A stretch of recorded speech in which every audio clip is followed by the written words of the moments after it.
So are you ready for that? क्योंकि जब यहाँ से आप 6 बजे जाए तो ऐसा लगना चाहिए कि बहुत ज़्यादा हील हो चुके हैं, बहुत ज़्यादा आइडियाज आ चुके हैं, बहुत ज़्यादा इनोवेटिव हो चुके हैं, बहुत कुछ ले चुके हैं, बहुत क्यूरियोसिटी बन चुकी है। ये कब पॉसिबल होगा जब हम भी listen carefully. Are you ready? मुझे नहीं लग रहा। Are you ready? अच्छा, यहाँ पर आने के बाद जितने भी, क्योंकि बच्चे बहुत ज़्यादा देर तक खेल पाते हैं क्योंकि वो बहुत अप्रिसिएट करते हैं, हर अच्छी चीज़ को वैल्यू देते हैं। Eight the same way you should also clap whenever you find a new idea, new words, then you should always try to highlight it, appreciate it और रिस्पॉन्ड करिए। ऐसा ना हो कि खाली आए तो खाली चले गए। आज भी 60 के ऊपर 90% लोग खाली आते और खाली चले जाते हैं। Bihan is known for good manager, good leader, good listener। तो तब पॉसिबल होगा जब आप सब लोग आते हमसे बैठेंगे और कुछ लेकर जाएंगे, क्योंकि बहुत बड़े अरेंजमेंट हुए हैं, बहुत बड़े अरेंजमेंट हुए हैं। इसलिए गुनगुनाना बाद में, दिवाली छुट्टी में बहुत गुनगुनाने के लिए समय मिलेगा, वेकेशन आने वाली है। अच्छा, कोई भी यहाँ पे बदतमीजी करते हो मुझे दिखा तो मेरे को बहुत ही डिसिप्लिन रिएक्शन देना पड़ेगा, तो ये लो कार्ड भी देना पड़ेगा। ये भी वैलिड है क्योंकि एक मछली और एक सड़ा हुआ तरबूज सारे तरबूज ही खराब कर देता है। एक सड़ा हुआ तरबूज रखिए 100 तरबूजों के बीच में, 100 के 100 खराब हो जाते हैं। इसलिए I have to take discipline reaction. इसलिए प्लीज ऐसा ना करें कि जो वर्ल्ड क्लास सिंपोजियम है उसे वर्ल्ड क्लास ही रहने दें। बनाइए, लोकल मत बनाइए, डिग्रेड मत करिए। It's your programme, it's your symposium. Be graceful, value your speakers, try to be a good listener. Are you ready? Very good. क्या ऑनलाइन कोई बात बोले? मुझे लगता है कि सिर्फ जॉब्स एक चीज सोचते थे, हाईलाइट करते थे, फोकस करते थे, वो चीज उनके सामने आ जाती। आज भी जब से कोई प्रोफेसर बोलेगा और आपने उस चीज़ को हाईलाइट किया, उस पर नज़र डाली, उस पर फोकस किया, तो जरूर उसमें से कुछ चीज़ निकलेगी, चाहे वो पर्सनली बोले चाहे नेट से बोले। हम चाहते हैं कि हर वर्ड से क्यों निकलते हैं, हम हर वर्ड ड्रॉप आउट ही क्यों होते हैं, से वही क्यों बिलियनियर बनते हैं, हमें से क्यों नहीं। तो चलिए आज वो सब बातें करेंगे जो इनोवेशन की होगी, मैनेजमेंट की होगी, बिजनेस की होगी, सक्सेस की होगी, आइडिया की होगी, ग्लोबल थिंकिंग की होगी।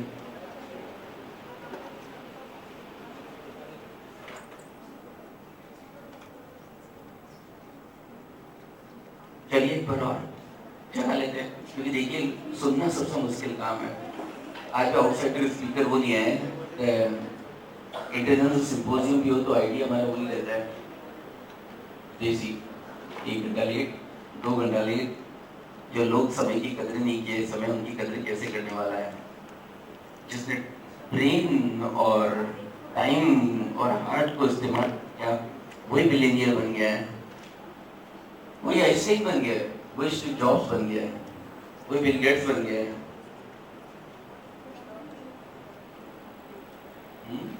तो चलिए आज यूज करेंगे ना, यूज करेंगे अपनी। वेरी गुड, ब्रेन पावर का यूज करना है आज, और अच्छे अपने ईयर पावर का भी यूज करना है। सुनना सबसे मुश्किल काम जो आज करेंगे हम आज।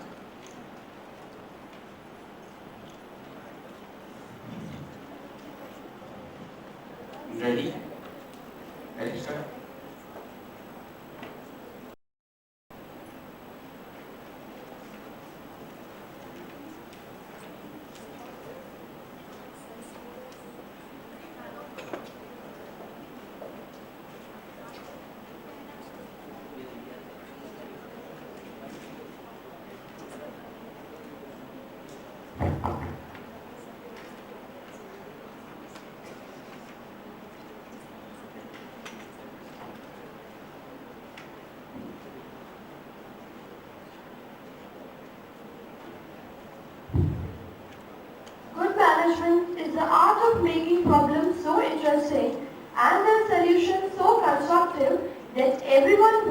get to work and deal with them. There is no commerce without community, and there is no community without commerce. A very good morning to all the esteemed excellencies, eminent delegates, participants, faculty members, and our lovely students. I, Chitrangi Sharma, And I, Shruti Goyal, extend you a very warm welcome on behalf of Biani Group of Colleges, Jaipur, who has clubbed all of us for the 9th India-Japan Bilateral Conference, BICON 2014, with an objective of encouraging the spirit of research and innovations.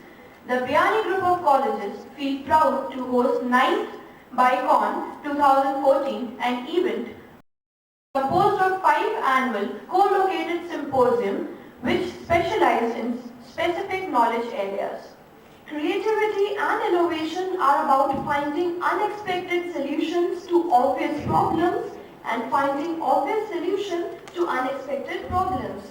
This quote by Mr. Warren Buffett very well summed up the topic of today's Commerce and Management Symposium.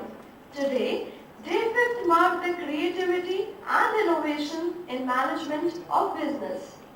Creativity is not the finding of a thing, but making something out of it after it is found. The company that has done the best over the very long haul are those who are most creative and innovative. These organizations doesn't copy what others do. Instead, they may innovate ideas from others as a spirit board to come up with a unique application, product or service for themselves. When you apply creativity and innovation to everything aspect of your business, you are able to stay ahead of a changing marketplace and competition. Always remember, innovation is something that distinguishes between a leader and a follower. On this note, let's start with today's promising and knowledge-sharing event, BICON 2014 Commerce and Management. Can we have a huge round of applause for it?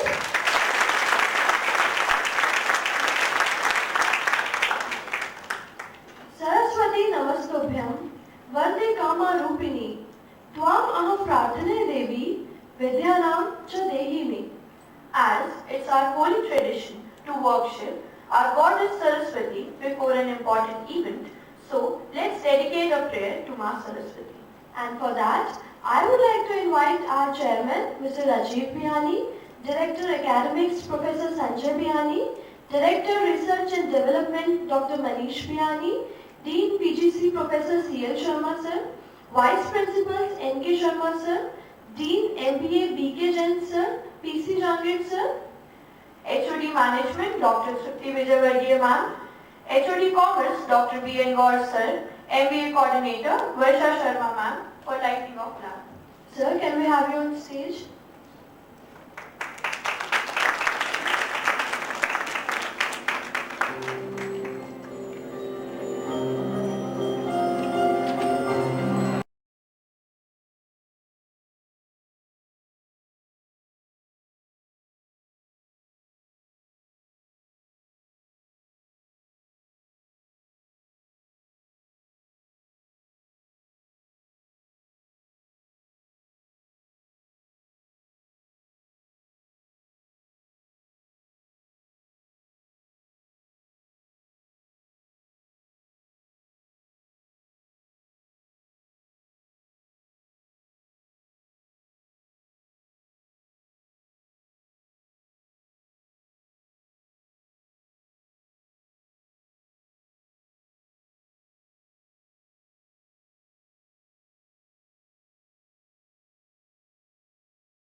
stage?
I would like to invite Professor B.K. Jain sir to present flowers to our respected Rajiv Biyani sir.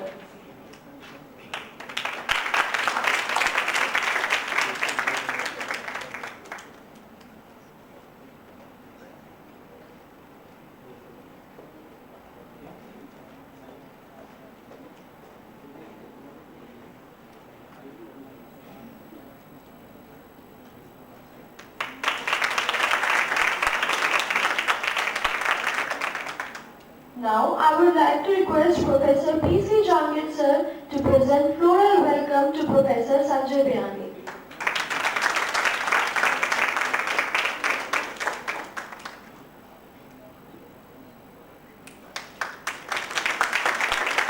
Thank you, Professor. Now I would like to request N.K. Sharma sir to present a floral welcome to Manish Biyani sir.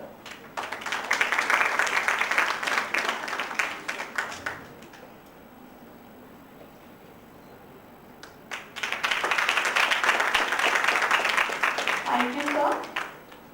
Now, let us have the pleasure of listening to the opening remarks of the Honorable Conference Organizing Chair, Dr. Manish Biyani.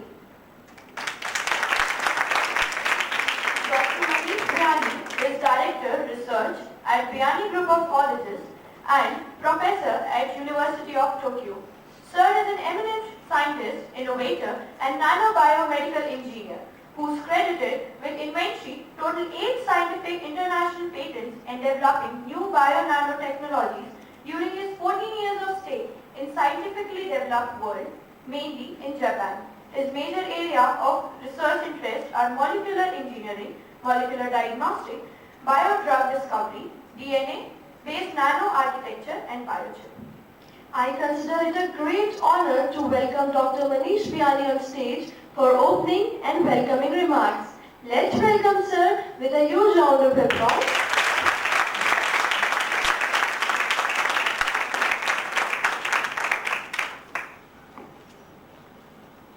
Good morning. Good morning, sir.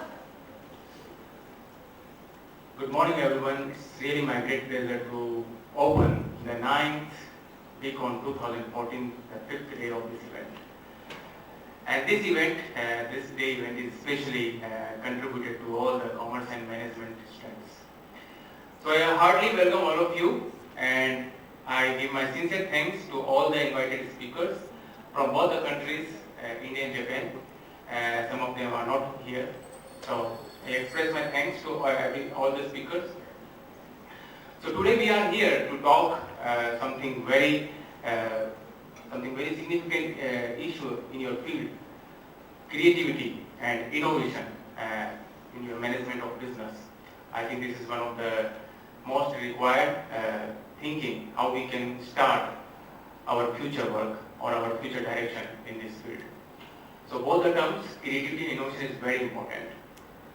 So let me share you how we designed this day symposium. When I was talking with some of the professors in Japan, we shared that how we redesign the curriculum in your field by introducing such two keywords, creativity and innovations, because this is the time where we must need to change our way of thinking, our way of research, our way of education, so we can better lead this country by our efforts of education and business management.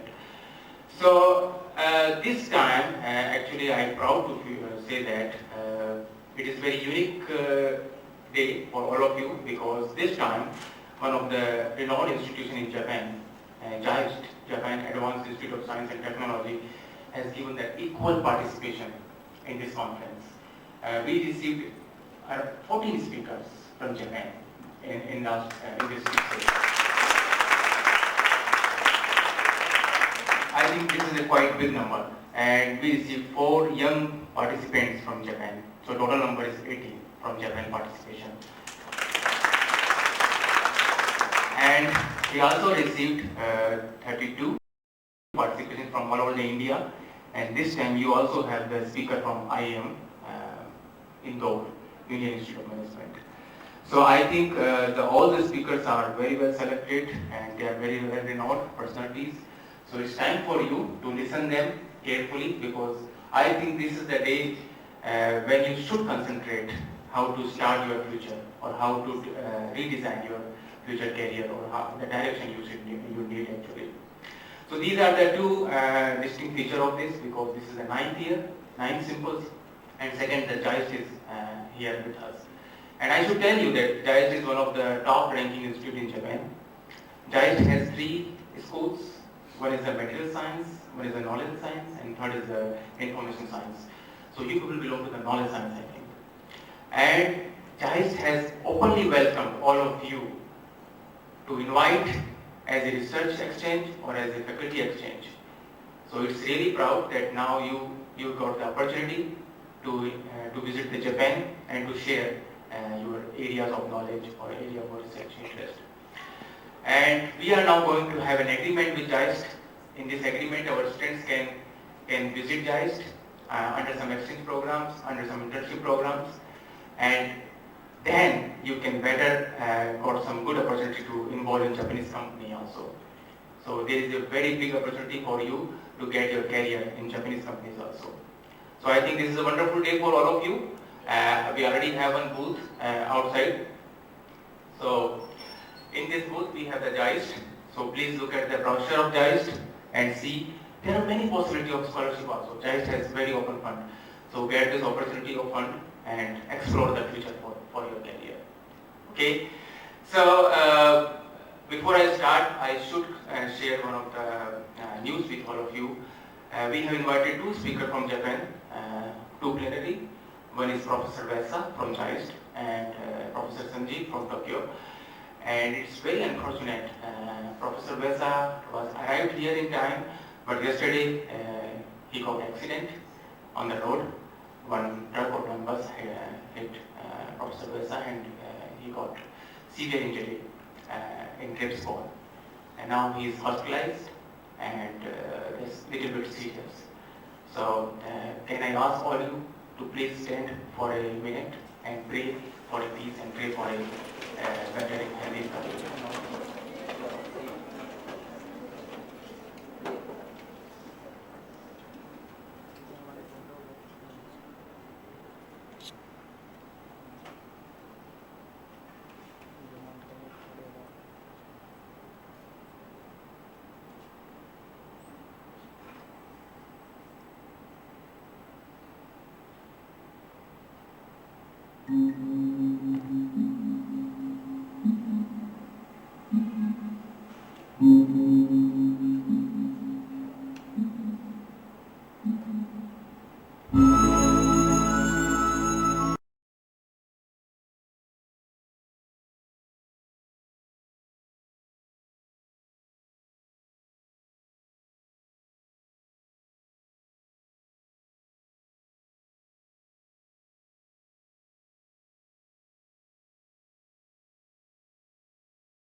entrepreneurship in this world. And his another interest is cross-border investment and globalization. And briefly I introduce his education from 1990 to 95. He took his integrated MSc in physics from IIT Kanpur, and from 98 to 2003 he took his master in applied finance. So without wasting of time, let me have chance to listen Mr. Sanjeev. He's I think very great chance for us because he's so busy person. It's very rare to get his availability. So I think we are enough fortunate. So please welcome Mr. Sanjeev.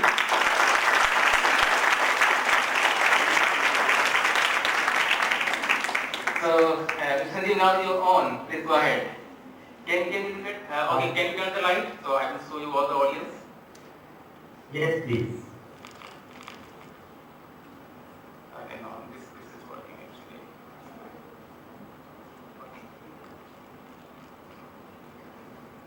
So I will show you the audience, just a moment.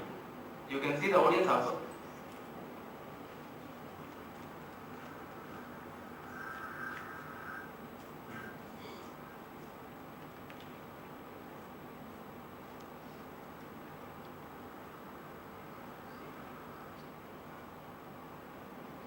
Okay, can you see? Yes, very much. Yeah. So we are here around 400 plus young scientists, young leaders, I think, future leaders. Yes. And many speakers are sitting in the front row. So this is our small auditorium. Yes. So yeah, that's all. And you all can see, right? Yes, sir. Okay, so please start. Yes. Thank you very much. Thank you very much, Dr. Manish Biani. I must mention that this is a very big privilege for me, especially as I come from Rajasthan and speaking to my fellow state mates, my people from my state, Rajasthan, in Jaipur, directly from Japan is really a big pleasure. Well, let me start with a brief introduction of myself, especially to mention that I am from Barmer. I'm sure many of the students here must be from Barmer. Many of you must have been to Barmer. You must have seen the kind of place it is. Now we have found oil and gas in Barmer. So there's a lot of new economic activity going on there. Japan is very keen on partnership in the region. Japan is keen on IIT Jodhpur particularly. Japan is keen in the solar power, smart grid, lots of thermal power projects in Rajasthan. And as you know, Rajasthan is also a major part of DMIC, Delhi Mumbai Industrial Corridor. So that makes Rajasthan a very special, very important place for Japan. And Japanese people have always loved Rajasthan. Jaipur is a very favorite destination for Japanese people for tourism as well as for business. And now I think we can make, under Dr. Manish Biani's leadership, I think we can make Rajasthan as a hub for human resource also for Japan and Japanese industries in India. I can see that happening very much when I see that Japan is very keen on Indian human resource. It so happens I just published a book about a month ago, published by one of the leading publishers of Japan. The book is about India. It's in Japanese. Japanese it's called Sugoi Indo. So in Japanese means India and Sugoi means amazing. So the English title would be Amazing India. And the focus of the book is how India produces the global human resource. Just like all the people yourself sitting here. That's a very interesting angle that I would especially like to talk about human resource. We are here at a university, at one of the very prominent universities of India. We also have a collaboration with JAIST, Japan Advanced Institute of Science and Technology, where I have also been an advisor to the president in the past. I have taken current President Asano Sensei of the JICE, Japan Advanced Science and Technology to India. I know Japan is very keen. Tokyo University, where again Professor Biani is associated with. Tokyo University is very keen on India. Japanese industry is very keen on India. Big company like Hitachi of Japan, they are planning to hire thousands of professionals in India in next few years.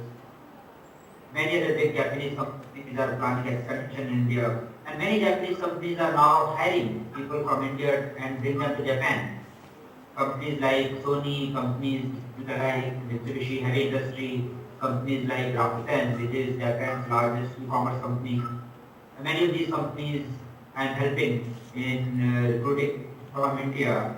And it's not just recruiting, it's also about learning about the two countries, learning about Japan and India, and learning about India and Japan. Now, as I mentioned, the title of my book, recently published, Being Amazing India, and focus being on the global human resource coming from India, like yourself. Now, this is a very important topic for Japan because Japan is very weak in global human resource development. You see, in India, well, I'm an Indian, you're all sitting there in my state of Rajasthan, but we are talking in English. That's a big advantage we have in this new global world. It's not just the language. I have also written in my book that Indian people, when they go to a foreign country, when they live in a foreign country, they get very assimilated, they get very much a part of the local society. They are able to understand the local culture, they are able to learn the local languages quickly. As I do speak Japanese, I have written the book in Japanese as well. That's a big advantage of Indian people, a big strength of Indian people, all of us. And the reason is, as I said, not only the language, it's the diversity that we should be proud of, and we should nurture it, and we should take full optimal advantage of our diversity. Now, how does that help us? Well, when I came to Japan from Barbados, where I was working in Bombay, in Godrej, my mother was in Barbados. I got this first job in Japan in the field of artificial intelligence, a very prominent leading technology company of Japan with technology in the field of artificial intelligence and robotics. As you can imagine, the image of Japan is about the latest, the best technology in the world. So I got this very good job here, but my mother was a little reluctant. She was worried that Sanjeev, you will go to Japan, what food will you eat? There are no friends in Japan, so how will you manage your life? It's so far away. Language, food, culture, everything is different. So I told her that if I don't go to Japan, I may go to Bangalore. And Bangalore has a different language. Bangalore has a different food from our Bombay. Bangalore also takes time to go. I'm talking about 96. So I would not be flying back then, I would be going by train. It would take me 30 hours or 40 hours to go to Bangalore back then. So I told her that Japan is so similar. Yes, language is different, yes, food is different, but Bangalore also is different. I can manage. It's a good opportunity. That's how I convinced her. When I tell this story to my Japanese people, they really laugh. They really find it very inspiring that how the diversity of India, because within India we are used to so much difference in culture, languages and people, that it's very easy for us to adapt in any part of the world and to become like a local person. So like Dr. Biani, like myself, we are working with Japanese universities, we are working with Japanese associations, with Japanese governments, just like a Japanese person would, and even more, because we are helping Japan in the process of globalization. We are helping Japan connect with India, and not just India, Indian communities spread out all over the world, US, in Silicon Valley, in Southeast Asia like Thailand, Singapore, Malaysia, Australia, UK, Indian communities everywhere in the world. in very powerful position. And that's what we are able to help Japan, because Japan is, on the contrary, a very homogeneous country. All over Japan there is one language, Japanese. Are there, but not so much like we have in India.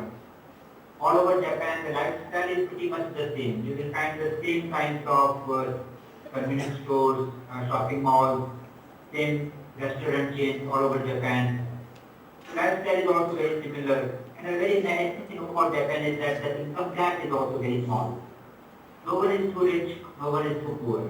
People are all more or less at the same level of income.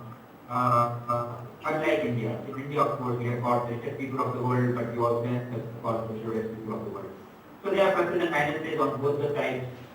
You all must be very aware of this, that India is a very diverse country, while the rest of the world is not so diverse, particularly Japan is a very homogeneous country. There are pluses and minuses, but this remains the fact. On this point, let me talk about some pluses of Japan that we need to understand and probably admire and try to bring them to India also. As I mentioned, one important point about Japan being the low income disparity. No one is too rich, no one is too poor. Any person can go to a 5-star hotel to have a cup of tea. Easy. So that helps maintaining the very peaceful country. In Japan, the crime rate is, in Japan, the crime rate is almost zero. There is almost no crime here in the country. Very safe country, late in the night, any isolated place, people of all types, but there is no crime in the country. And one of the big reasons being low income disparity. No one is too poor or desperate to commit a crime. Everyone has got his livelihood secured in the economic system. So that's something we should learn from Japan and bring it to India, create a society with less crime, good technology, and very good care for the environment also. Japan is also a country with world best technology in the field of energy and environment. As I mentioned earlier, Japan is also interested in Rajasthan in the field of solar energy, in the field of smart grid, in the field of thermal power.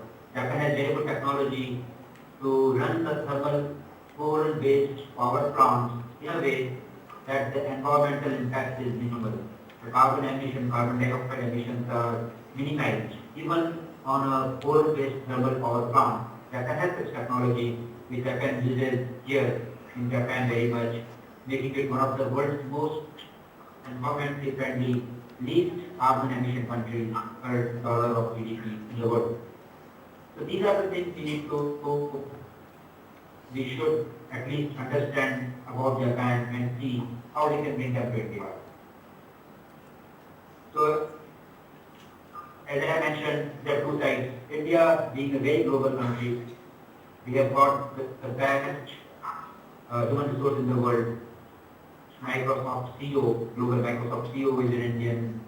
Harvard Business School Dean is an Indian.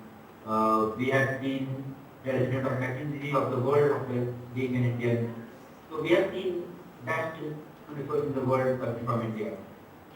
Japan is good in technology, and one more thing that Japan has in plenty is capital. I personally am from finance background.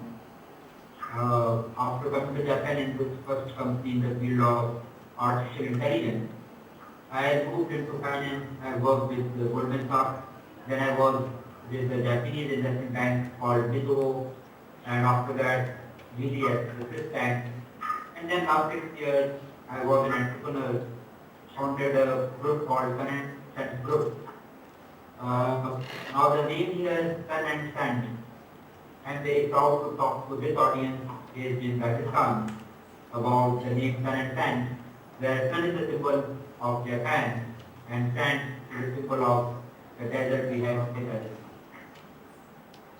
So this group I founded in 2008, Sun and Sand Group, with two former ambassadors, former ambassador of India to Japan, Ambassador of State, who is Whether of Ocean State, some of you might know the name too of the Bandi movie. So very prominent person from India who was an ambassador here. Speaks fluent Japanese.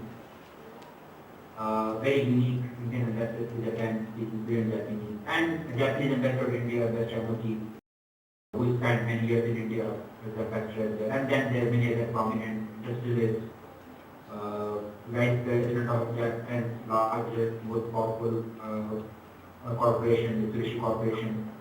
People like the President of Honda India, Japanese and that put together a team created this group, management group, with focus on India and Japan. Now I want to talk about this, and I want to encourage all of you to work on India-Japan related activities. There is a huge untapped potential. Now both the words huge and untapped are very important words that I want you to focus on. Japan is world's third largest economy now. China has tried to overtake Japan. But again, I would like to put in context. China has 10 times more population than Japan, more than 10 times. So this is a country with much larger area. Probably the area is also more than 10 times of Japan. Population also being more than 10 times of Japan. China is ahead of Japan in terms of total GDP. That's not a big surprise, and that's natural. If you look at per capita GDP, per person, economic efficiency, per income of an average individual, Japan is far ahead. And Japan is far ahead in a very, very fair and environmentally friendly, socially friendly manner. Low crime, low carbon emission, no damage to the nature, very peaceful. Without that, Japan has proved to be such a powerful, economically prosperous country in the world. In that process, Japan has also been, as you know, Japan has been a big exporter of various products, of course, cars. Suzuki Motors in India is, of course, founded by Japan 30 years ago, which has transformed the Indian automobile industry. Because Suzuki Motors brought that technology of automobile industry from Japan 30 years ago, that has now spread out to other Indian companies, other Japanese companies that come in, Toyota, Honda, Suzuki, and many other Mitsubishi Motors. So Japan has that huge technology and export based on this good technology that Japan has done over decades. In that process, Japan has developed a huge pool of cash, a huge amount of capital, sitting in Japanese banks, Japanese saving accounts of individuals. Just to give you a number, there is almost $15 trillion of cash sitting in Japanese individual saving accounts of people. Now Japan is very keen to invest this money to India particularly. Japan likes India very much. Japan believes India is a future strategic partner for Japan, and Japan big companies, Japanese top leaders like Prime Minister Abe and many others are very keen on India. So now we are seeing the picture here. Japan has the best technology in the world, best in the sense, which of course cutting edge, but it's also very environmentally friendly. And Japan has the best capital in the world also, huge amount of capital. Despite the immense shock we had in the West, despite there being various financial crises in the West, in US and Europe recently, Japan has been sitting on a huge surplus of cash, being very safe and secure. And that cash is available for investment in India. And that's exactly what we need in India. We need to build infrastructure in India, we need to build our manufacturing industry in India, we need to build good human resource development processes. As I said, we have very good international human resource, but we don't have good human resource for manufacturing industry. We don't have good technical human resource in India. That we need to develop. And Japan has again good strength in that area. So these are things that Japan can bring in India, and Japan is very keen to bring their technology, their capital, and their vocational education, technical education, technology development, R&D development, related education to India. There are already some examples of these things. We know DFIC, Delhi Food Industry Corridor, is primarily being financed by Japan. Delhi Metro is all financed by Japan. Japan is bringing lots of technology, lots of Japanese companies are setting up factories, Philippine products have been there for long. Hitachi is now setting up many projects in India, manufacturing, water desalination in Gujarat by Hitachi. In South, in Chennai, Bangalore, there are lots of Japanese companies like Nissan and many other smaller coming in there. In Rajasthan also, of course, we have got of Nigrana. Nigrana, as you know, is a Japan-focused industrial zone with about 23 Japanese companies there doing manufacturing of various kinds. That's what we can repeat in many other locations. Honda has got a now big factory in Rajasthan as well. And now, as I said, Japan wants to connect the solar power, smart grid, other areas with Rajasthan. So we can work on it, we can help Japan bring their technology and capital to India. Now what Japan wants from India. One thing is clear, the global human resource. People like all yourself, Japan would be very happy to absorb you in Japanese industries, take your help, make you leaders of their businesses in India or even globally. I know some of my Indian friends in Japan, Indian friends here, are leading the international businesses of Japanese companies. Not just India, but they are taking care of Japanese business in Thailand, taking care of Japanese business in Singapore, or in the West, Silicon Valley, US, Europe. So Japan is looking at India as a source of global human resources. Secondly, Japan is also looking at India as a country where opportunity. Again, I am talking with my finance industry hat on. China, as we know, is not democracy. It's not a country with a transparent legal system. China doesn't have a transparent legal system like India. And in that process, China also does not have very strong framework for intellectual property. What do I mean by intellectual property? I'm sure you have got some idea. It's about giving the respect to the inventors, the people who develop the technology, the people who put lots of efforts into the R&D, research and development. They deserve a right on the future commercial use of that technology. That's why copyright is an issue. That's why you are not allowed to just copy someone else's technology and start manufacturing off of it without paying the royalty, the patents, etc. India has very good framework on this. So Japan finds India as a comfortable country to put their technology, do the manufacturing in India, so that their technology is secured, it's not stolen, and they can also do further development of it. Secondly, again, as I said, Indian legal system being very transparent, Japan finds India as a good country to invest and have the future return.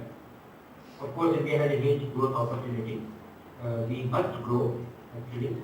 It's not just an opportunity, it's a necessity for India. Our growth is essential for elimination of our poverty. We still have a lot of poverty in India.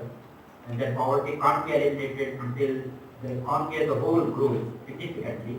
So we do need about 10% of GDP growth to quickly eliminate the poverty we still have in our country. And Japan is willing to invest in that necessity or opportunity, two sides of the same coin, to help India grow. That process, of course, Japan will benefit as a destination for investment. Japan will benefit by having access to a global market. It's a very win-win proposition between India and Japan. We really have in each other what we lack by ourselves. Japan has that capital and technology that India needs. India has that global asset and the growth opportunity that Japan needs. So it's really a beautiful relationship. More importantly, we also have the trust between the two countries. We have, of course, never had any war or any major dispute with Japan in the history. Buddhism came from India to Japan, and Japan really respects India for the Buddhism. There are many more things. Rabindranath Tagore was the first Nobel Prize winner in Asia. He visited Japan more than 100 years ago, number of times, and he was very highly respected in Japan. There are statues of his in Japanese public places. We have got a very interesting gentleman called Justice Rajaguru. He was a judge, a lawyer and a judge. You know, when Japan comes to the Second War, the Allied forces, they set up a wartime tribunal in Tokyo. It was called Tokyo Wartime Tribunal. To essentially try the alleged war criminals. And they cited one Asian judge. Yeah, that was Justice Rajaguru. And that judge, as Indians must deciding, we all believe in principles, we all have our own principles, we all have our own independent ways of thinking. And that's what that judge, Rajaguru, did when he was here at the Tokyo War Tribunal. He said that in a war, winners and losers both commit crime. A war is a war. So it's not fair that just the loser should be tried and punished for in the name of war crime and justice. And his statement really helped Japan tremendously with that result of the war crime tribunal in very significant way. That Indian judge very highly here in Japan. Many more things after that, when Japan was rebuilding itself after the World War, Japan needed natural resources. Japan needed coal, Japan needed steel, iron ore, Japan needed many other minerals, etc. And India supplied it to Japan. India still continues to supply lots of minerals and iron ore to Japan. India also set up the embassy in Japan, one of the first countries after World War that set up embassy in Japan, essentially recognizing the diplomatic status of Japan. In Japan founded an agency called JICA, Japan International Cooperation Agency. This agency is the world's largest agency in terms of giving developmental assistance to developing countries. For example, Delhi Metro is financed by JICA, this agency. JICA has been doing a lot of work in India for the last 50 years or so, providing lots of developmental assistance in the areas of poverty, in the areas of healthcare, in the areas of drinking water, in the rural area, primary education in India particularly. That you don't know, but JICA has been helping India in many ways through this agency called JICA. JICA is also financing new IIT in Hyderabad with almost $400 million being provided by Japanese side. And this agency JICA was set up especially with India in mind. JICA does provide assistance to countries also like Vietnam and China, Philippines and many countries, Africa and many developing countries of the world. But their biggest attention is India. Lots of Japanese big industries and these financial agencies are really putting India as a top priority for their assistance, whatever they do. So Japan has reciprocated very well with India. In a sense, we have got a very strong foundation of trust and friendship between India and Japan. As I earlier said, we have got very strong complementarity. Japan has what we don't have, we have what Japan doesn't have. We can help each other. Another important point, we are democracies in the Asia. Being a democracy makes other people very comfortable with you because they know what's going on. For example, if Singapore wants to understand what's going on in India, what are the policies, who are the politicians, what could be regulations, etc. It's not a secret in India. It's all out in the media. Politicians are talking about it, being quoted on TV. Government policies are not in the public domain. And that's because of the democratic and the freedom of speech that comes from democracy, that process we have in India. Similarly, Japan is also a very open country, a democratic country. You can see the debate in the parliament in Japan, like on the TV. You know what's going on, unlike China, for example. So that's where other countries trust and respect India and Japan. And we can be the leaders of Asia. There are many projects going on in the rest of Asia which are in collaboration between India and Japan. If you know the area on the map around Vietnam, Laos, Cambodia, the area called Mekong. It's the southern easternmost part of Asia. That area is again under development, being supported by Japan and other countries as well. And there is a lot of new manufacturing industries also coming up here. Thailand particularly has from Japanese contribution in infrastructure and manufacturing. Lots of Japanese companies are being manufactured in Thailand. Now, from Mekong region all the way to India, there is Myanmar in the middle, there is of course Indonesia is on the further end of it. So the whole Asia, Southeast Asia connecting to India. That's some project that Japan is undertaking, and Indian and Japanese companies are working together in countries like Myanmar, Burma, Thailand, and other countries. So India and Japan can not just help each other, we can help other countries in Asia also, because we are trusted by them. And again, we have a complementarity there too. Japan provides the technology and capital, and India provides the human resource. India provides the local network, because Indian people are there. Indian people are there, about 100,000 Indian people in Thailand, about 100,000 Indian people in Indonesia. Indian people have a very powerful network in the rest of Asia, which Japan needs. So we can work together for rest of Asia and kind of in that sense global world. So these two countries, India and Japan, are not just for each other, but for the global economy. And they are trusted because of democracy. So this is the background of India and Japan relations. A huge opportunity for all of you. As I said, it's huge. India is a huge country, Japan is economically huge country, and it's untapped. Now let me talk about why I say it's untapped. It's unexplored, it's untapped opportunity. Maybe you know the total number of Indian people in the United States. In America, United States, there are almost 3 million Indian people. While in Japan there are only 20,000 or 25,000 Indians. The difference of 150 times. US has 150 times more Indians than Japan. Japan has such a small number of Indian community here.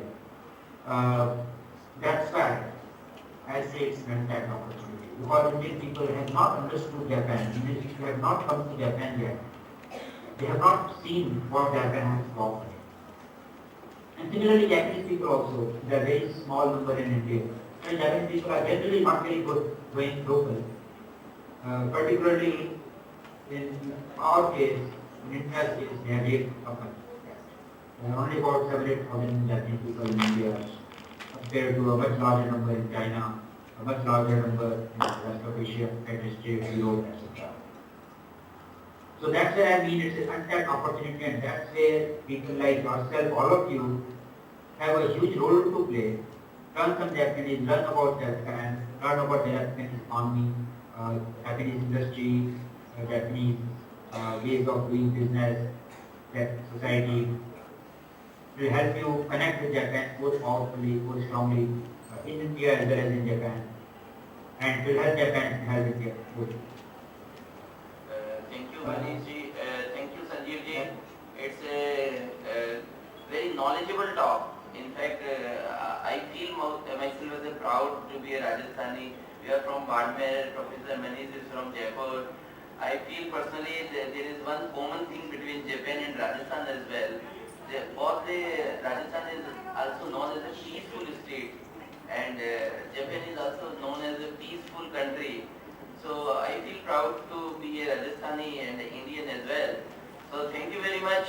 It's a very knowledgeable talk, and I inspired a lot, and entire crowd is inspired from your word of wisdom. Please, a final message. I need your final message to young guys, young people.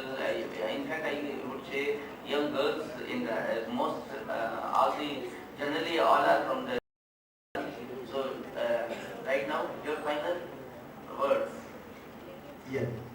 Well, Very briefly, I'd like to mention that Mr. Abe of Japan talks about the role of women in the economy, and when he came to Japan, he especially visited a women university in Japan also. So, Japan and India, we both respect, we both see a much enhanced role for women in our two economies. So, especially with a student audience like yourself, I would encourage you strongly to find ways to connect with Japan and contribute in this huge net opportunity. I would like to add one more thing. It's easy to work in established industries, easy to work. I think it's easier for you to go to US. It's easier for you to work with a US company. Yes, that will be easier, you will get standard kind of an income. But working in Japan, you will find some challenges, language, culture, etc. But you will have a much bigger upside, you will have a much bigger potential in the future. It will be a challenge, but with the huge untapped potential, as I would like to say. So looking forward to encourage all of you and connect with Japan, and myself, when I'm in Jaipur next, would like to meet you all in person. Thank you so much. Thank you very much.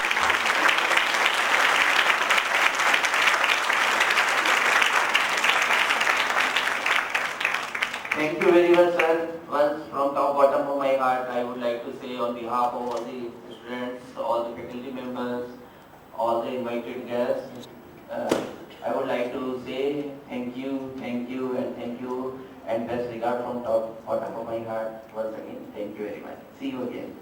Bye-bye.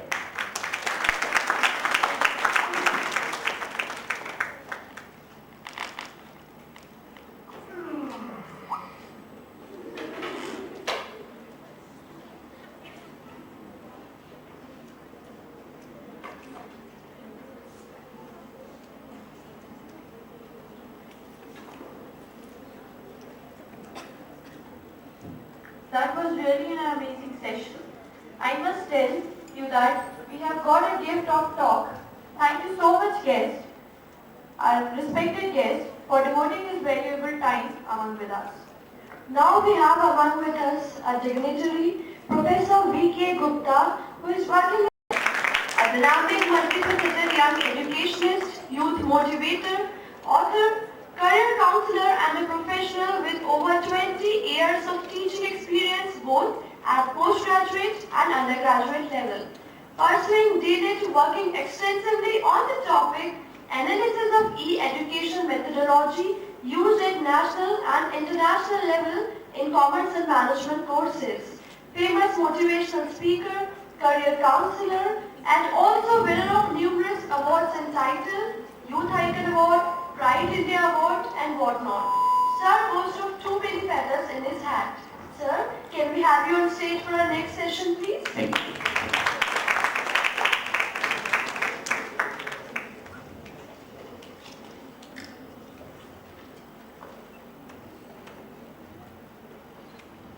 Good morning.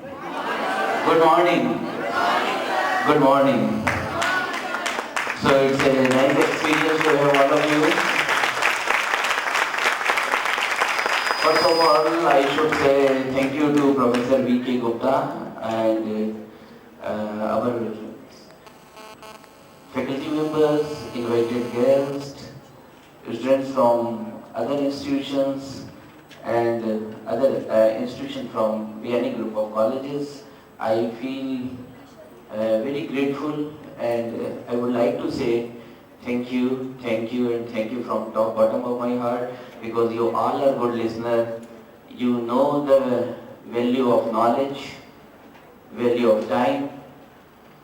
So without taking much more of time, I would like to share my experience, my ideas, innovation. Are you ready for that? Yes, sir. Are you ready for that? Yes, sir. Great. Again, big round of applause. Because we all are, in scientific term, we can say we all are energy. We all are energy. And energy can be transformed. Any moment of time we can transform the energy. So we are here to use this energy in a positive direction. We are here to use our energy with knowledge, with brain, with heart. So, what's going on today? Today we will not discuss about the post-mortem analysis. We will discuss about the pre-mortem analysis. How the funds are managed is not so important, but how the funds are created is more important than how to manage the fund. How to decide the debt equity ratio, how to frame our capital structure, how to manage our working capital, how to take decisions related to with fixed assets are not so important, but how to develop a product, how to generate a revenue, it's come only through creativity and innovations. It's only through innovation and creativity.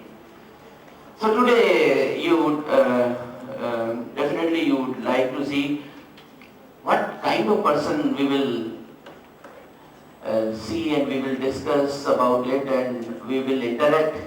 First of all, the richest person in this earth, William Henry Bill Gates. So today we will discuss, we will interact with Bill Gates through video, a small video. Is it okay? तो कितना बढ़िया होगा कि आज हम कुछ ऐसी शख्सियत से बारे में बात करेंगे जिन्होंने दुनिया बदल डाली, और आप सब और हमारे में इतनी काबिलियत है कि एक इंसान का ब्रेन और हार्ट अगर काम करने लगे तो इस दुनिया को बदलने की ताकत हम सब लोगों में है. But unfortunately we don't know about it. Our brain and heart is still unutilized. We are cramming. We are making copy of other actions. We feel that education means to learn a book, to cram, to write a paper, but education is beyond that. Education means innovation. And one interesting idea I would like to say about the Akbar, Samrat Akbar. Akbar even don't know how to sign, how to write his name. Akbar don't know. But Akbar is a creative person. Similarly, Bill Gates is a very creative person. Mark Zuckerberg is a very creative person. Steve Jobs is a very creative person. Very, very creative person. And all are Harvard dropouts, college dropout. College छोड़ के उन्होंने कुछ business establish किए जिनको आज तक लोग surprise कर रहे हैं. Before 30 years we don't know about the computer. मुझे ध्यान है हम रेलवे स्टेशन जाते थे, लाइन में खड़े हो जाते थे, 50, 60, 70 पर्सन्स के बिहाइंड जाके खड़े हो जाते. We are wasting our so precious time. But now things are totally change. These persons change the world. Now we are totally dependent on the innovation made by that person. So we should salute the spirit of Steve Jobs, the inventor of Apple, the best iPad, iPhone, iPad. So today we will see from the words of Steve Jobs what is different and unique feature in a business, how to grow the business, how to develop the business. Secondly, Bill Gates, and then a 30 years old, 30-year aged person, that is Mark Zuckerberg, the inventor, because Bill Gates gives software, best software, Steve Jobs gives best computer, and after that, third young person, Mark Zuckerberg, he gives how to connect each other, how to interact each other. So big round of applause for three best characters, the business leader, innovative person. So today I would like to say how to be an innovative person, what is the importance of innovation, deal with the application of funds. I would like to highlight how to generate the funds. Today I will focus on source of finance. I will focus on source of finance. I will not discuss on the debt, equity, capital structure, planning, banking regulation act, analysis, ratio analysis, working capital management, but I will emphasize and try to prove the basic and root cause behind the successful business entrepreneurs.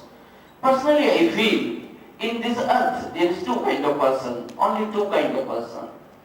First, who take decision, known as manager, and second, the person who follow, that is clerk. Two person, leader and clerk, manager and clerk, and highest form of leadership is entrepreneurship, who gives the idea, who implement the idea.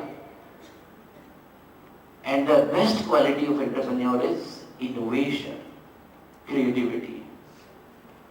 Am I right? Yes, am I right? Yes, sir.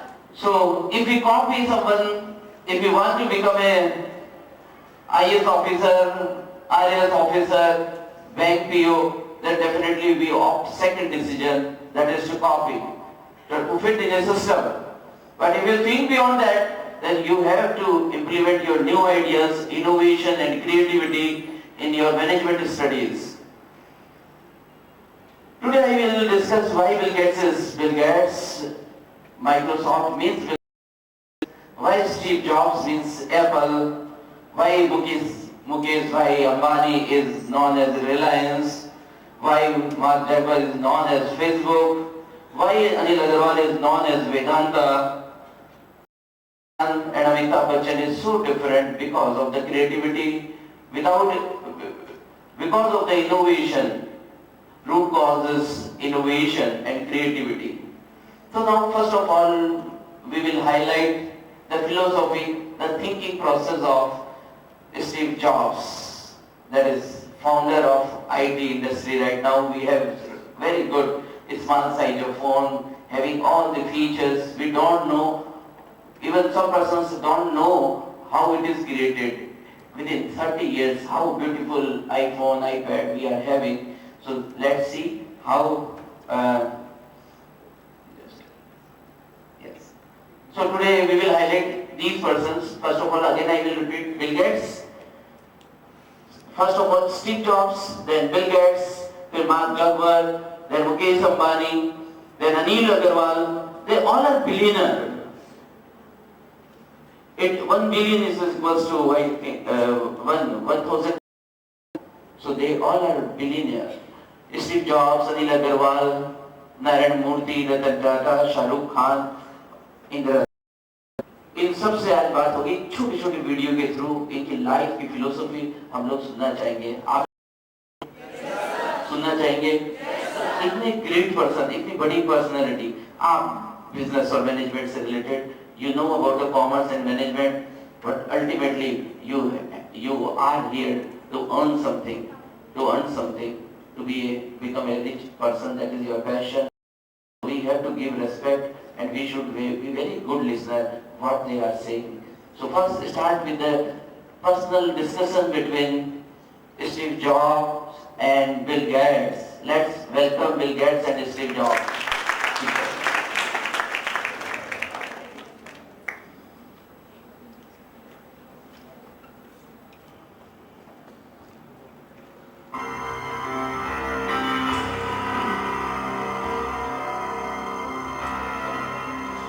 I am invited here today. Blogs, the press, and stuff like that. And we wanted to, the first question I thought was interested in asking is what you think each has contributed to the computer and technology industry, starting with you, Steve, for Bill.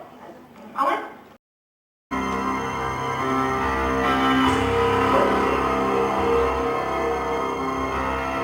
And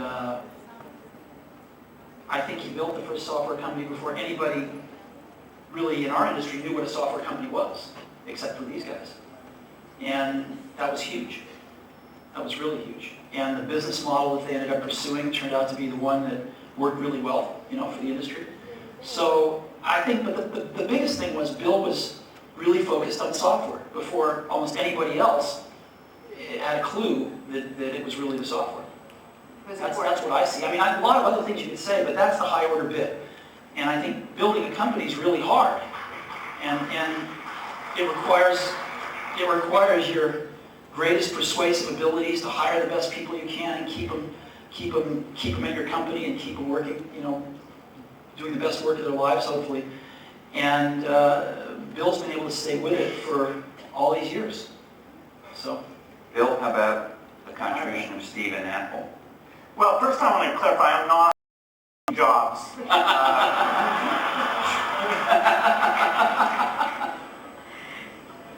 You know, what Steve's done is quite phenomenal. You know, if you look back to 1977, that Apple II computer, the idea that it would be a mass market machine, you know, the bet that was made there by Apple uniquely, there were other people with products, but the idea that this could be an incredible, empowering phenomena, Apple pursued that dream.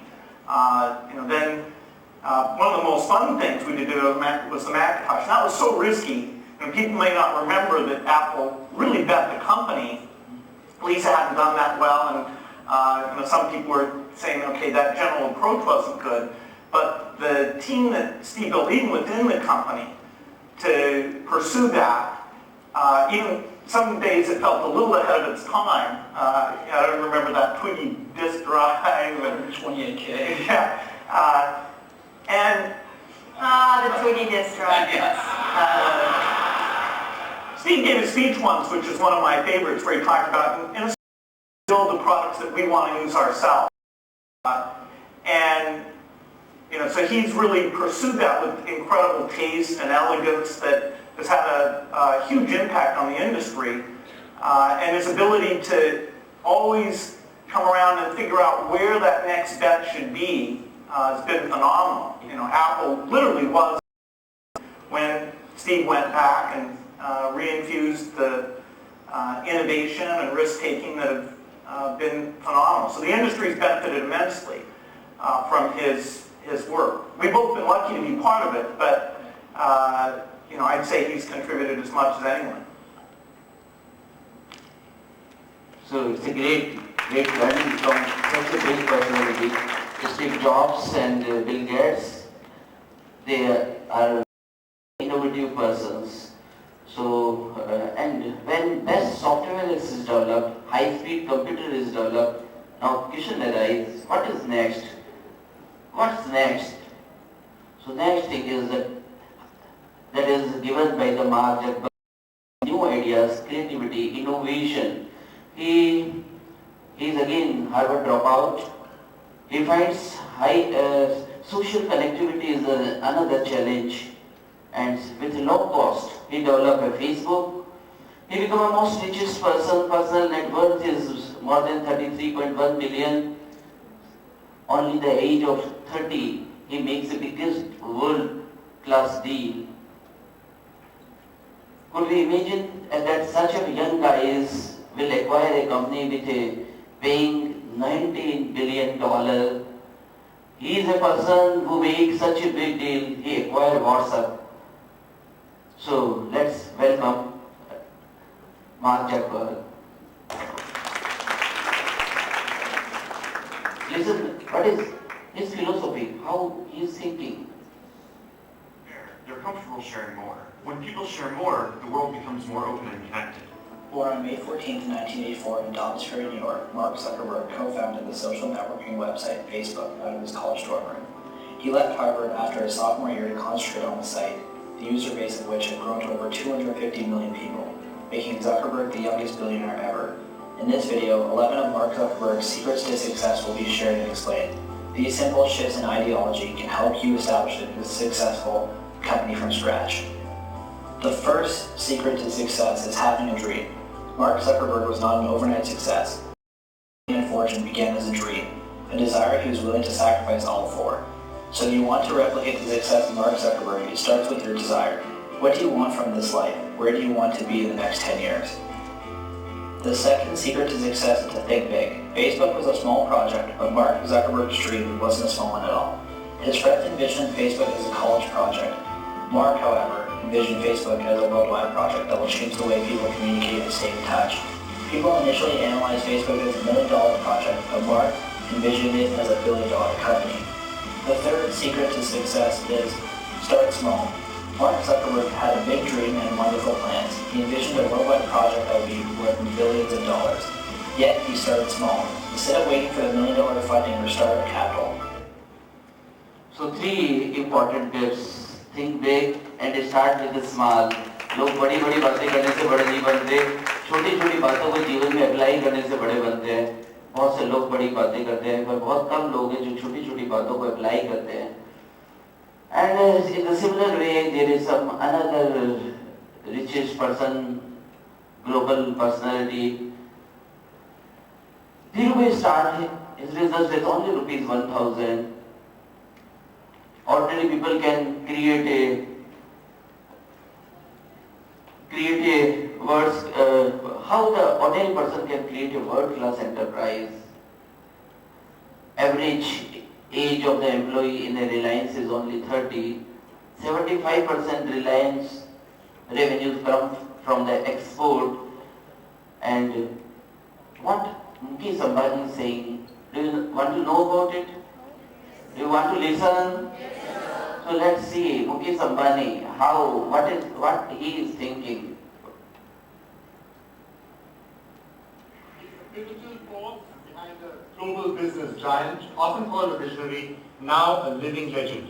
Mukesh Ambani.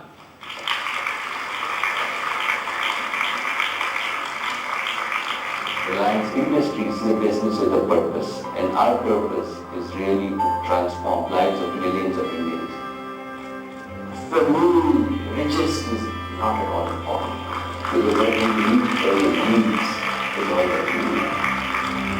What is important is real achievement. What is important is how can you create institutions that last beyond you. Most respected Rashtrapati Ji, ladies and gentlemen, I want to thank NDTV, Pranay Roy and his team for this recognition, and to receive it from the President is a very, very special moment for me. So thank you, Pranay. I want to dedicate this recognition to my father, Shri Dhirubhai Ambani, and to the people of Reliance. Dhirubhai, because he started Reliance with 1,000 rupees and proved that an ordinary Indian can create a world-class enterprise in his lifetime. To the people of Reliance, 100,000 and counting today, who've always been at an average age of 30 for the last 3 decades, to have again proved to India that the youth of India can compete and win in global markets. 75% of Reliance's revenue is exports today. Pranay had asked me to share 3 of my life learnings with the next generation. My first learning to the youth is dream big, align your passion and purpose in life with a goal. If you focus on the goal, you will overcome all obstacles. If you focus on obstacles, you will never reach your goal. My second learning, there is no substitute to hard work. Even more important is to pursue excellence. Aim at being the best. Not just the best in India, but the best in the world. Pursue excellence and success will chase you. My third learning is it is very important to be positive and optimistic in life. Dismiss the prophets of doom. Have self-confidence. Believe in yourself, and above all, believe in India, because this country gives every Indian the opportunity to realize his dreams. And I think the best of India is yet to come. Thank you very much, ladies and gentlemen.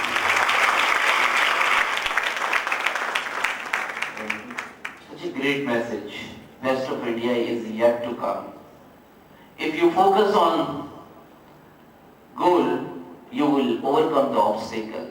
But if you focus on the obstacle, you cannot reach your goal. Choice is yours. Goal को focus करें या obstacle को focus करें. If we every time focus on the obstacle, we cannot achieve our goals. So there must be purpose of our life. There must be object of our life. Now another billionaire who makes a highest amount of donation start his business with kabaddi, with a scrape and garbage. I am talking about Anil Agarwal. Anil Agarwal is a small town of Patna. He started his business with a scrap metal dealer, working as a scrap metal dealer, earning more than 20 million net worth, were focusing on the resource business, and he personally feel India is a country which have a highest amount of natural resources, but unfortunately due to the government policies, it is not properly explored. So let's welcome Anil Agarwal.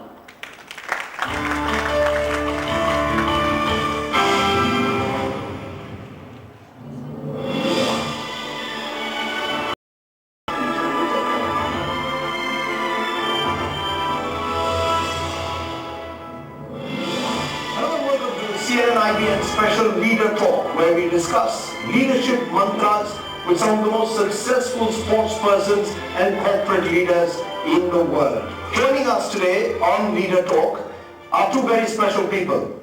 Anil Agarwal, founder and executive chairman of Vedanta Resources, one of the more remarkable business stories of India in the last couple of decades, and David Gower, the charismatic former England cricket captain. Appreciate both of you joining us. It's wonderful to have two of you because I can't think of a more contrasting pair in many ways.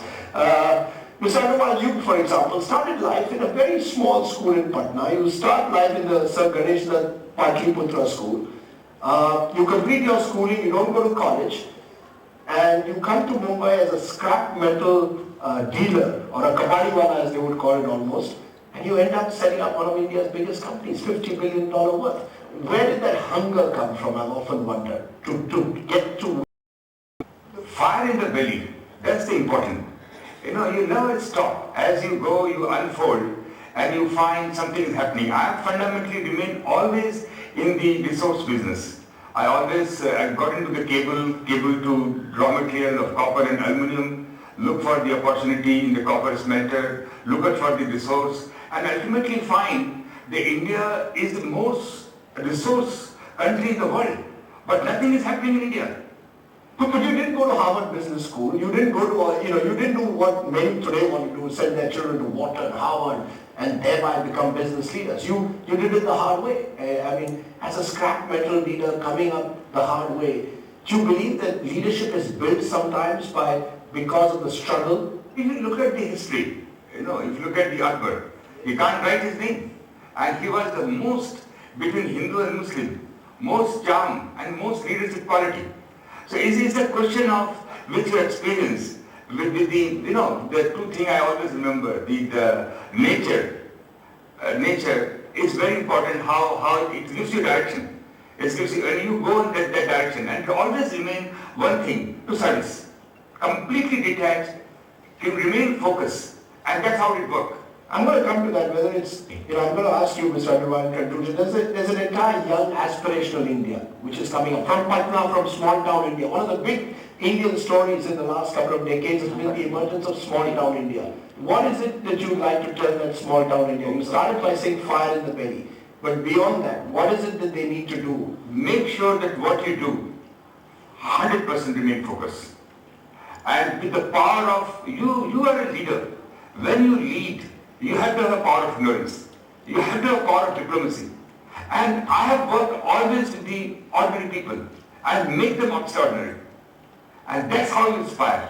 I'm going to ask you that. Is there something that a small town boy today has a little bit more fire in the belly than the boy in the big city, the metropolitan kid who's got everything for him. Is there something you believe that the future of India in terms of leadership is more in small town India than the big city? Absolutely. You will see all the best player, sports player, if you see the scientists, if you see the businessman, if you see the best people who will take the position and move forward, will be from the small town. Fire in the belly, David, you can't live without it. You can't live without it. You have to have that something that drives you. Again, for me, through all these years, I've had to try and convince people that there's something there. There is that steel. There has to be an underlying steel that makes you compete.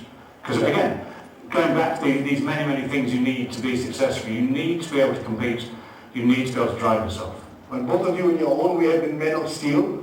You've shown it in different ways, but you are deep down inside men of steel, which is why both of you are leaders, and it's a pleasure having you on Leader Talk. Thank you both, Mr. Anil.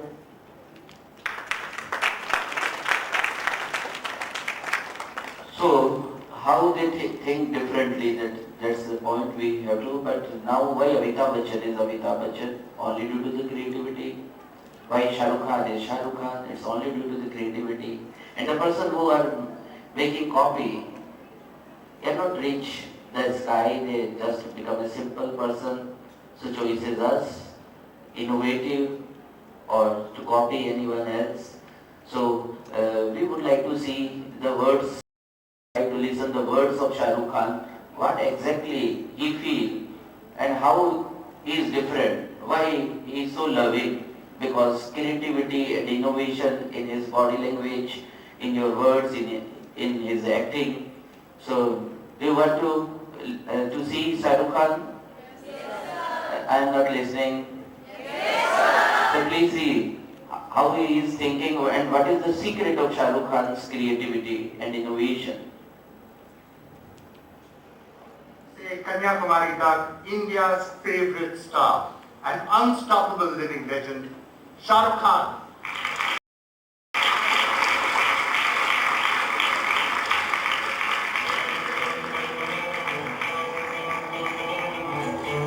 I believe I'm one with God. I'm not saying it because I've become a big star. I became a star because I always believed like that. All I wanted to do, and all I want to do, is to be accepted, loved, and lived. But I want to leave at the end of it all is that people should say, you know what, here comes a guy, we knew him, and he really, really tried.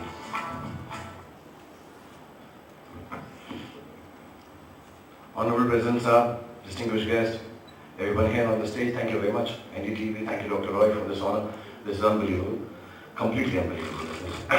This is the best that could have happened to me. 2 minutes, 3. So my time is on. The first of all, I'd like to say is you have to be grateful to the Almighty, to your parents, to your teachers. Not only them, because that is something we all follow, but we've got to be grateful to everyone who works for us, works with us, makes us who we are, brings us to what we become. Because on your own, I believe you're not unique, you're just alone. So gratitude should be an attitude. That's one part. I read it and came on the net. Right. Yeah. But it sounds good, right? I will keep this very, very appropriate. Before I walked in, Sonia said, no lungi dance. Second part, don't try to be someone else. You'll always find someone better, taller, cooler, handsomer, nicer, more talented, with better six-packs.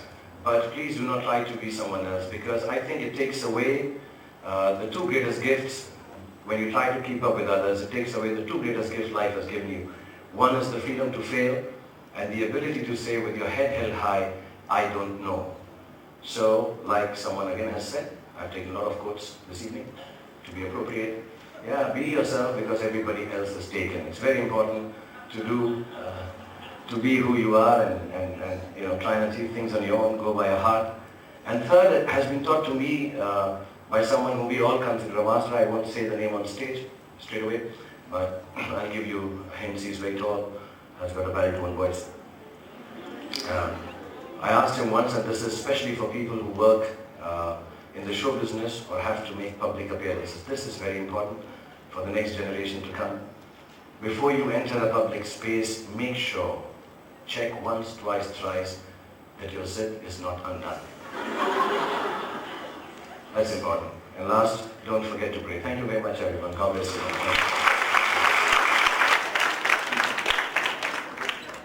So, today we have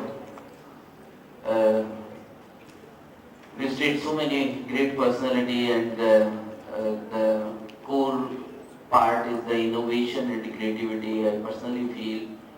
So when I see my life, before 22 years I started my career after completion of examination, and choices to go income tax and submit income tax returns, to provide finance, to make a financial arrangements to some other persons.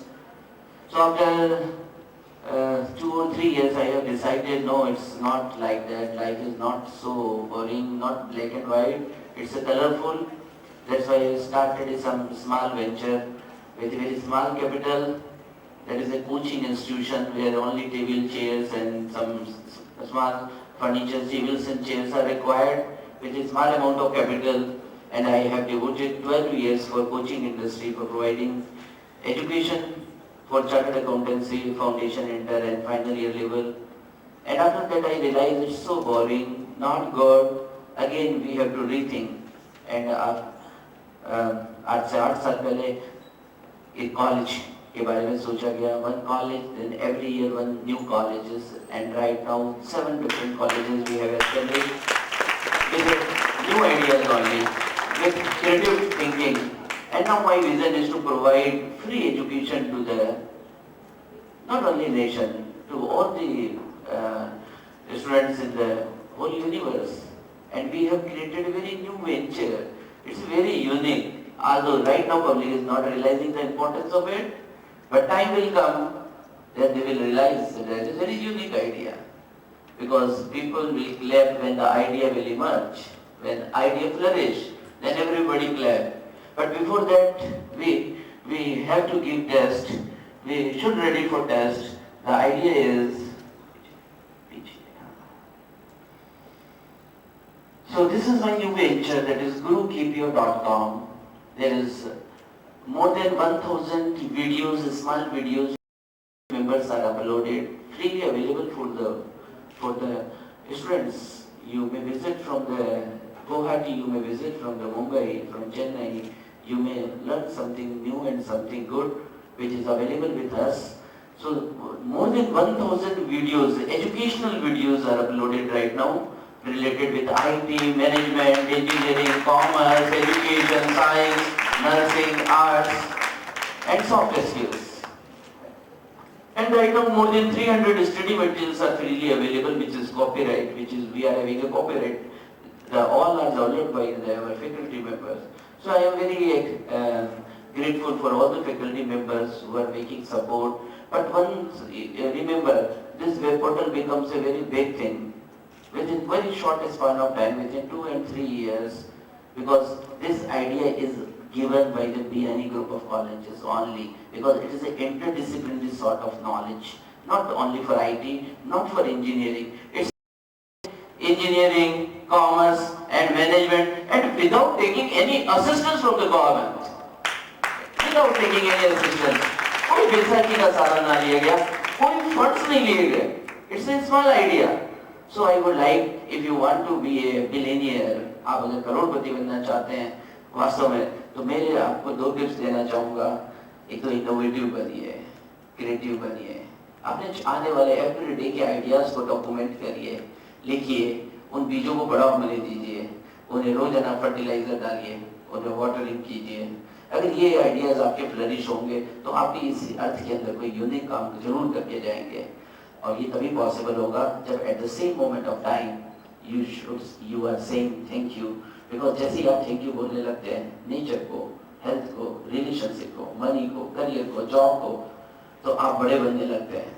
आप फालतू की बातों से बाहर निकलने लगते हैं. Because now you are a grateful person, you are a grateful person. तो जैसे ही आप ग्रेटफुल बनने लगते हैं, आप ये फालतू की बीमारियों से बाहर निकल जाते हैं, आपके दिमाग में आइडियाज आने लगते हैं.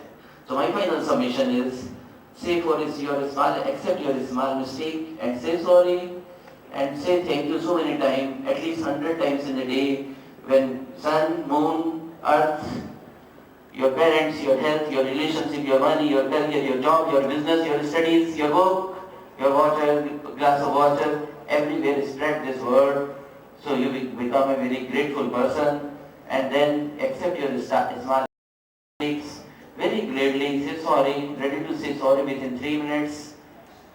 Within 3 minutes, from top bottom of your heart, and every day document your new ideas in your notebook.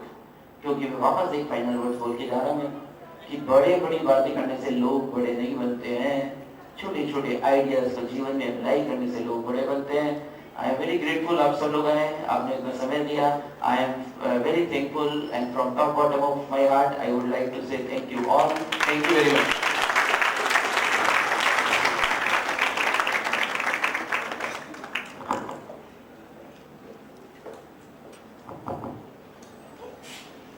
That was really a wonderful start of our inaugural panel session.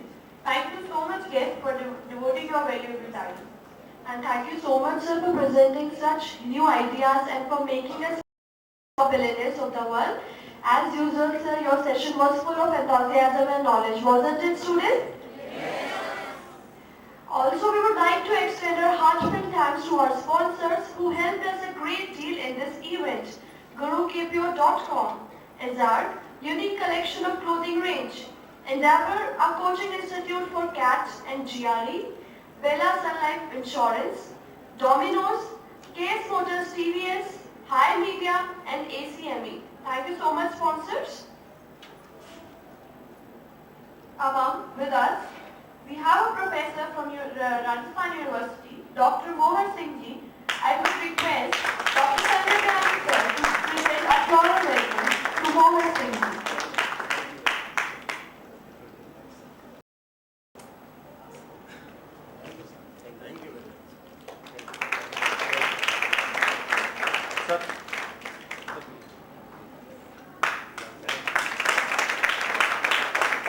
Thank you so much, sir.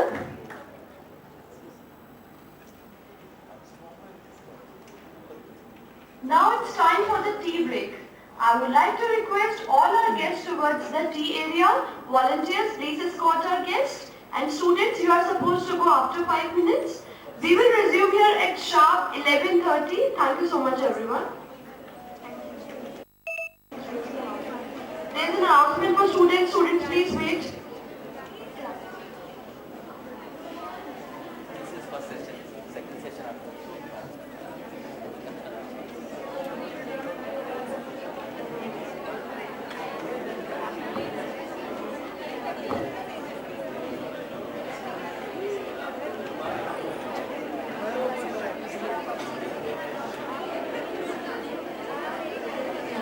Can I have your attention, students?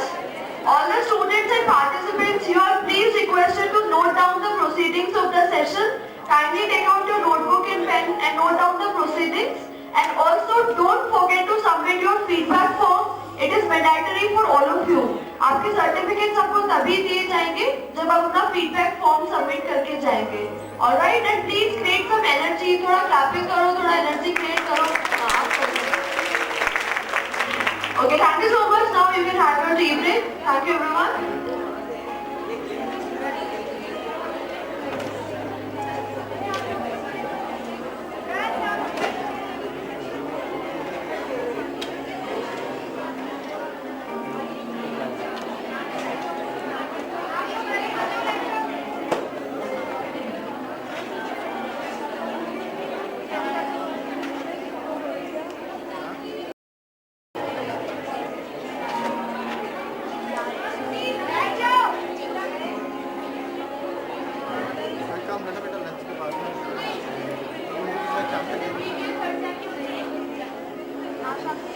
There is an announcement. PVA third step are requested to stay back in auditorium for some reason. PVA third step, Vyani Girls College students are requested to stay back in auditorium.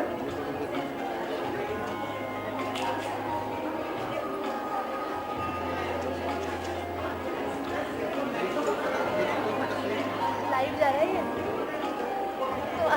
तो आज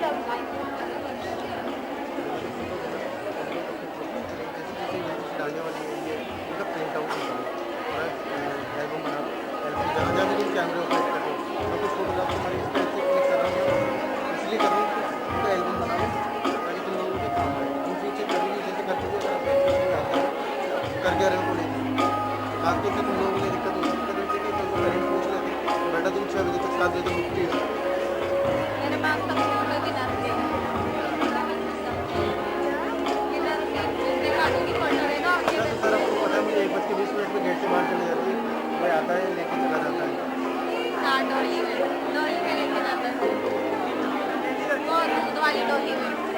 चलो चलो जहाँ पे कौन रुकेगा फिर पीछे मैडम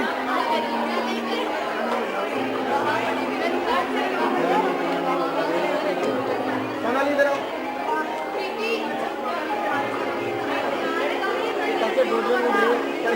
चार पाँच बार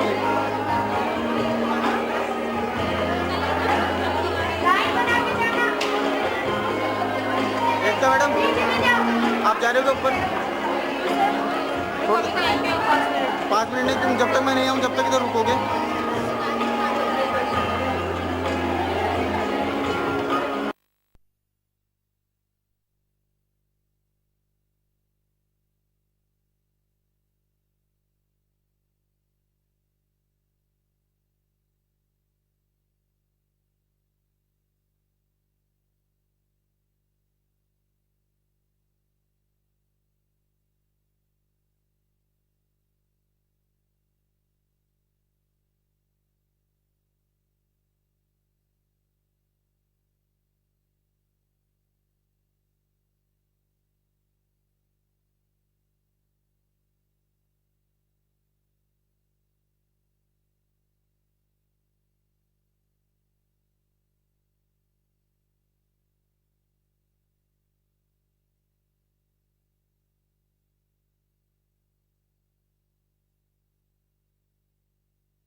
छान लाया 18वां दिन अच्छा है हाँ? आपका दिन अच्छा बीतेगा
our product is worthy. So ultimately product is worthy when we can have adequate amount of our product. It's come only through innovation. It's only come through innovation. अगर हमारे पास कोई इनोवेटिव चीज है नहीं है, ये बॉटल भी अगर हम इसको नई स्टाइल से लाते हैं, ये भी काफी बिकती है। अगर हमारा लोग एप्पल इसलिए नहीं परचेज करते कि उनके पास एंड्रॉइड एप्लीकेशंस है एप्पल के अंदर, वो उस एप्पल को इसलिए उठाते हैं कि ये डिफरेंट है, मजा आता है इसको हाथ में रखने से, वैल्यू मिलती है, ये मजा आना यही तो वैल्यू है। और डेफिनेटली सर का जो टोटल बात थी वो बहुत ही फोकस थी। सर ने पूरे फाइनेंस को इनफैक्ट समराइज कर दिया, assets, investment, working capital, equity, debt, income, expenses, profit management। I think इसके बाद कुछ बचता ही नहीं है। आपने पूरी बैलेंस शीट मैनेज कर ली, आपने profit and loss account manage कर लिया, पूरा फाइनेंशियल स्टेटमेंट ही कवर हो गया। उसके बाद तो मेरे को क्या बोलूँ, मेरे को कुछ बोलने को कुछ मिलता नहीं है। So I would like to say only one word, that I should say thank you and thank you.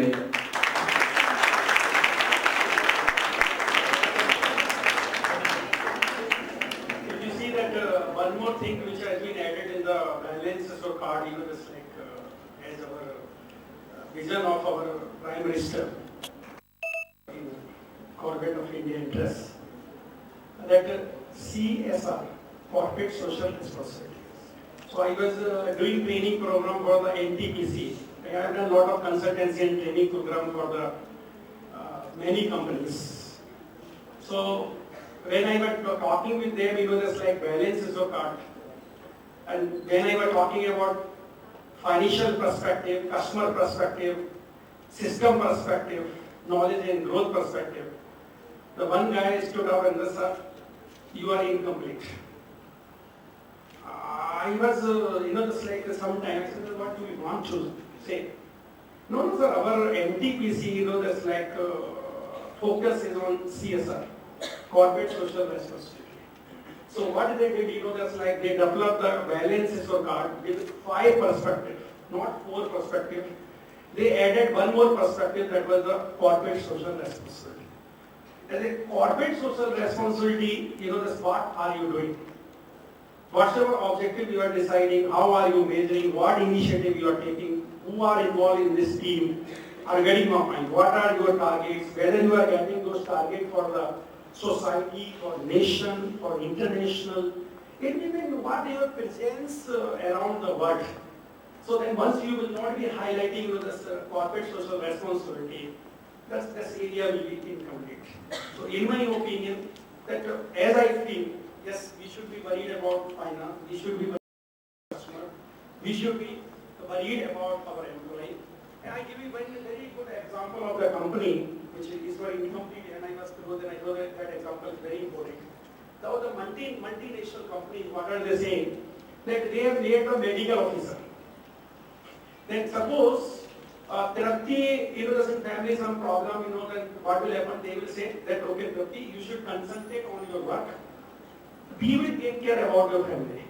Medical officer will take the car, office car, will take the family member, will go to the hospital, will be, just taking care about, just like the family of the Trapti, and then will come back. Then what will happen? Suppose they saved half day of the Trapti. And what is the additional cost? What is the additional cost? Only car expenses, medical, will be taking care of all families. Are you getting my point? This is a whole day job for the medical officer. What is the salary of the medical officer? Suppose it comes, 1,000 rupees per day. Suppose 1,000 rupees per day. What is the productivity cost of the Trapti? Suppose 20,000 rupees per day.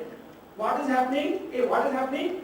20,000 you are saving, 1,000 you are paying, your saving is 19,000 rupees. And with due respect, earlier people were worried about commercial capital. Commercial capital means, why should we spend 1,000 rupees? We will lose 1,000 rupees. Now, in present era, people are worried about intellectual capital. When you talk about the intellectual capital, they talk about social capital, environmental capital, structural capital, organizational capital. It means they say With 20,000 rupees, I am saving the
CSR is also very important part. Nowadays, earlier we know Companies Act 1956, now Companies Act is revised, now we we all know that the Companies Act 2030 specifically incorporate a provision that highlights CRR, that 2% of the profit should be devoted, should be applied for CRR activity. This is a major provision under the Companies Act which highlight this situation. So, sir, as a chartered accountant, sometimes I have to give a values of property, value, goodwill, reputation, shares valuation. But I personally feel if one human being is worth 1 million at least, because I am conservative. Because as an accountant we have taught you have to be conservative. While you should book your entire losses, but profit we should be booked when it is realized. This is a conservative concept of accounting. So by applying conservative concept of accounting, I personally believe that one human being is minimum 1000 crore rupees of the valuation of our heart power, and at least 100 crore is the valuation of our brain power, minimum valuation. So one human being is worth 1.1 billion. So we have, if we have 10 employees or 20 employees or 100 employees, we are using great asset, we are having a very great power. So HR management is also a very important part. How do we manage our HR, the brain of our HR, the heart of our HR, this is also very important. So we all are billionaire. हम सब लोग करोड़पति है या नहीं है? हम सब लोग एक बार दोनों हाथ से हम तो भी रियलाइज ourselves, because जब हम हाथ से सोचने लगते हैं तो रिलेट होने लगते हैं, इससे जॉब होने लगते हैं. So this is a very knowledgeable session. हमने सभी चीज देख लिया. सर ने जो बातें बताई वो सभी बहुत ही उपयोगी थी और it's very good for us and from top bottom of heart I personally feel very grateful and thank you very much, and once again thank you sir, thank you very much.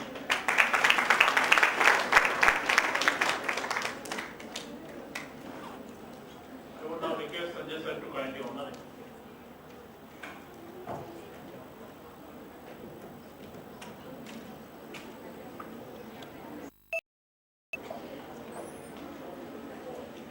This is a small token of remembrance from our side. Thank you so much, sir, for your valuable time. Give a big round of applause.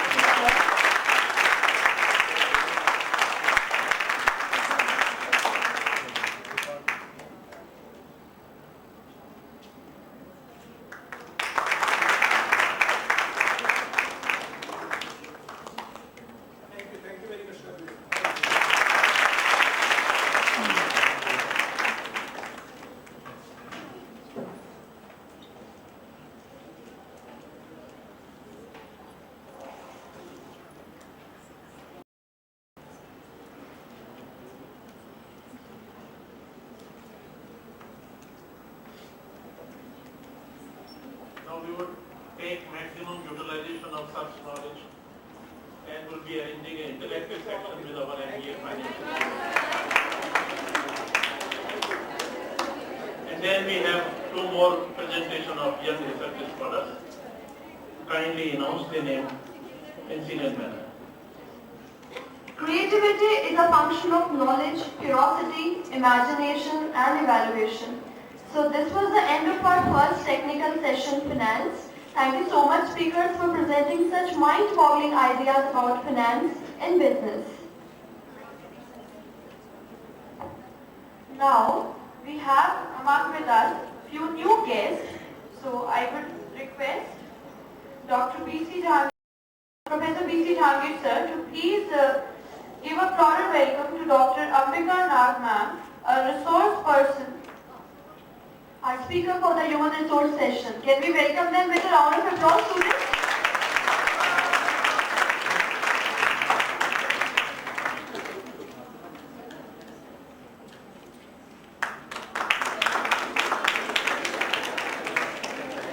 Also we have with us Mr. Kudo from Japan. I would like to request Professor N.K. Sharma sir to present a floral welcome to Mr. Kudo.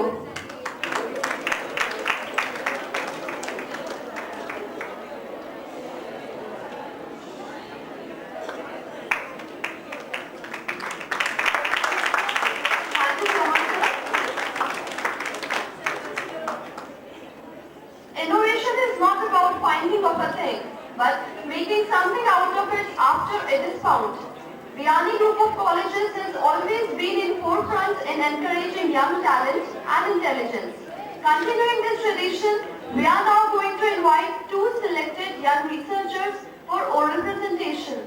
Researchers, please note down, you will have 10 minutes each to showcase your research and discoveries. Consequently, I would like to invite upon the stage the first researcher, Ms. Sakshi Joshi. She will be presenting her paper on corporate governance on global level. Can we have her on stage, please?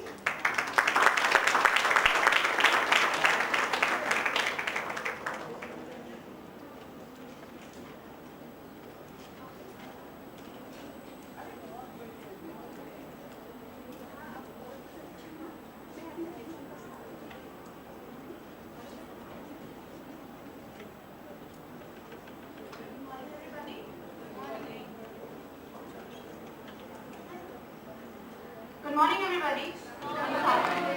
I'm Sakshi Joshi.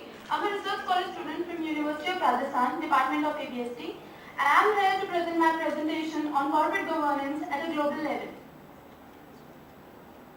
What is corporate governance?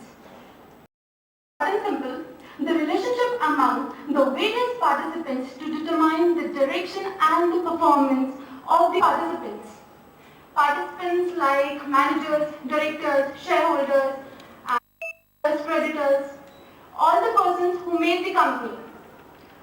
Now, the main purpose of the corporate governance is to balance the interests of the stakeholders in the company. Corporate governance is geared towards ensuring the company takes responsibility fair towards their stakeholders. A company is made up of what? All levels of management, directors, shareholders, employees, suppliers, creditors, etc. On what basis company runs? Through capital. From where the capital comes? Investors invest their savings. Now the question arises, why investors invest in our company? For investors to trust a company enough to buy their securities, they need that all the company will run both with honestly and cleverly. This is where corporate governance is critical. And this is the point where the corporate governance matters the most. Corporate governance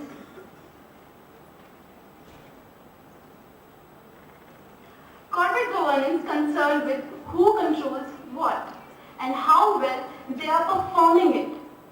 What performance? All the departments, how they are performing it, no biasness is there.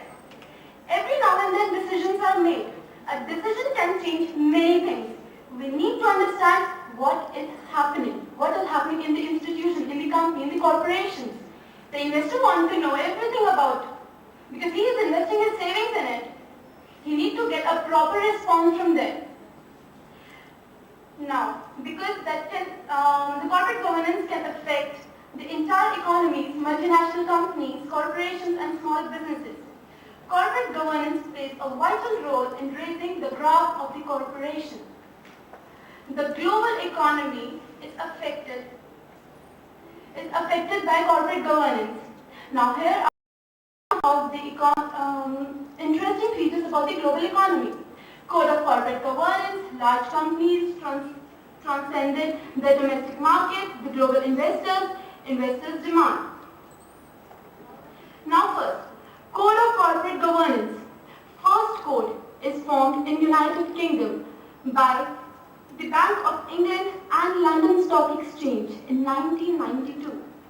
Before the turn of 20th century, 60 codes are made in 13 markets. 60 codes were established. Some are formed by individual investments too. Now second, large companies transcended their domestic market. By what? Information technology, telecom, banks, automobiles, pharmaceuticals. These sectors help business to expand from domestic market to the outer world. Now, the third, the global investors. The investors are the key drivers of the economic growth. Investment changes to the global nature. Information technology makes it easier. The investors are getting to know. They are learning faster with technologies, with information systems. Investment barriers are now gradually disappearing. Now fourth, investors demand. What the investor can demand? What? Regularity and legal system, proper and fairness in voting system, right to select owns one's right to bid a higher bidder.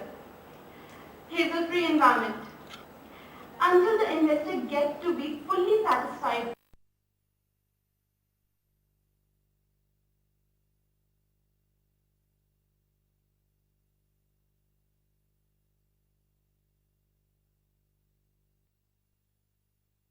the promotion of the corporate governance at a global level. Global Corporate Governance Forum, GCGF, is founded by the World Bank and Organization of Economic Cooperation and Development, OECD.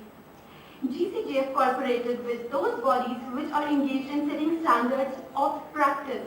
They're engaged in setting practices, not making the codes, not making the principle about it. Many theories are written but not applied. They are engaged in applying it, implemented it. GCGF cooperated with those bodies which engage in standard practice. GCGF joined with private sector's advisory group, which consists of managers, directors, investors, banks and trade unions, representatives around the world, all around the world. It ensures the company to have high investment which can speed up the flow of funds. As the sir had already depicted, that investors want return on investment. He wants the profit. He wants profit. That's why he is investing in savings. So, only by ensuring the companies to have high investment which can speed up the flow of funds. Now, my conclusion. According to World Bank, it is an exercise of authority, power of the government of development in the social and economic fields. Some of the dimensions of central government are public sector management, civil service reforms, economic, political, and social accountability, design, nature, and institution of legal and constitutional provisions. Decentralization and policy making, transparency in rules, procedure, and regulations. Companies with effective internal governance mechanism always produce the best results. Government of India and Ministry of Finance have given the concept of individual director. This is the recent news, if you know. The Ministry of Governance or Ministry of Finance and Government of India given this concept of individual director. The recent news also came in Times of India, if you have read the newspaper, that the maximum companies have in management control by ex-employees. If bureaucrats and ex-employees are going to be there, no independency will be there. Only dependency will be there. The biasness will be there. The good managers are analyzed and the bad ones are to be rewarded. Why? There must be corporate governance in the corporation. Only then the company will get their graph to the upwards, rather than they will go to the downwards. They have to consider the corporate governance, but no corporate governance is implied. In my concern, it is like governance is fine concept, but actually it is not implied properly in the corporate world. Thank you.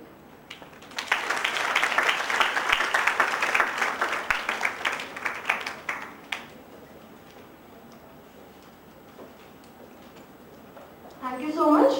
That was a nice effort indeed. We would like to wish you all the very best for your future. Consequently, I would like to invite up on stage our next researcher, Swati Jain. Swati Jain will be presenting her paper on the topic Evolution and Importance of Effective Risk Management in Banks.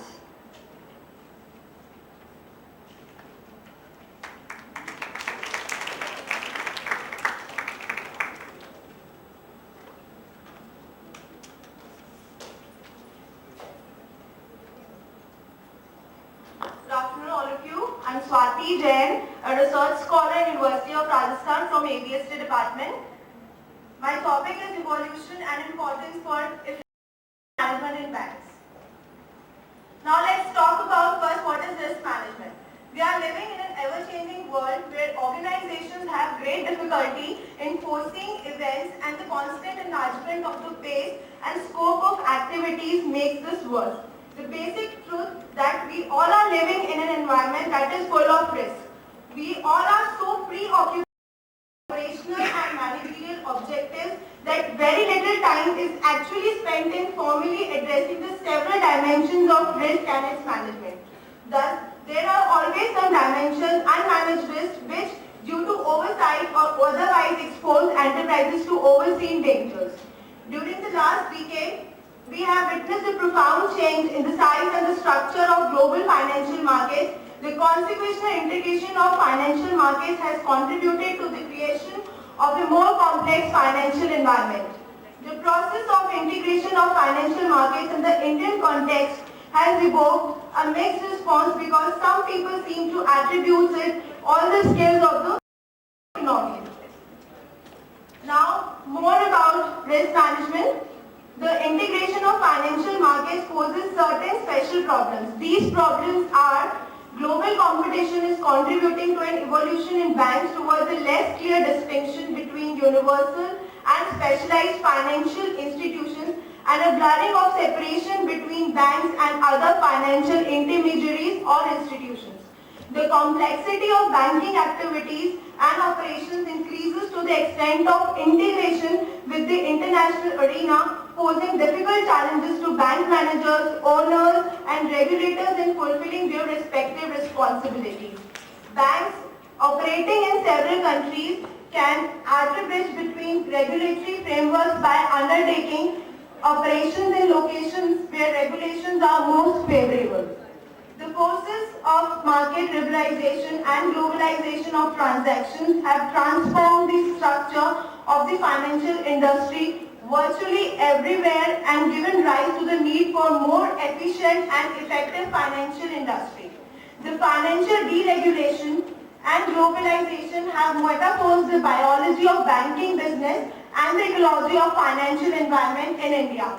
As a result, a whole host of new opportunities has sprung up the banks and financial institutions exploit. Reduction in transaction costs has raised the liquidity of security markets, and the removal of foreign exchange controls has permitted capital to flow more freely towards higher returns, promoting a greater diversification of portfolios. These benefits of the stability of financial system. Greater competitive pressures squeeze profit margins, and in order to retain them, institutions tend to pursue riskier strategies.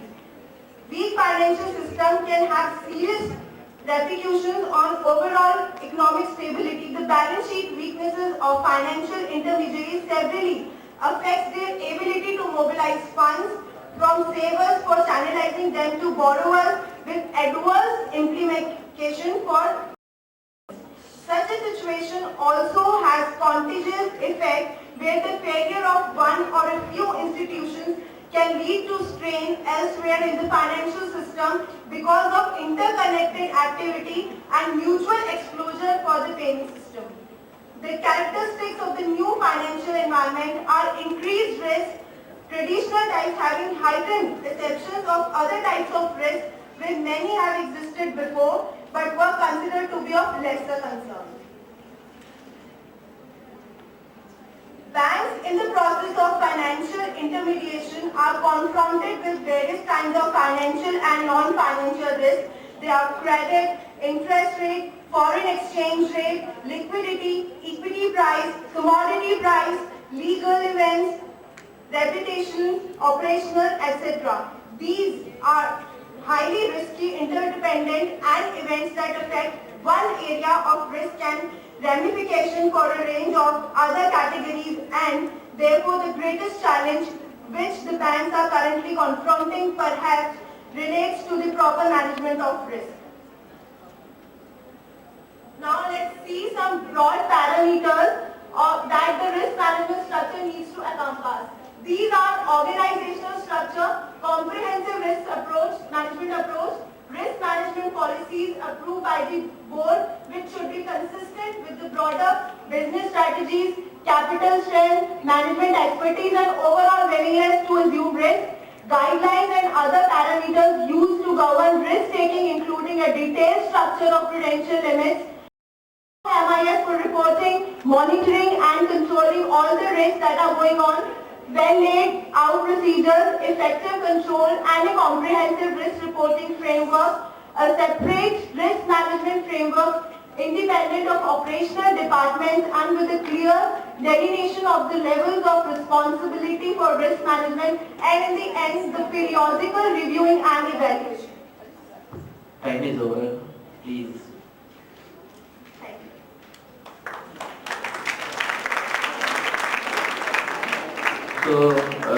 So this symposium is basically focusing on innovation and creativity.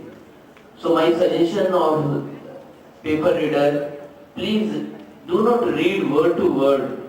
Your creativity should be reflected in your words. And try to explain from bottom of your heart, you will become more effective. And whenever you write a paper, please every day habit to develop your own handwriting, your words, your wisdom, your understanding, because it matters. Whatever given in Google, whatever given in your books is not so important, but what you are thinking, what your analysis is more important. So I request all of you, please develop a habit to write something good, something new, something original.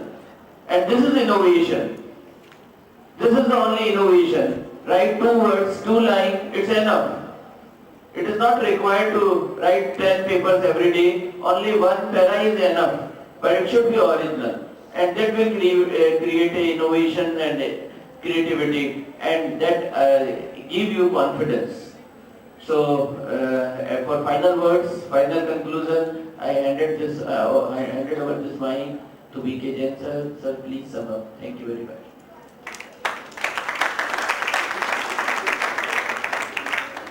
Thank you very much, sir.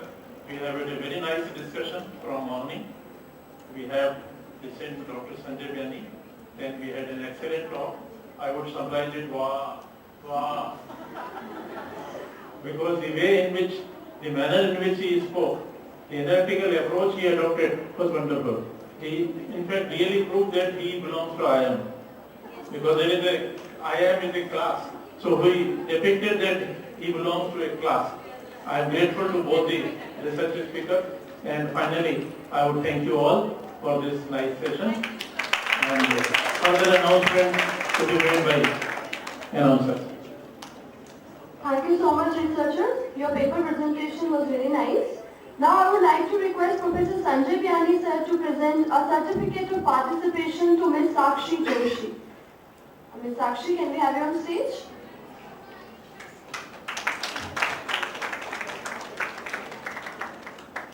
You can ask our expert panel present right over here. Professor Biani and Professor B.K. Jain will answer your questions. 2 questions will be allowed from the audience. So, any one of you, if you have any query, raise your hand please.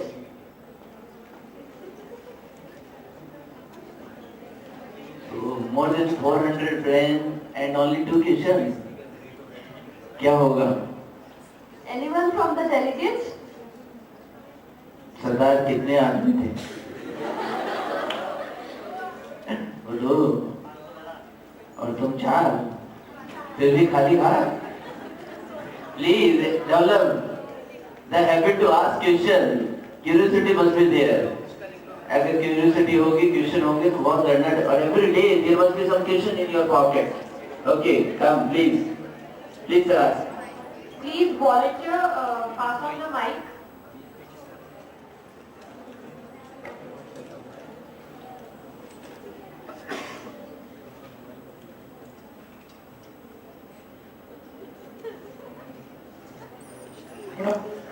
I'm actually a defense personnel officer, Colonel Jawahar. I'm doing a math RM at St. Wilford. I came here for presentation of my paper, Snake and Ladder of Career. Next session, if you allow me, I'll be honored. Yes, impromptu. But my request will be there. If you allow me, that will be beneficial for the students who are there. I don't require any support. I am prepared and I'll show you. But I am asking, please ask one question. One question, I am asking question also. Yes, To this. we will try our best, we will accommodate. Yeah. Second, my question here is, with the change in government, do you expect any further CSR, corporate social responsibility? Do we really meet CSR in few organizations as such are want to include in their balance sheet that CSR, but on ground picture is really different. So do you think that in the real sense is going to come as in developed world? देखिए मैं fundamental principle बताता हूँ जो मैंने old literature से पढ़ा। घर में बच्चे कैसे होते हैं बोला जैसे उनके फादर होते हैं। प्रजा कैसी होती है बोला जैसे उनके राजा होते हैं। So if our prime minister is very worthy person, the entire nation will follow. So definitely you feel very positive outcome in the society, and I think CSR will enhance, and 2020 the situation will be totally different. So I am very optimistic person, but I am very confident that people follow the leader, prime minister. वे जैसे prime minister होंगे वो नीचे चीजें दिखाई देगी ही। Thank you very much. Can we have the next question please?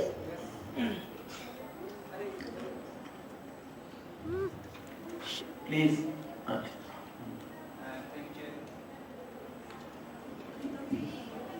Thank you, Chairman. I am Ash Kumar from CSTV, media person from Science Technologies, and thank you the presentation of CSR. Recently, when the Prime Minister was America or the CSR, so he says no CSR, it should be CCR, Corporate Government Responsibility. No CSR, Corporate Government Responsibility. Bharat के अंदर 130 करोड़ लोग रहते हैं, America के अंदर सिर्फ 33 करोड़ लोग रहते हैं, और कितना गैप है, पॉवर्टी कितनी है, ह्यूमन राइट का वायलेशन कितना है, एनर्जी डिग्रेडेशन कितना है, per capita income is very very less in India compare to developed countries. So how to make a GA, not CSR, GSR to a more elaborative way, make a quality of life. Yesterday I was in British government program education. 114 global directors हैं जो UK के अंदर हैं. How many Nobel Prize winner in India? They have 14 posting how to make a quality education. Quality system back to our grassroots, not for the top. 65% population living in rural area. One agricultural development, domain, agricultural domain activities. rather than concrete jungle. Concrete jungle not provide any water, not provide any food, not provide any oxygen to breathing. Then we are not breathing, we have the bleeding, not bleeding out illness in our body. My point is, make a grassroots innovation with the Japan is the smallest country, but how work is work in India and Japan, you know the things. Question is capacity building of own resources, capacity in our own peoples, and capacity of the countries. बहुत अच्छा question.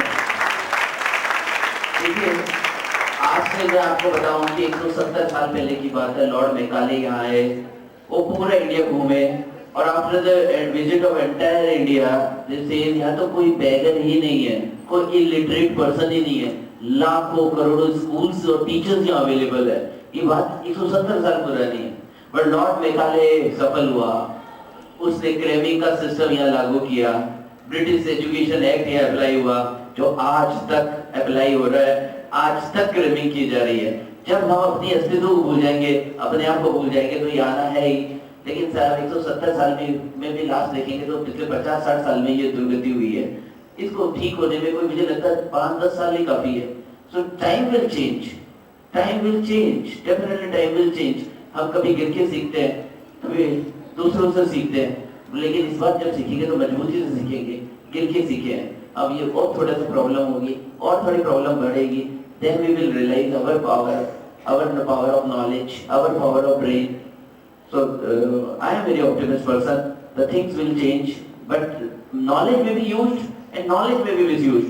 Probably from last 100 years we are misusing our knowledge, we are misusing our intelligence, and most of the persons are very negative and stressful nowadays. But as and when we return back to our originality, original thinking, we will gain again. It's my aim. Thank you so much, sir. One other point that Lord Macaulay की जो पद्धति थी वो British government के system का अनुसार थी, not by the Indian system, not by the Indian population, not by the Indian economic system, not by the agricultural development countries.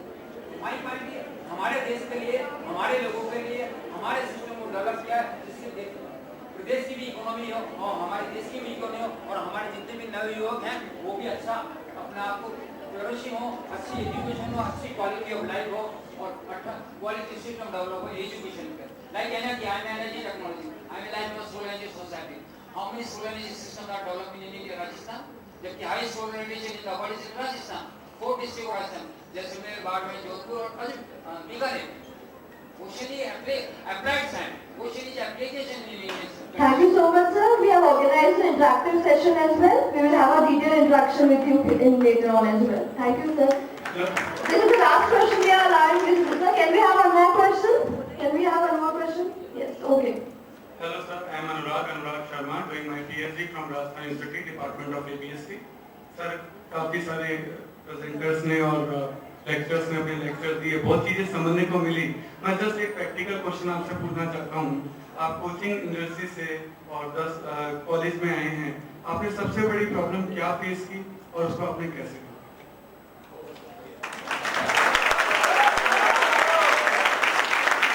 एक ही लैंग्वेज जवाब है, अगर ये आज आपको समझ में आया तो बहुत रिफॉर्म होगा। सबसे बड़ा है रोग, क्या कहेंगे लोग, जब इससे बाहर निकलते हैं ना तब जीने लगते हैं।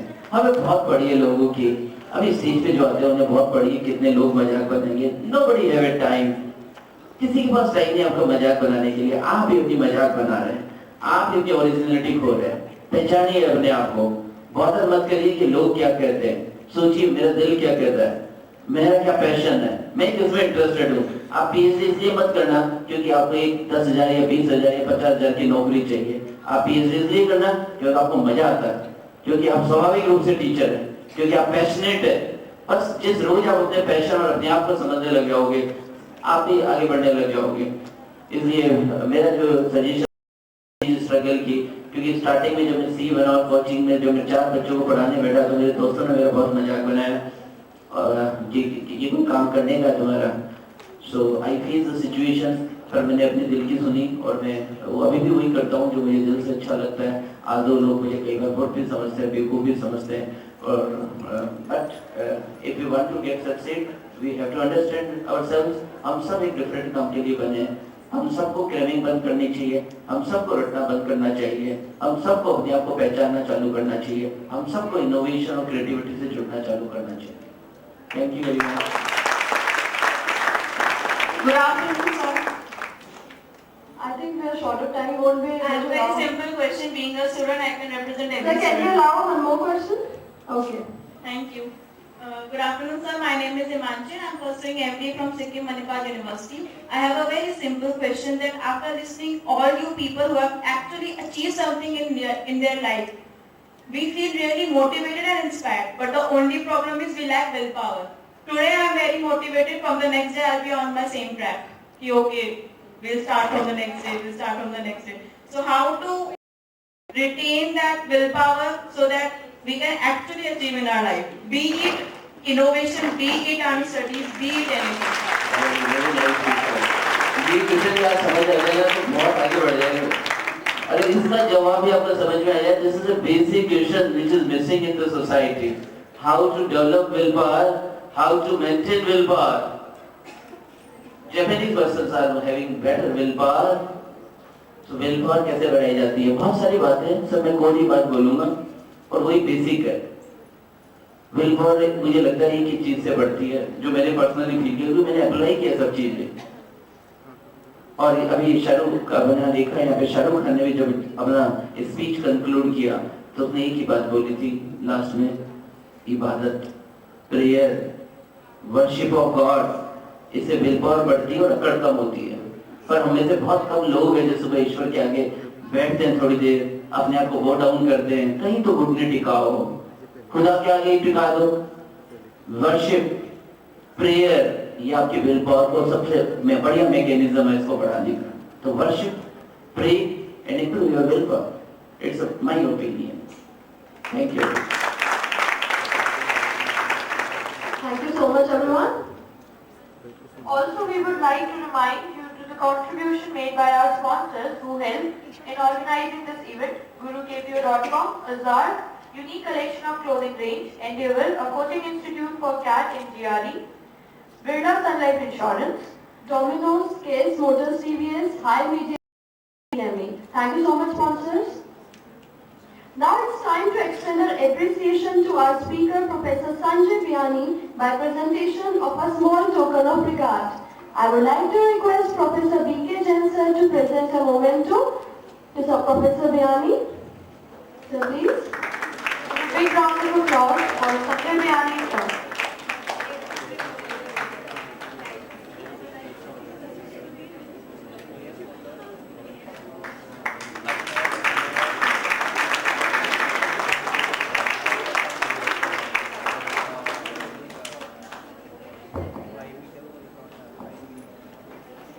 Thank you, sir.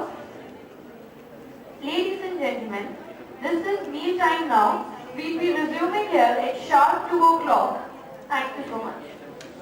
Volunteers, please escort the guests area. It's near Block C in the foyer. And students are requested to stay back for 10 minutes. They'll be distributing their folders and writing pads. So please stay back.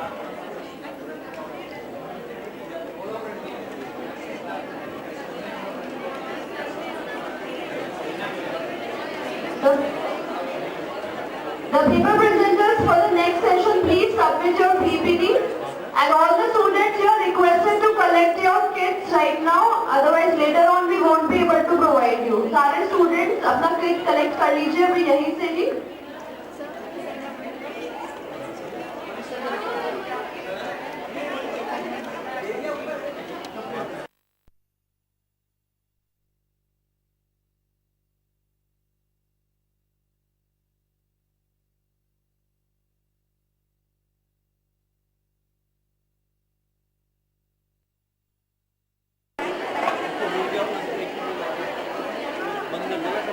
अरे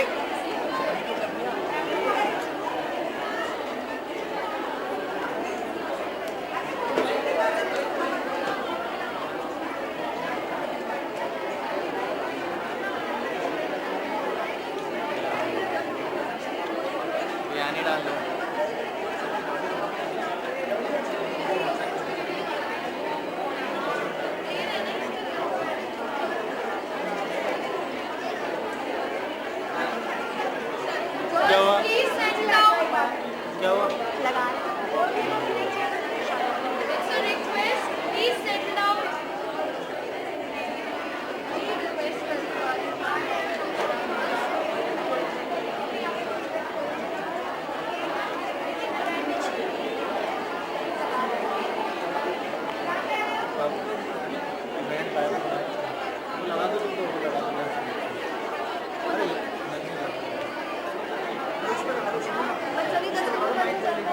वो तो मैंने Bihari college पे लगा रखा आराम से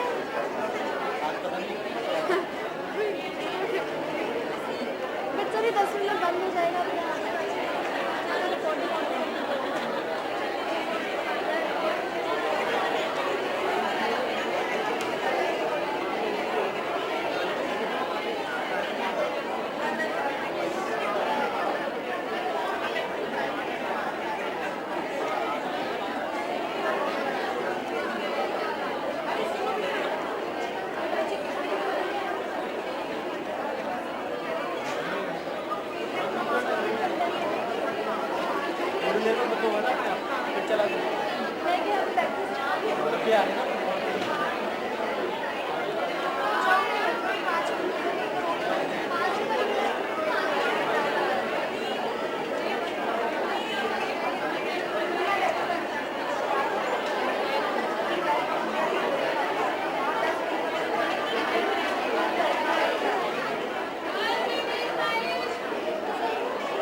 हुआ था उसमें, वो गायब।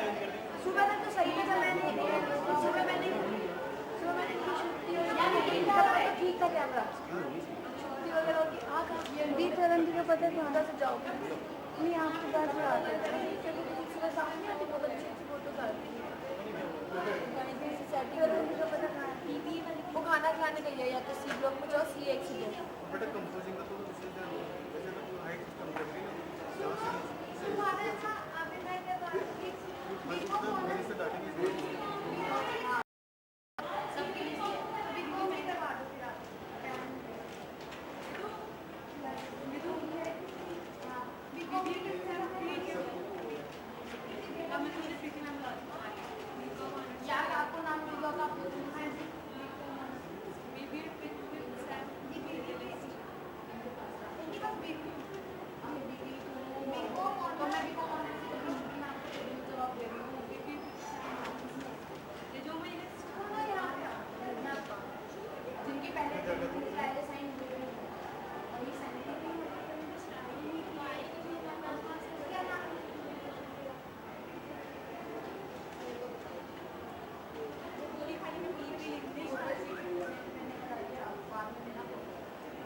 अटेंडेंस शीट तो इनके पास गई नहीं थी आज।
Sir,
good afternoon.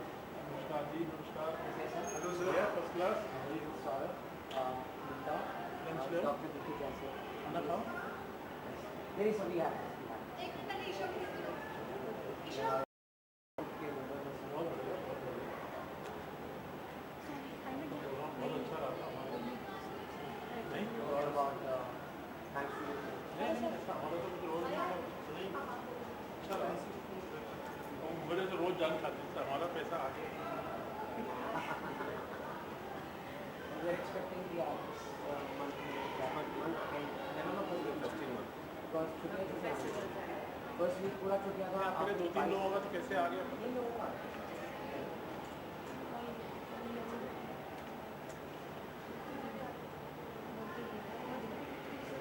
ये हो गया, अभी भी ऊपर चल रहा है क्लास।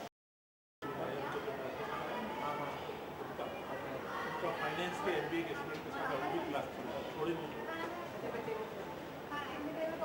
अच्छा, चलता रहे। ओके तो मुझे लंच चाहिए।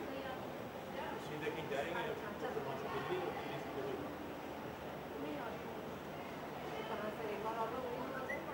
नहीं, ये पास में छोटा सा ऑर्डर देते हैं।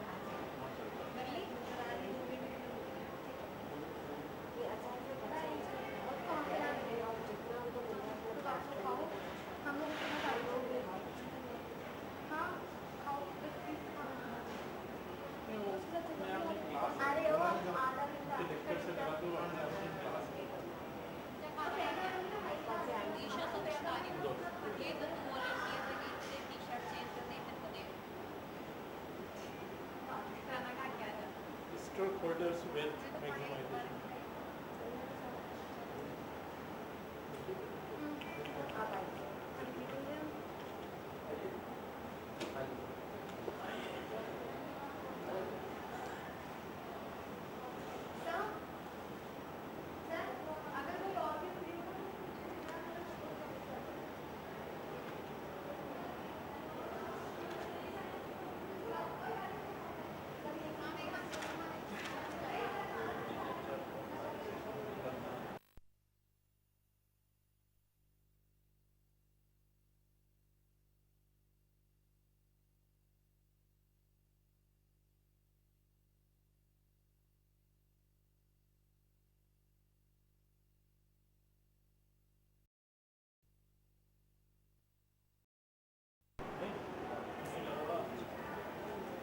First secretary of the department.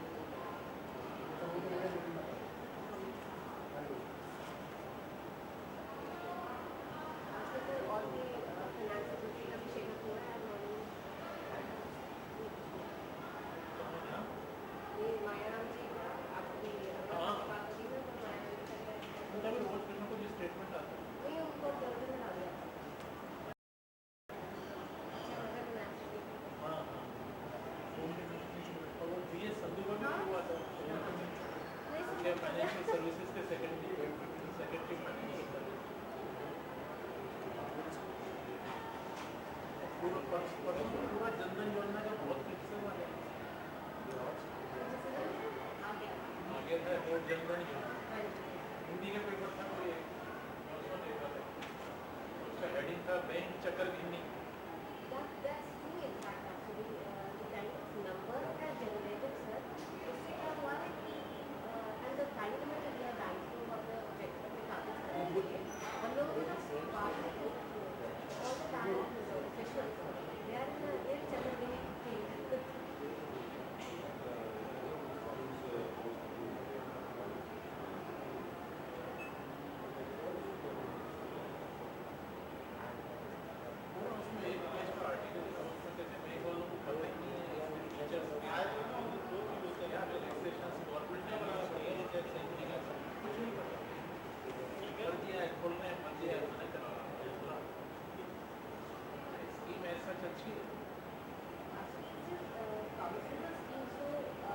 बेटा तू नहीं खाता नहीं खाता है ना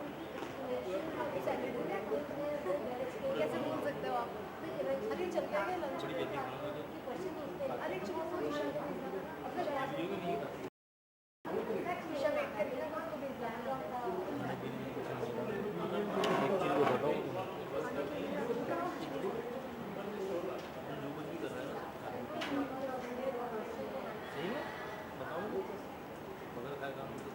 गलत फहमियां बहुत फैल गई हैं. गवर्नमेंट 5,000 2 दिन ज़्यादा नहीं करते. लास्ट 2 दिन से कर रही हूँ, आज भी कर सकती हूँ. इस चक्कर में नॉर्मल कस्टमर जो है वो भी बड़ी लंबी लाइन रोबोटिक्स रश है. दिल के चेहरे पर मुस्कान है. देख लो.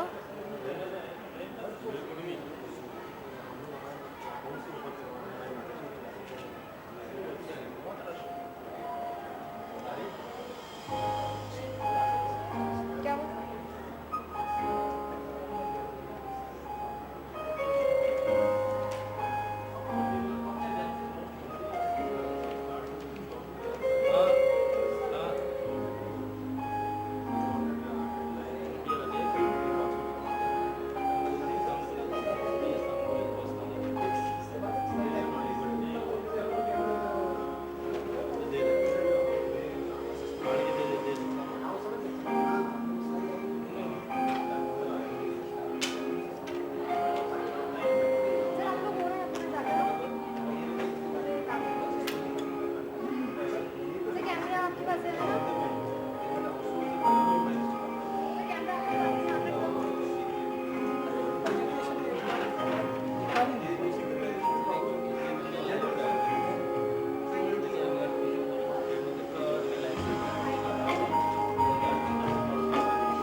Check one. Hello. Hello. Hello. Check one. Hello. Hello. Check one. Hello. Check one. Hello. Check one. Hello. Check one.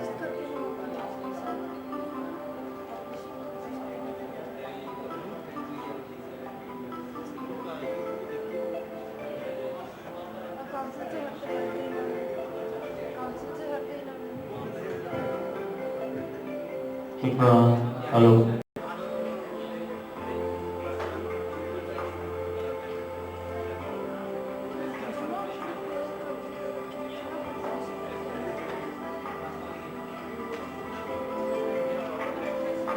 Check one. Hello. Hello.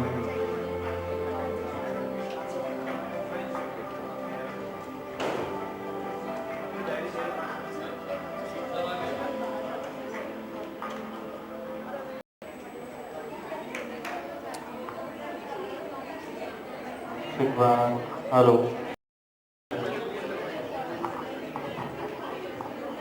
अरे देखो कितनी चमक आ रही है Check one. Hello. यहाँ से तो बनी है जहाँ से तो टाइट करोगे टाइट है टाइट है तो हाँ ये जो चमक आ रही है ये कम कैसे होती है हाँ ये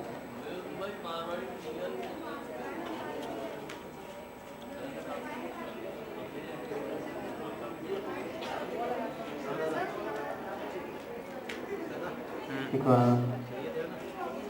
Hello. Check one. Hello. Check one. Hello.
क्या चाहता है यार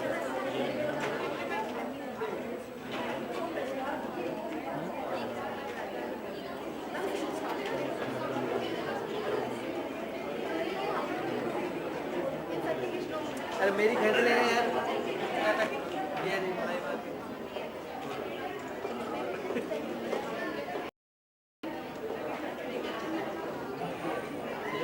हाँ खड़े हो जा कैमरा मैन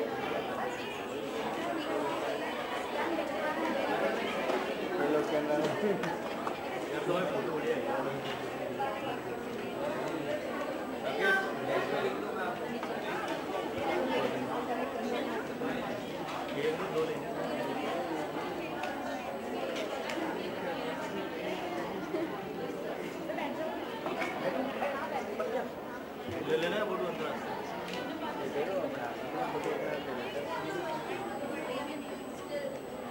ये देखो हम देख रहे हैं इनके चेहरे पे अभी जैसे लाइट ज़्यादा आवे ना तो इसकी कम कर लो बस हल्की नहीं वैसे भी ना जो इसकी लाइट ज़्यादा आती है ना तो इसकी थोड़ी कम आती है लाइट तो वो इफेक्ट बराबर हो जाता है जो लाइट ज़्यादा है ना उसमें हम लाइट देखते हैं तो इसकी लाइट कम होती है तो वो इफेक्ट बराबर हो जाता है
हुआ था। इससे जस्ट डबल जो आदमी आधा लीटर ये 52 लीटर आधा लीटर सही है।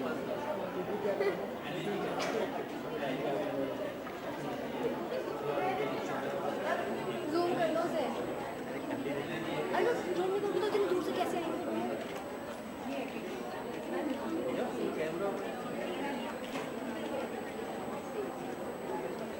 देखो ये दूर से कैसे आएंगे?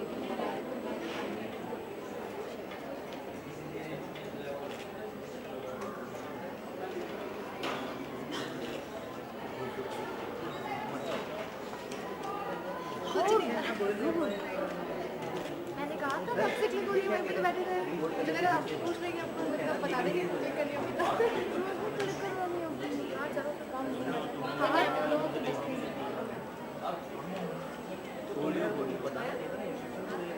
अभी कौन क्लिक करेगा फोटोग्राफ यहाँ पे? सुनो कौन सा खान से आ सकता है, अमित सर भी कर सकते हैं, शीशा है, वो सर जो वहाँ पे बैठे थे ना उनके साथ अंकल के साथ जो यहाँ पे बैठे रहते हैं जैसे वो है यहाँ पे शीशा का नहीं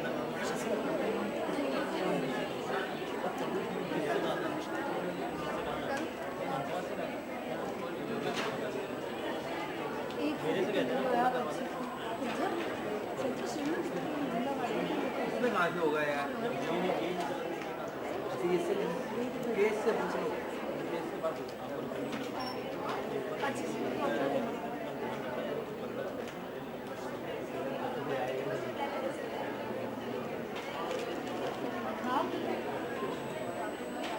अच्छी नहीं आई ना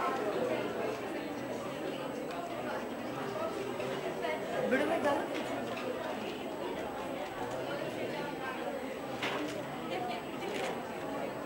ये तो बर्तन घूम रहा है।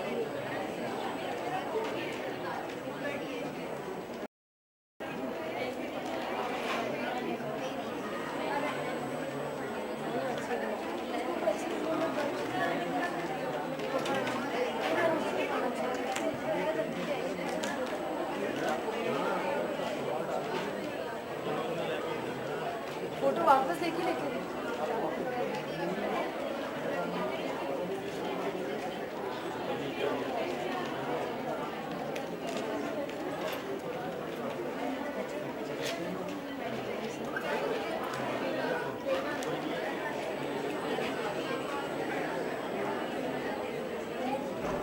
वो देना था हमको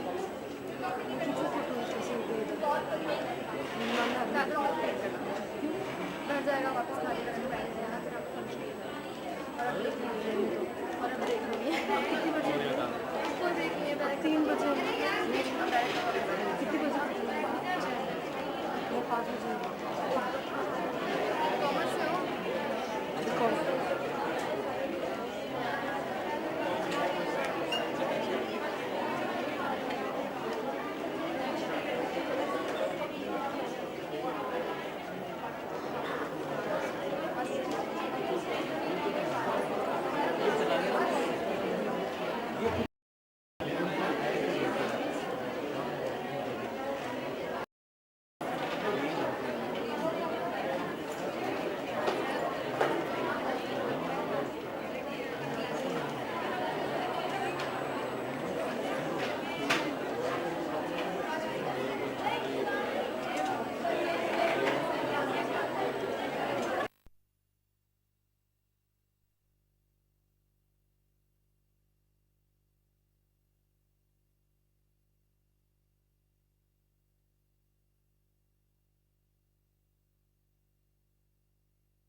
Students, please settle down on your seats and please call up your friends from upstairs. Session is soon going to start within 5 minutes.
Girls, please maintain decorum of the auditorium.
I would like to thank our sponsor for the event, GuruKBO.com, Azhar's unique collection of clothing range, Endeavour, a coaching institute for CAD NGRE, Builder Sunlight Insurance, Domino's, KS Motor TVS, High Media, ACME.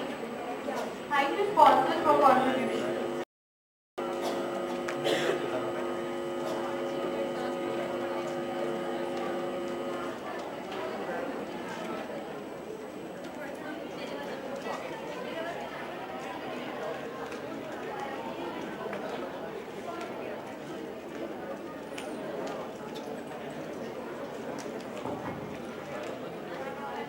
This conference is broadcasting live on our GuruKBO.com and on our college site.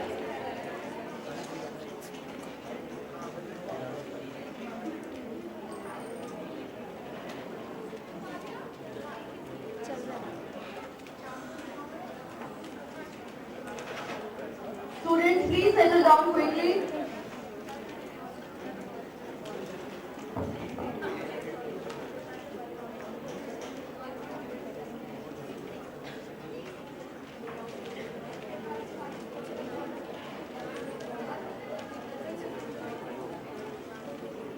Welcome back everyone. Human resource is all about having the right people with the right abilities in the right time and at the right place. Of innovation in organizations, most important factor that must be considered is human resource management. There is a growing evidence available to suggest that human resource management is an important predictor of an organization's success. And you must be willing to take new risks. To do something creative and innovative in human resource practice, as Mark Zuckerberg, Facebook founder, CEO, has rightly said, the biggest risk is not taking any risk. In a world that's changing really quickly, the only strategy that is guaranteed to fail is not taking risk. Let's pick up again with our next technical session, which is based on creativity and innovation in human resources. For this session, I would like to invite Professor P.C. Jangid to chair this session, please. Sir, can we have you on stage? आइए तालियों के साथ Jangid sir का स्वागत करते हैं।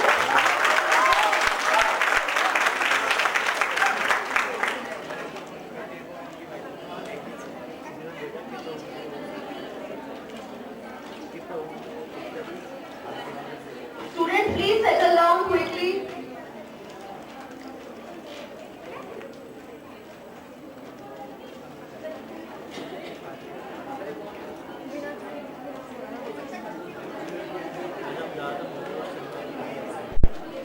We have along with us Mr. Mayank Rai, Director, Edugram Academy, Jaipur. I would like to request Dr. Tripti Vijayvargiya ma'am to present floral welcome to Mr. Mayank Rai.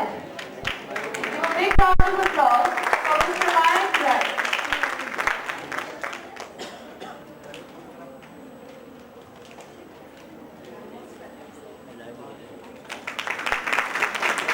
Thank you so much, sir, for gracing us with your presence.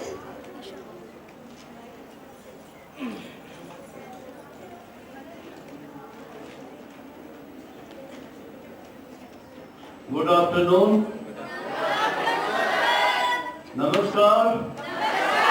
Pranam.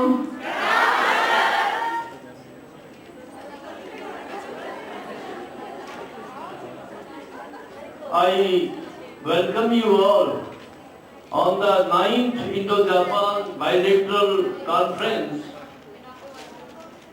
The topic is creativity and innovation. Honorable Chairman of this Vianney Group of College, Academic Director, Research Director,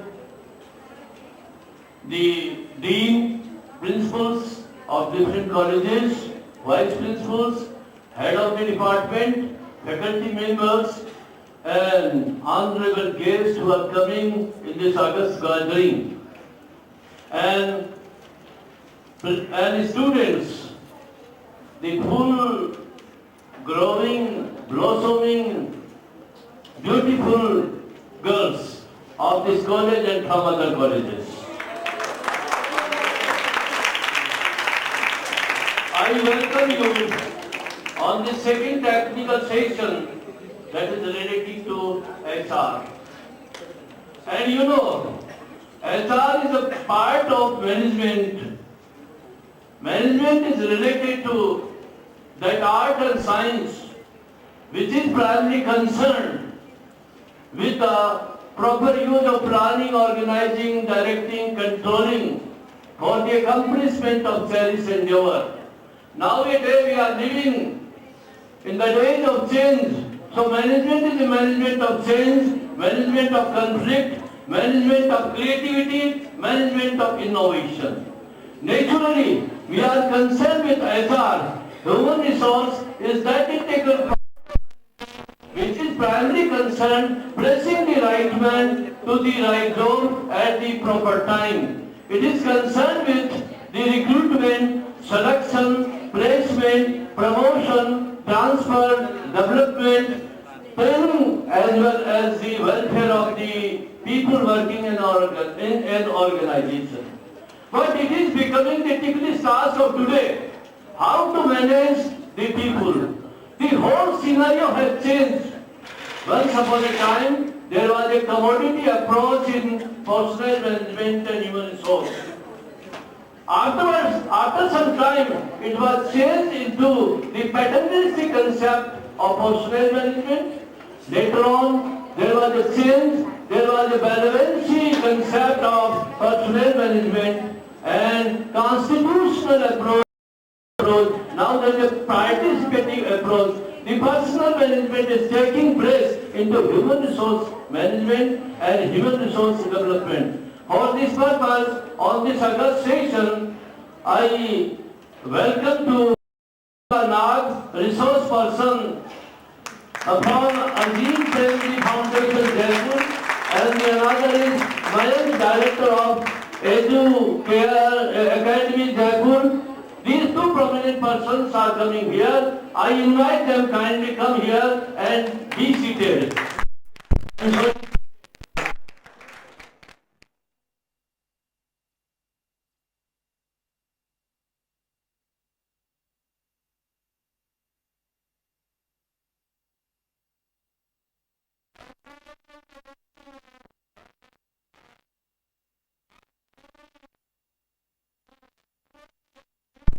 Qualities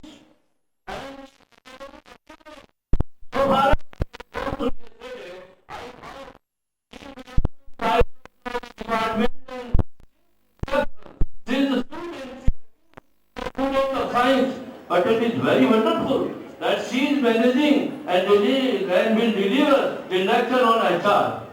So far as Mayank sir is concerned, he is also, I think, directly not connected with this human resources, but nowadays he is in practice of human resource. So it will be a very beneficial and fruitful us that we will get their immense knowledge. Thank you. I invite Dr. Nag to deliver her lecture.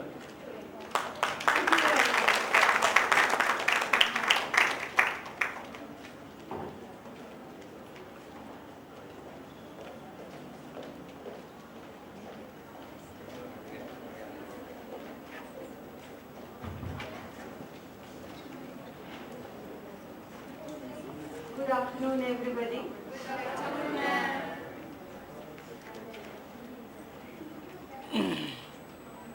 So I've chosen a very interesting subject to talk about because, as Sir has rightly pointed out, I have spent many years of my career in academics teaching botany and biotechnology, and there is a swift move from academics to management and then to human resource management. And I guess everybody should know a bit of human resource management. It helps in day-to-day life at your family level, at your social level, in your friend circle, and at your workplace. So, what I am going to talk about is emerging demographic dividend and our preparedness for managing people functions in India. Can anybody tell me what is demographic dividend? Anybody? It is much talked about these days. So let me define what is demographic dividend. आजकल मोदी जी बहुत बोल रहे हैं इसके बारे में और मेरे बाद जो मयंक जी बोलने वाले हैं ये उसकी डिमांड यहीं से बन रही है सो इसलिए जरूरी है कि मैं पहले अपनी बात कह लूं फिर मयंक जी कहें ताकि मयंक जी की बात भी जस्टिफाई हो थोड़ा उस पर प्रेशर पड़े So when we talk about demographic dividend, we talk about the economy which is shifting from agronomy to industrial economy. We are talking about the resources in terms of human capital, which is emerging out. And this is going to stay for 50 long years.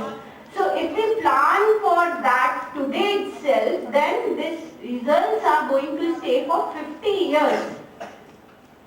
If we compare the demography of China and India, can I have the laser light please?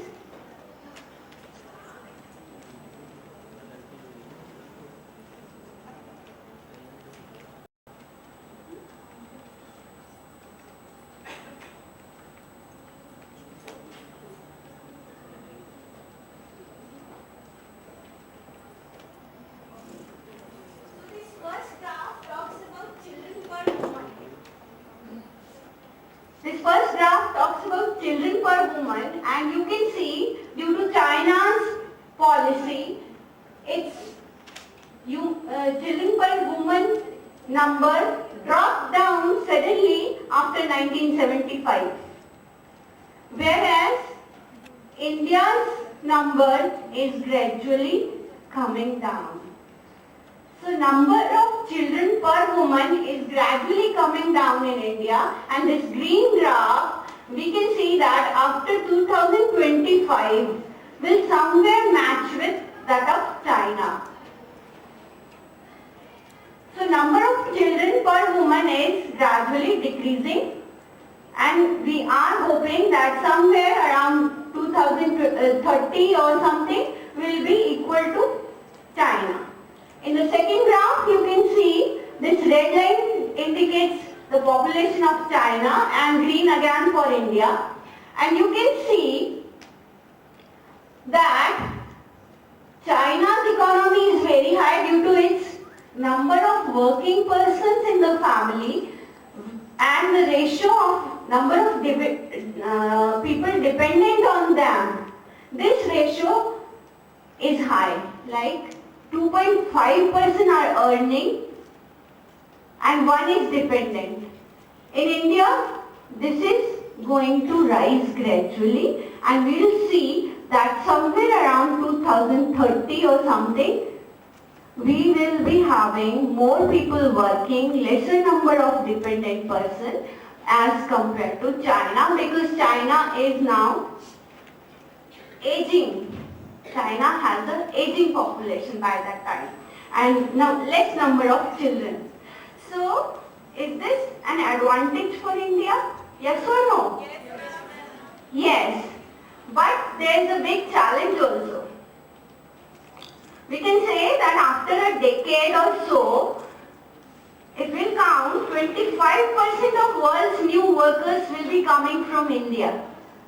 1/4 of the workers from India. And it is going to last for a long time. अभी देखें, working age population, 2020, 55% of population will be working, and by 2050, this percentage doesn't drop down much. It remains constant. Now let us compare the projections. The source of this is FICCI.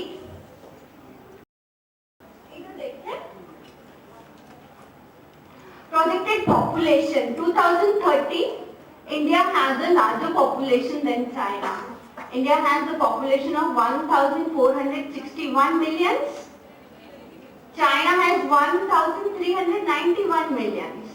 And US is far less than both of these countries. Then we see the labor force surplus. China goes -10, US goes -17, and India has this 47 million surplus labor, which we are banking upon, that our economy will grow on the basis of these 47 million surplus labor. So projected median age अगर देखें इस labour की as क्या होगी? India's average age will be 32 only, China 43, and US 39. So India will be the youngest country.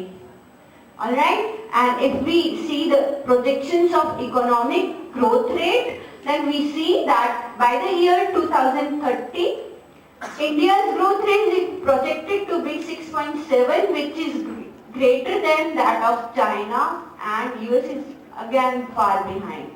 So we are thinking that our growth rate is going to increase and we are going to beat China. Would the dividend be realized? Do you think yes or no?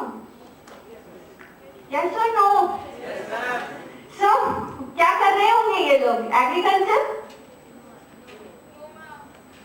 organized manufacturing, IT, BPO, R&D, financial sector, sales, marketing, ये सब कर रहे होंगे. Are these really welcoming? Do you think it is so? Are we prepared to face this challenge? Is this picture so hopeful?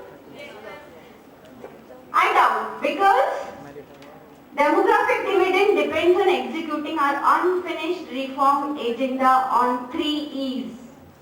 First is education, number 2 employability, and number 3 employment.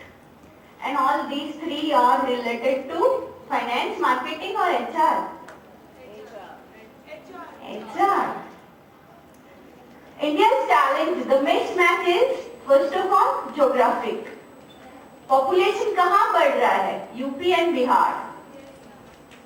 और employment कहाँ है? महाराष्ट्र और गुजरात. सो migration हो रहा है. Sectoral approach देखें, जो labour available है, which is unskilled or skilled? Unskilled, and the demand of the market is in skill sector. So again, skills are the requirement of the day. Now, what about the employers? When they come to our country and want to hire people, what is the challenge?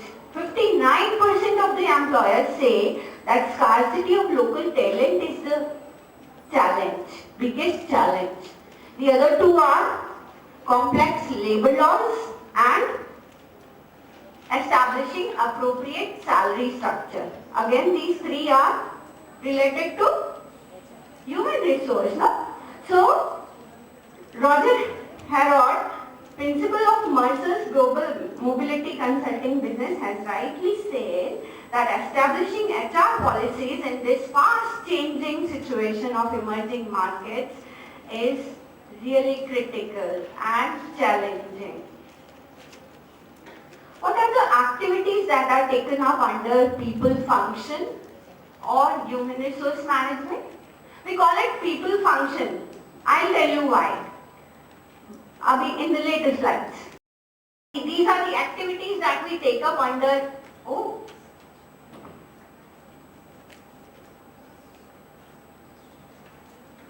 employment.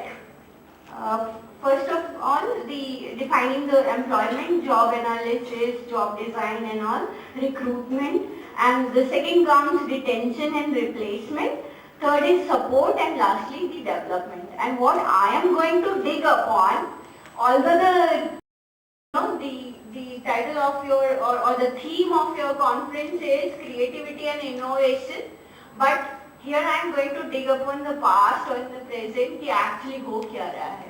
तो जब ये देखें कि actually हो क्या रहा है, then we can project कि चलो अभी करना क्या है ना? So recent trends अगर देखें human resource management के, so first of all the policy shift is there. Earlier it used to be organization centric, now it is becoming people centric. So employee को as a resource देखा जा रहा है. So employee is considered as a resource which is very important, especially when we are going to provide good services to the population. Then secondly, attracting and retaining of human resource is the second thing, and for that matter, अभी बोल रहे हैं कि skilled लोग मिल नहीं रहे हैं, locally available नहीं है, ठीक है? जब available means hiring is the biggest challenge. So hiring the right people for the right positions is the biggest challenge. So once you have found the right people for the right positions, your second challenge is to hold them there, retain them there. And for that purpose, you need to give them, design a healthy career roadmap. ऐसा नहीं है कि आज एक बंदा जो चपरासी के तौर पे ज्वाइन करता है, till the date of his retirement, he remains चपरासी only. उसके skills में कुछ बदलाव नहीं आ रहा है, उसके प्रोफेशनल ग्रोथ में कहीं कोई बदलाव नहीं आ रहा है, वो जहां था वहीं पूरा कंप्लीट करके रिटायर होके वापस अपने घर चला गया. This is not the right HR policy. Now, what are the different career patterns and their motives? First is expert. यहाँ क्या होगा? Lifelong focus on one specialty. एक जना एक ही चीज में स्पेशलाइज करेगा. So if I studied science, if I studied biotechnology, I should have focused in biotechnology and become an expert of that. So this is the expert style. Second is competitive. That means market में जिसकी demand है, मैं उधर jump कर जाऊँ, right? And third, like this, learning. Your area is expanding slowly. You are moving through, you are expanding slowly from one position to the other, to the next, and therefore your knowledge is expanding and you are learning more and more and more things. And lastly, entrepreneurial, zigzag. अभी ये किया, फिर इधर shift हुआ, फिर इधर shift हुआ, फिर उधर शिफ्ट हुआ. But you see, the learning path is very attractive. And how do you learn in the employment, in the job? Through lateral movements, through different and related occupations. So therefore, there is the need of personal growth and creativity. Both are satisfied through lateral movements. Now let us peep into job rotation and transfer policy of some organizations. The time limit is 30 minutes only, so we will not be able to cover entire sectors. But I will try that you learn a little bit, you grasp a little bit about these things. So firstly, I will talk about job rotation. What is job rotation? Can you get something from this slide?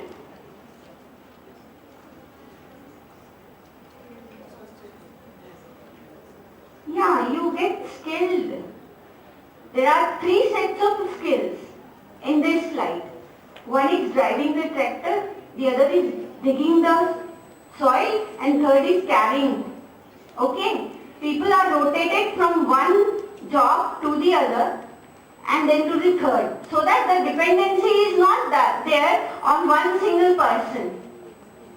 All people are trained to do the job, and if suppose one is absent or is moving somewhere else, then the work doesn't suffer. Everybody knows the set of skills required to come. So this is job rotation. What are the benefits of job rotation? Different skills and abilities needed to perform the work are grasped by the employees. Number 2, beneficial to the organization because there is versatility of skill set of the employees. It is good for worker also because personal growth of worker is also involved. It's not like that you join as a driver and you retire as a driver instead. Other people are also getting opportunity to learn different set of skills. Then it improves interdepartmental cooperation, it motivates employees, it reduces boredom. Now, let's peep into job rotation in HDFC Bank. In banks, you must have often observed that the person you found on the cash counter has moved to some other counter. Next time you go, you find him on the other counter. So this way, the job rotation takes place in the banks. The staff gets rotated, the clerical staff gets rotated every 6 months. Their position is changed, their job is changed. Within the branch itself, they rotate. Alright? And the officers get rotated every 3 years. This is the HDFC. Now, if people are having some physical difficulty, then they are not rotated, they are kept on the same job. Before rotating a employee, there's a meeting taking place where people meet, they give their choices or they are heard, at least their word is heard, and then they are rotated. So everybody knows on which seat I am going to take up the charge or which job I am going to perform for the next tenure. So the meetings are held, and thirdly the rules and regulations are provided so they can be adhered to during the process of rotation. overseas bank. Here also, internal rotation takes place for the staff and officers get rotated to other branches. Right? Now,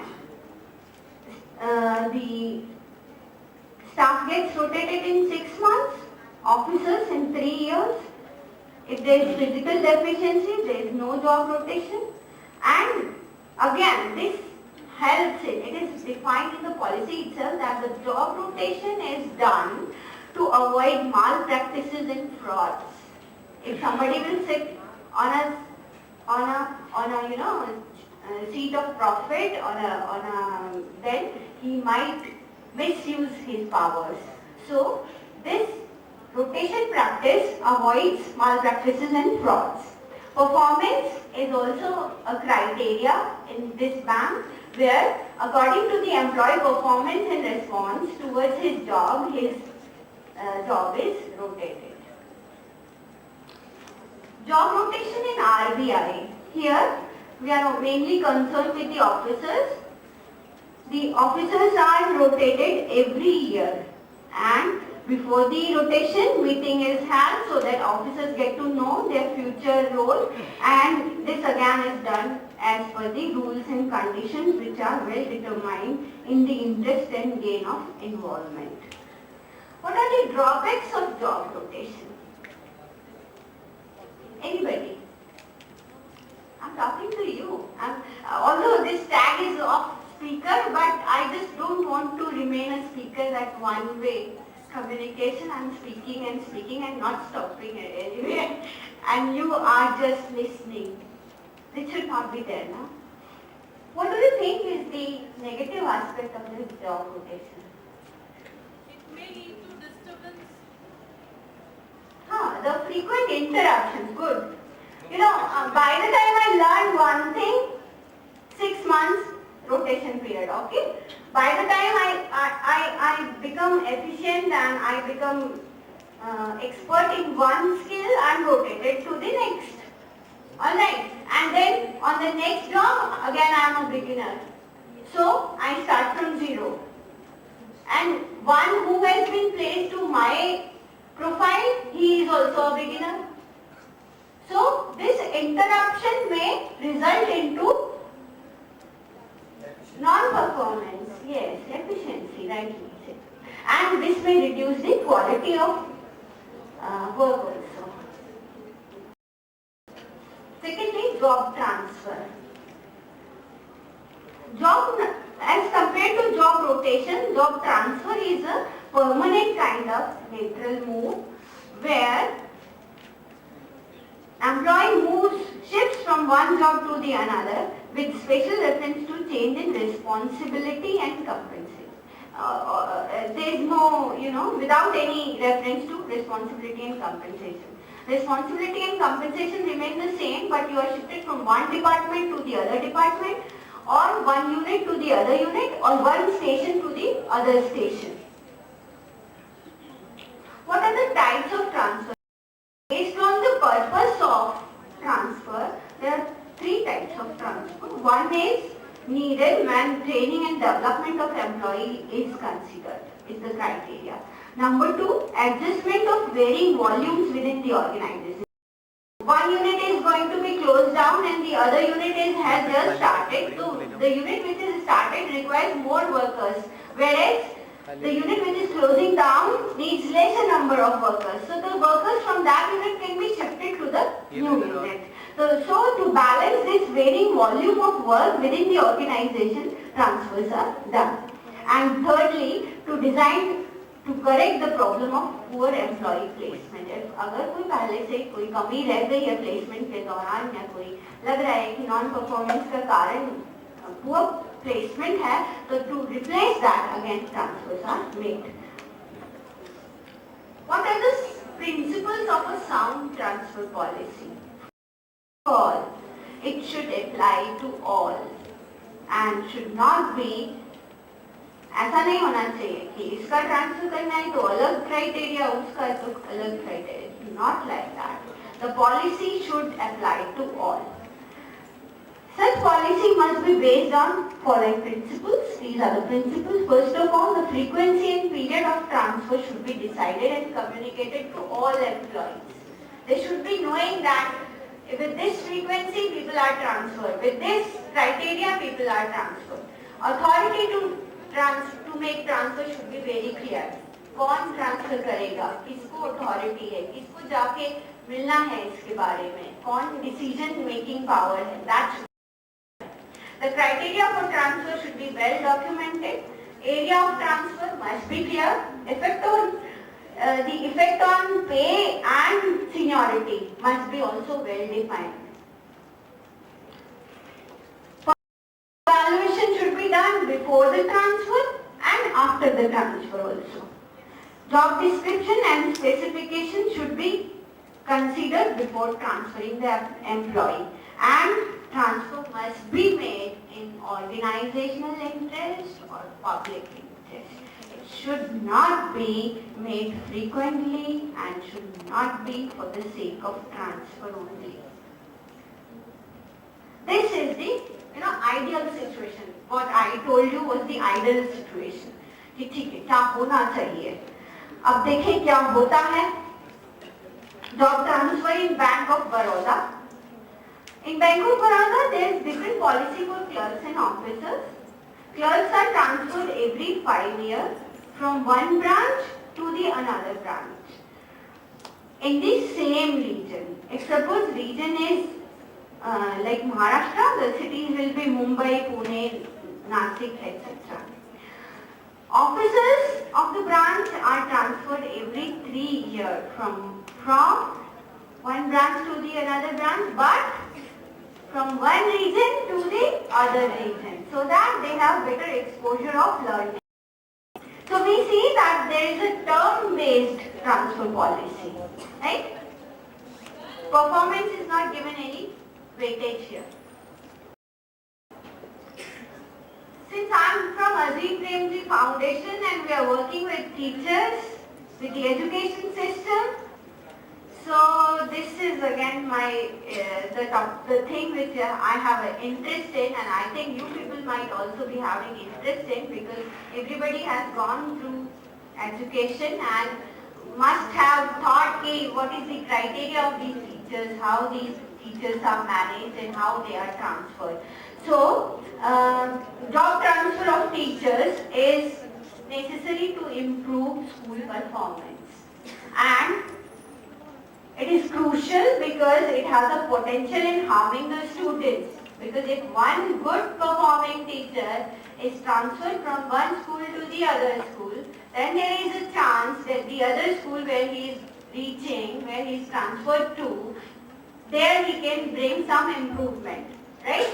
But if a non-performing teacher who is placed at a good performing school is transferred to a bad performing school as a punishment, कि ठीक है ये यहाँ काम नहीं कर रहा है जयपुर में, इसका बाड़मेर ट्रांसफर कर दो.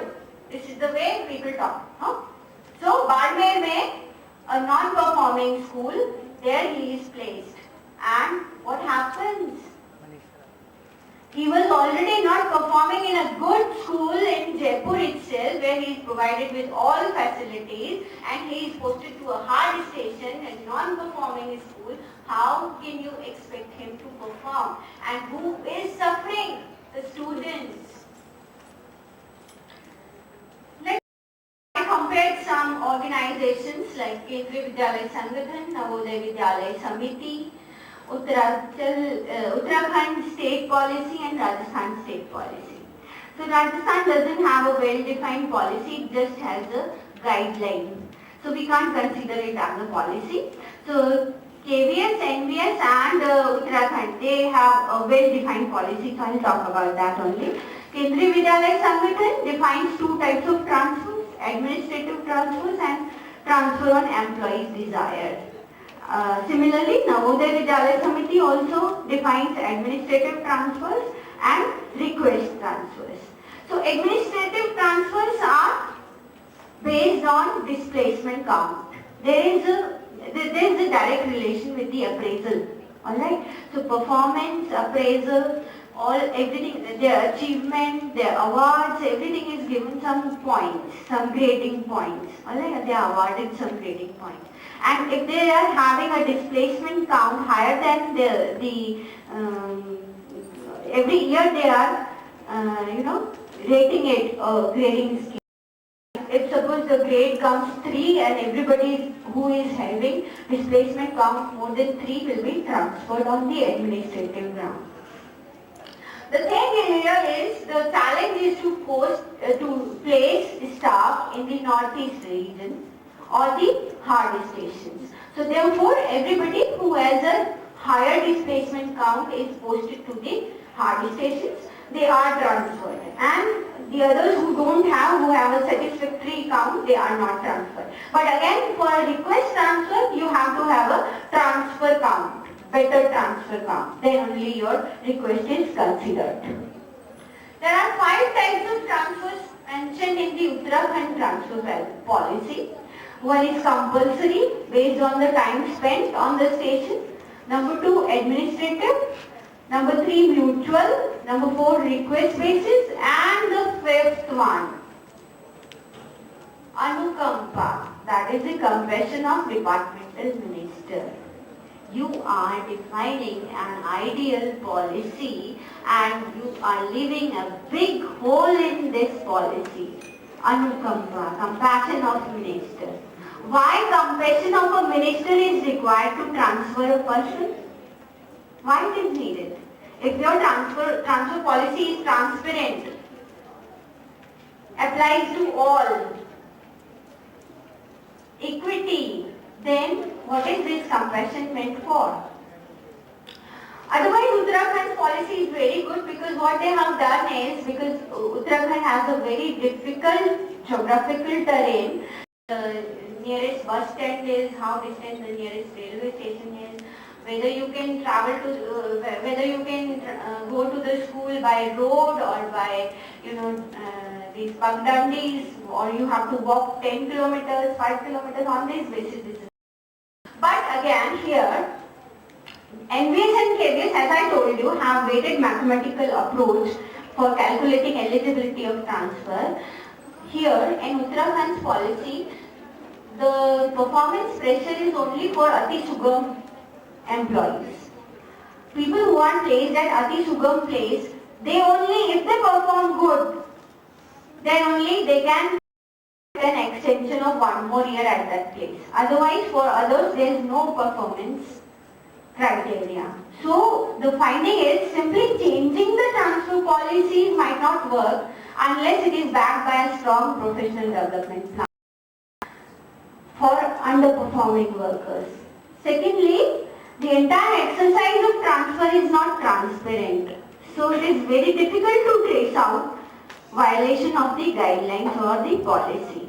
And thirdly, courts do not entertain petition if somebody goes that, oh, these guidelines were not enforced correctly, and he pleads that enforcement of the guidelines may be done, then it is not permissible in the law.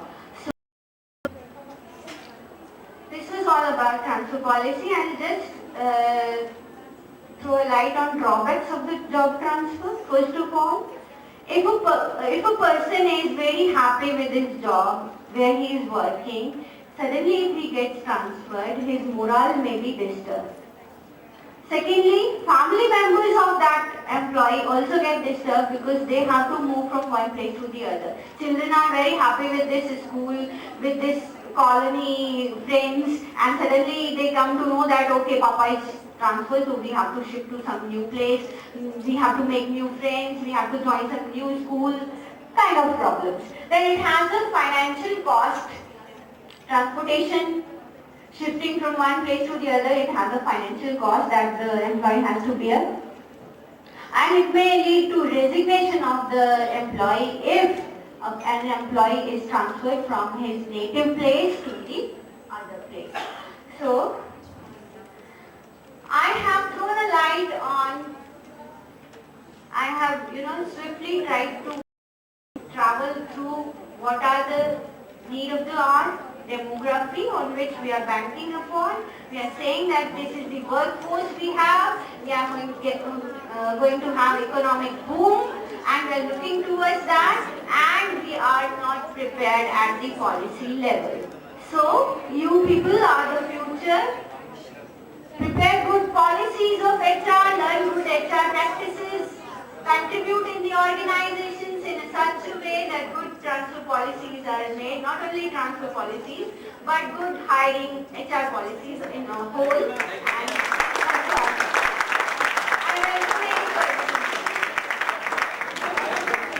I welcome any questions. I have a question, madam. Yeah, please. Related to this only? Yeah.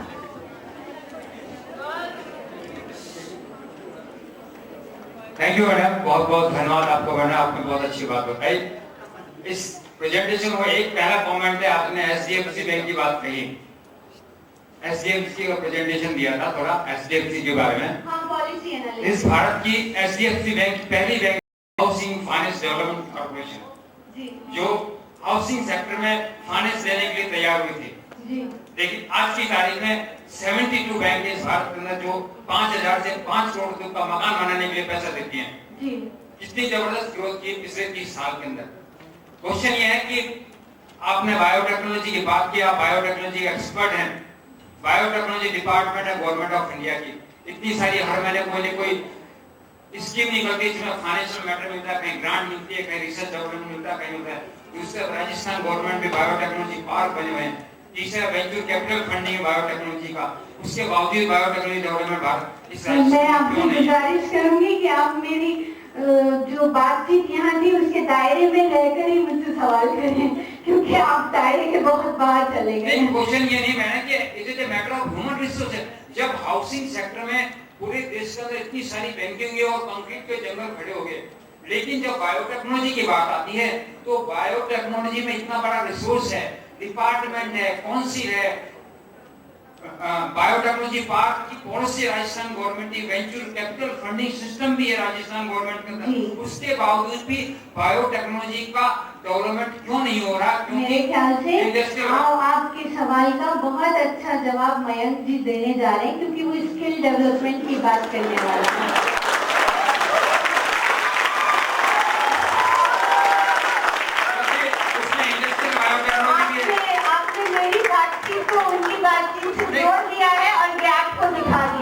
वो industrial biotechnology भी है, environmental biotechnology भी है और agriculture biotechnology भी है। सब कुछ है, but need of the hour is how we manage the human resource, because human resource है the 3 E's I said, no, education, employability and employment. 3 E's we have to manage. Thank you very much.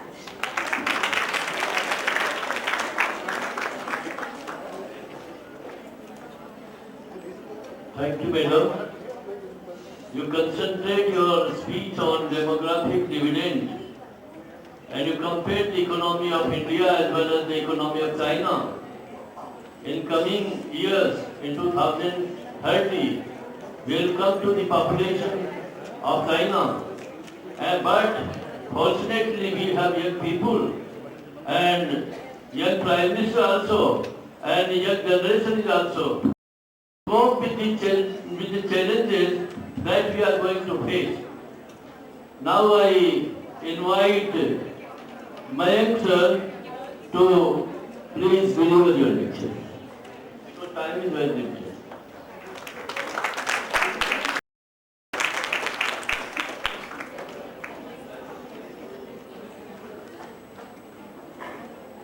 Good afternoon all.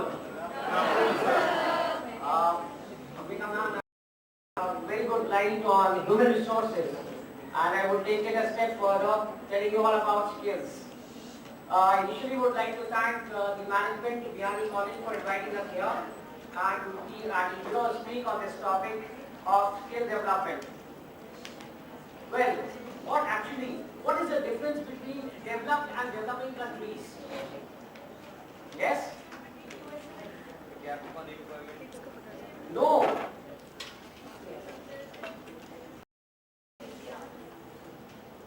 Yes, Ambika ma'am has pointed out, human resources, people, isn't it?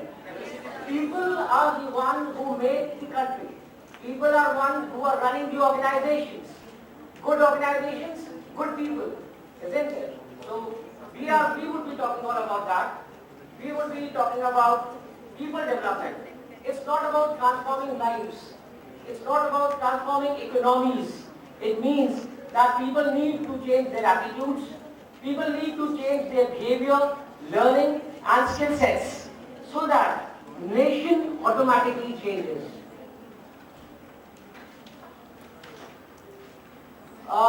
I will be covering all these points in my presentation, but majorly I would be covering two aspects. One is how the government, Indian government is working very closely on enhancing the skill capabilities of us. I would be covering those points, and how we as trainers are taking it to you as the youth population or as the leaders, future leaders of our country.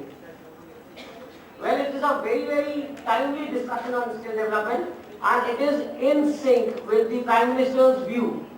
Our Prime Minister in various forums, on his Independence Day speech, or whether it was in US Madison Garden, he has reiterated the fact, and he's always said it's India's commitment to skill our youth so that in coming times we can take up those challenges.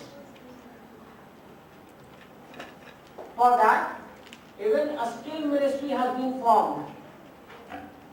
Well, to take it further, what actually skill is all about? Skill is defined as any outcome-oriented activity that enables a participant to be duly assessed and certified by an independent third-party agency, which enables him to get wage or self-employment or moving from informal to formal sector jobs.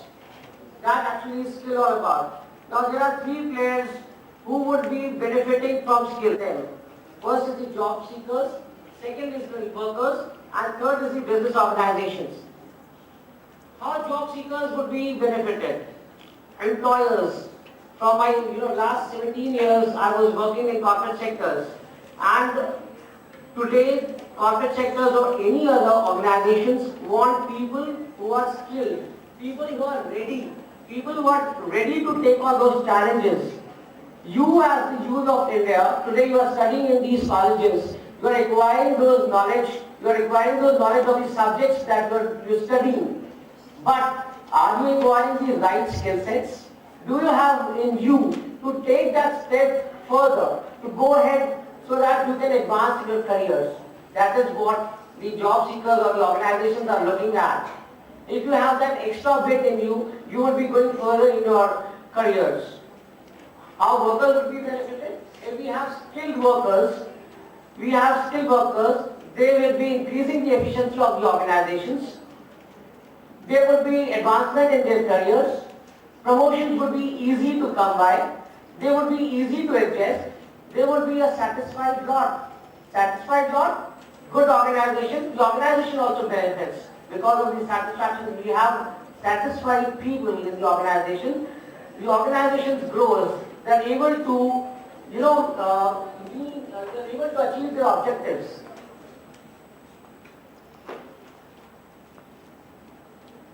Well, as Amrita ma'am has also shown in her slides.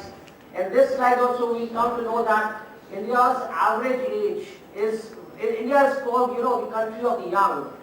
It is a very, very young country, and we have to take it further. By 2020, India's average age would be just 29 years. If you compare it with the other developing countries or other developed countries, it would be 30, in comparison with 37 for China. European countries and US would be at 45. Huge potential there to harness for us, for you, to move further.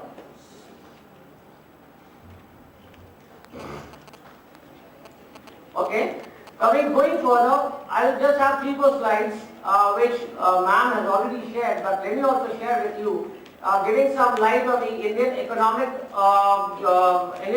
overviews. Every eyes of all the nations today is on India. You can just look at from this slide that GDP of India if we compare it in 2012, India was at 10th position. But it is growing, and it is growing at a rapid pace. And by year 2030, we will be number 3. That's very nice, isn't it?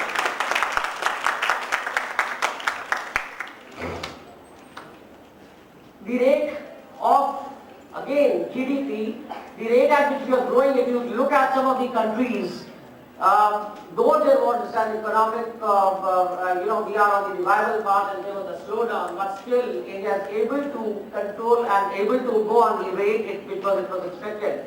And by 2017, our rate would be more than China. Amazing, isn't it?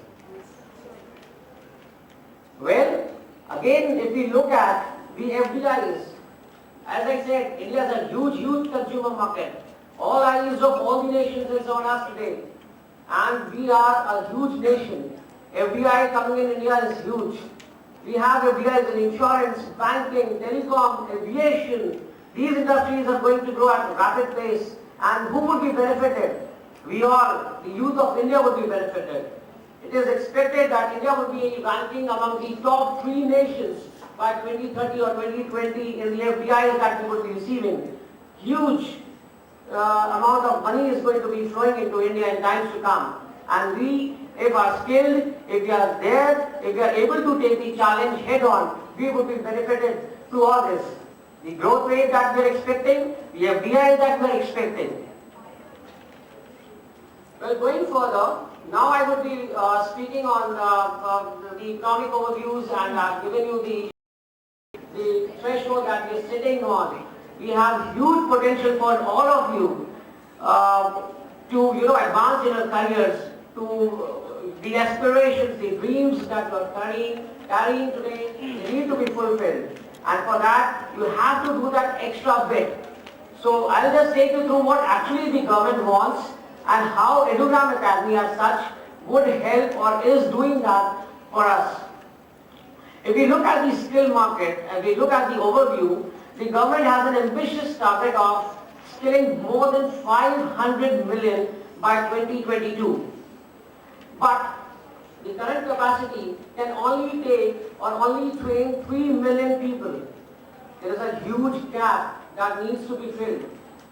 And Government of India, in close connection with the state governments and with other ministries, is formulating certain or is rolling down certain path through which we can embark on this journey of skilling the youth of India, of taking India to greater heights, of taking India where we want, of taking or making India our dream nations. So the government is aiming to, increasing this capacity to 15 million per year by setting up new IITs, ITIs and 50,000 skill development centers to be promoted in the PPP model, which is public-private partnership models. Well, as you can see, if we compare ourselves, the huge scope that you all have, 47 million surplus population would be there in India by 2020, which can cater to not only India, but to the entire world. The skilled population, guys, friends, there lies an opportunity for you to grab. You want to go abroad? Yes. That's what our Prime Minister is talking about, all about. Our manpower, our human resources that he's talking about, made in India. That's all this skill development, skill ministry is all about. Well, we have the capability of helping not only India, but others as well. Because we would have a trained and a young workforce in all of you who are sitting here.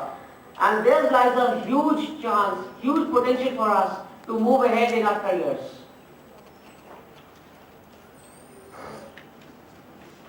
Coming on to the environment analysis, by 2022 the Indian population would be about 1.3 billion.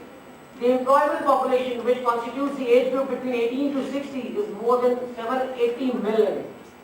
Out of which 200 million population is getting access to good quality education, but the focus here is on the middle one, the 500 million people who have either limited access to good education or have no access at all. And here lies the challenge for all of us, for the government and for the training partners to train these people. Mr. Kapil Sibal, former HRD minister, had quoted that it would be a dividend if we are able to empower our youth, but it would be a disaster if we are not able to give them a policy and a framework where they can be empowered. And here, our government of India, for the first time in times, and skill is, we all know, has become a buzzword now. It's the in thing. Skill ministry has been formulated. So many things are coming for us. Well, the skill development landscape, to tell you all about, the 11th 5-year plan has detailed the skill development in India and favor the formation of skill development missions, both at the state level and at the national levels. As per the World Bank, as I have again and again reiterating, India is sitting on the youth, and the youth has the power to change the fortunes of the country. So by 2040, this would continue.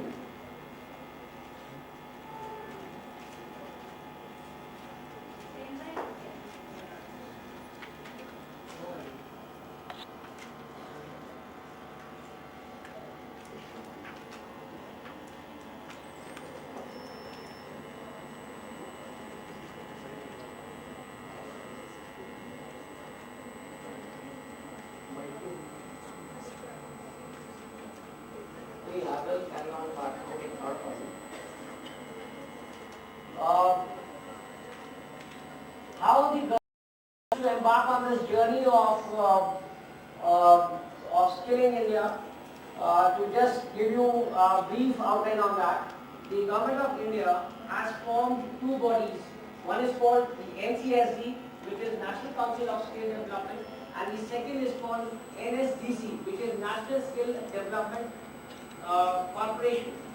Both these bodies are directly reporting to PMO. Again, the point here is we all need to know the importance of skill. It is so important that it has been kept under the direct portfolio of our PM. So both these bodies work with close coordination. NCSD works with the central government as well as the state ministries to formulate certain guidelines so that the skilling can be done, and a huge target they have taken about to train 350 million people by 2022. If we talk about NSDC, NSDC is again has taken a target which is working pan-India. They work on PPP models. They help institutes to come up, and then they have taken a target of training about 150 million people by 2022.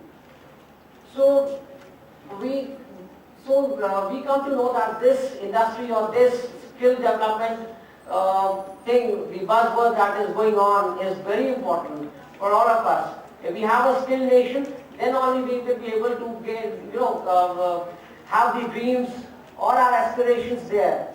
The nation would be a developed nation. Now, how these bodies work?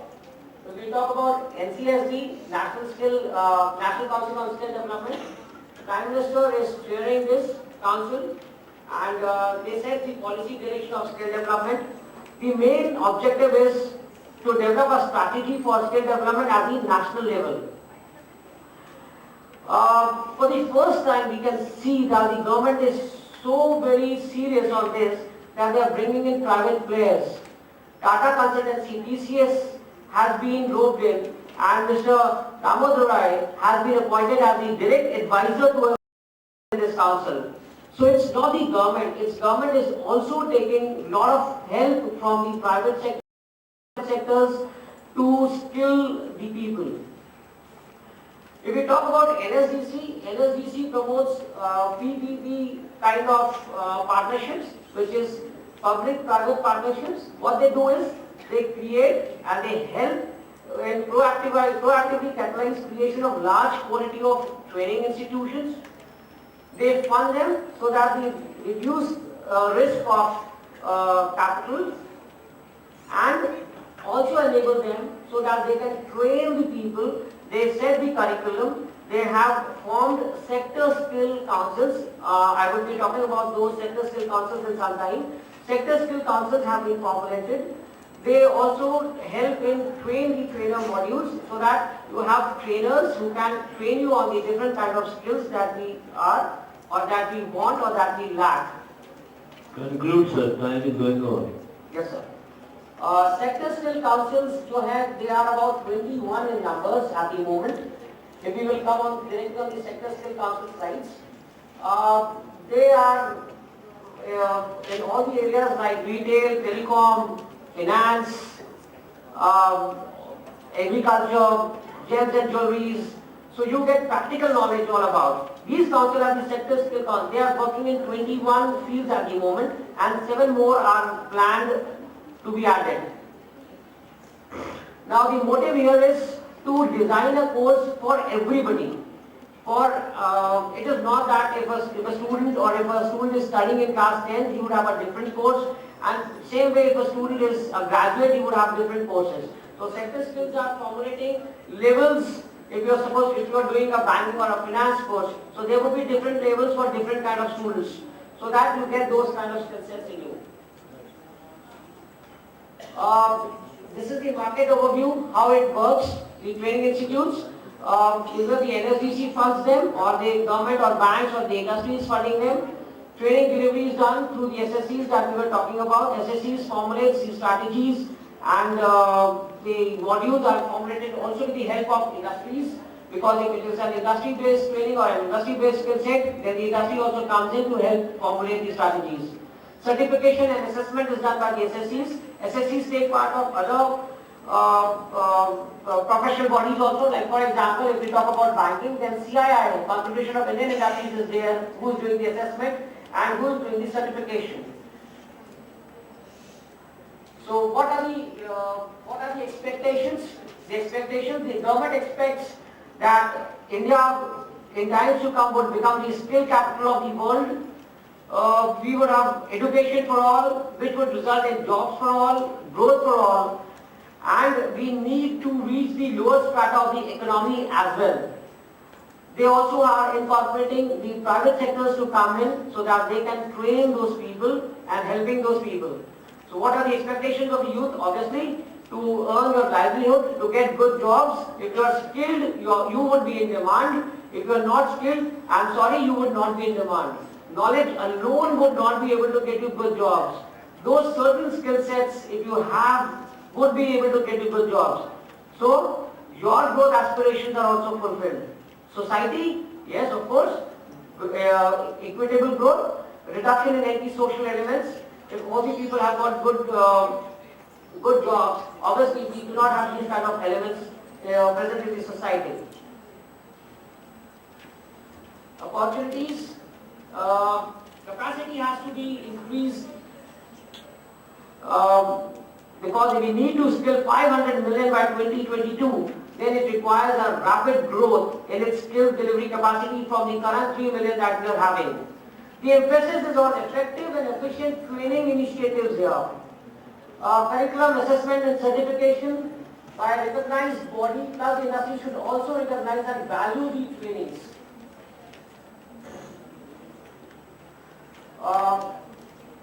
There are certain challenges that we would be facing. Of course, the first challenge is to increase the capacity. Then the framework for the vocational training is again in a very, very evolving stage. It's in a very infant stage. So that needs to be, it's having its teething problem. So that needs to be corrected. Lack of career path for various students is still not there, especially for school dropouts or college dropouts. But if they have skills in them, then also we do not have a career path for them. Pricing is again a major player because pricing is too high here. That needs to be corrected. We have taken a humongous task. It's huge. All these people, training the youth, 500 million. But let's recognize the challenges. Let's not get bogged down by the way path ahead. These challenges would never be ending, isn't it? Challenges are always there for us. but then it is for us to continue continue towards our goal always. Now, how the execution is done, I will just tell you how it is done by training institutes and by us. As we all know that the employable population is about 780 million, and population with access to good education is about 200 million. So we would be targeting those 500 million in a defined strategy, in a four-way defined strategy. Four-way defined strategy is first the mobilization of the community, the mobilization of the youth. Second is vocational training. Third would be industry certification. And the fourth and the final, which we all want, is some kind of placement assurance to be given. Because at the end of doing our education, we all require some good jobs. Now, role of Edugram Academy or role of such kind of training institutes that are coming up with the help of NSDC is here, that we also have the same strategy in place to train you all. What we do is, we identify the grassroots, the beneficiaries. We mobilize the youth. We have people. We counsel them. We tell them. We give them on-job training, soft skills. Then we have partnered with NSDC, RSLDC, and various SSCs to make or impart those kind of trainings to all of you. Industry certification, retail certification, retail, banking and insurance, financial management, digital marketing kind of certifications which we have, and then placement assurance.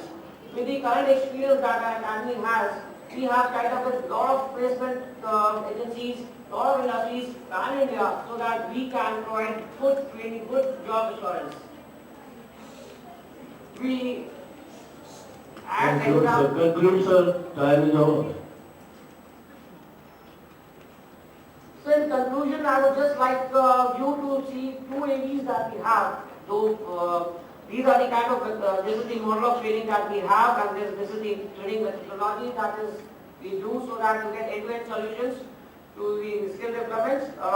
These two AVs can be happy AVs.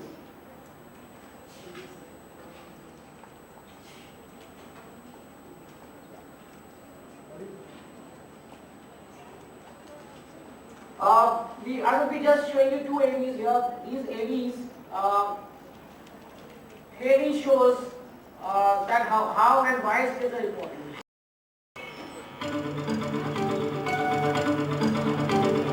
तेरे अंदर तेरी मंजिल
miss call दीजिए 088000555 पर। हुनर है तो कदर है।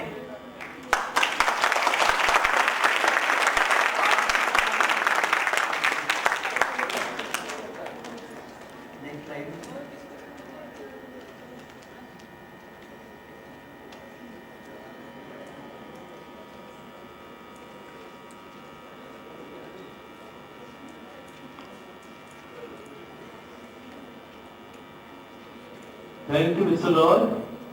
You have devoted your excellent paper and you also explained the practical aspect of skill development.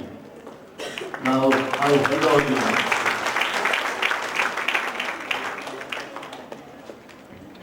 Thank you so much, speakers, for sharing your vast knowledge with us.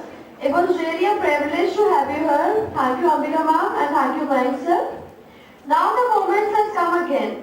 We are going to invite two more selected young researchers for oral presentation.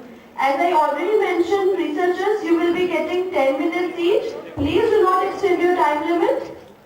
I would like to call upon stage our first paper presenter for human resource session, Ms. Tanvi Gaur and Ms. Shilpi Chaturvedi. They will be presenting their paper on the strategic aspect of mergers and acquisition on human resources. Thank you so much. Give a big round of applause for both the experts.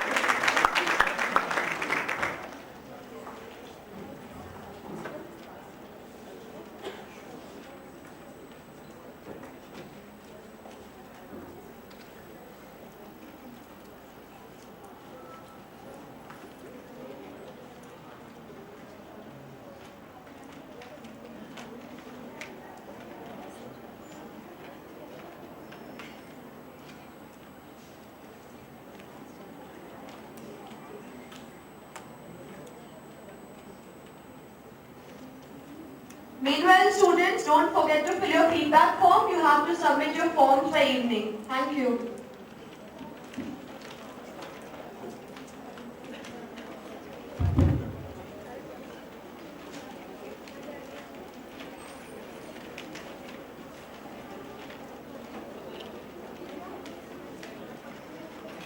Namaskar to one and all present here. Very good afternoon. Today, I, Tanvi Gaur and Shilpi Chaturvedi are here to present our paper on strategic aspects of merger and acquisition on human resources. Companies throughout the world are facing various challenges economically and financially, and merger and acquisition is the most thought about way of corporate restructuring when we think about expanding. Pressure on employees because of changing demographics of consumer behaviors, consumer pressures, shrinking margins, and a success of an economy of any country is extremely dependent on the strong industrial base. And for that, merger and acquisition and any corporate restructuring is thought about as the most simplest way of the market. But still, we notice several evidences that success of corporate restructuring is not assured. Some failures can be explained by financial and market research.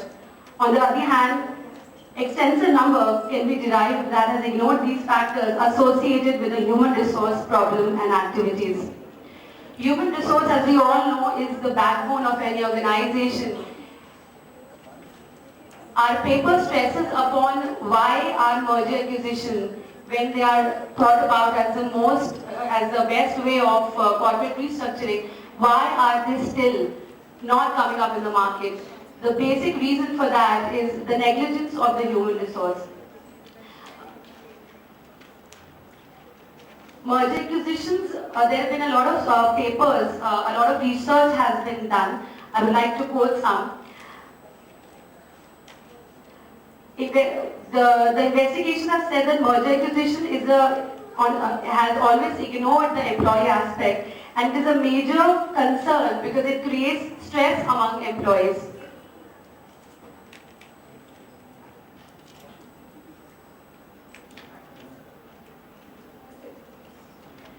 Cartwright and Cooper, 1993, studied the human aspect of merger and acquisition and the impact of such a major change event as an employee health and well-being change, which has received relatively little research attention. A lot of researchers do not put a lot of emphasis on merger acquisition on the employee aspect. Coming back to what corporate restructuring is, it is basically changing ownership of a company, or it can be defined as any change in the business competence of a company or change in the capital structure of a company or the control over the management of the company. There are a lot of ways of corporate restructuring. I'm just explaining a few here. Mergers, number one, is the most common method of corporate restructuring. It's a strategy of growth, and it is one of the most commonly used forms of corporate restructuring across the world. A merger is basically a mix of two or more than two businesses. Mergers are of two forms. One is absorption and and consolidation. I would quickly just explain in brief. Absorption is combination of two or more companies into an existing company. Consolidation is combination of two or more companies in a new company. For example, A limited company and B limited company will cease to make a C limited company, and the C limited company will carry on the business on behalf of A and B limited company. Coming back to the next is acquisition is an act of effective control by one company over management of other company without combination of companies. Amalgamation, it is an umbrella term which involves both merger and consolidation. Takeover is defined as an obtaining control over management of a company by another company. Whenever acquisition is forced or unwilling, it is called as a takeover. Joint venture, when two or more businesses jointly work together under a contractual agreement. Merger and acquisition, as I said, has become widespread in India due to a lot of competition. Indian industries have additionally started restructuring their operations around their core business activity through merger and acquisition and takeover due to increasing exposure to competition, each domestically and internationally. These are the three phases: pre-merger phase, the post-merger phase, and the acquisition phase, which happens in a merger and acquisition.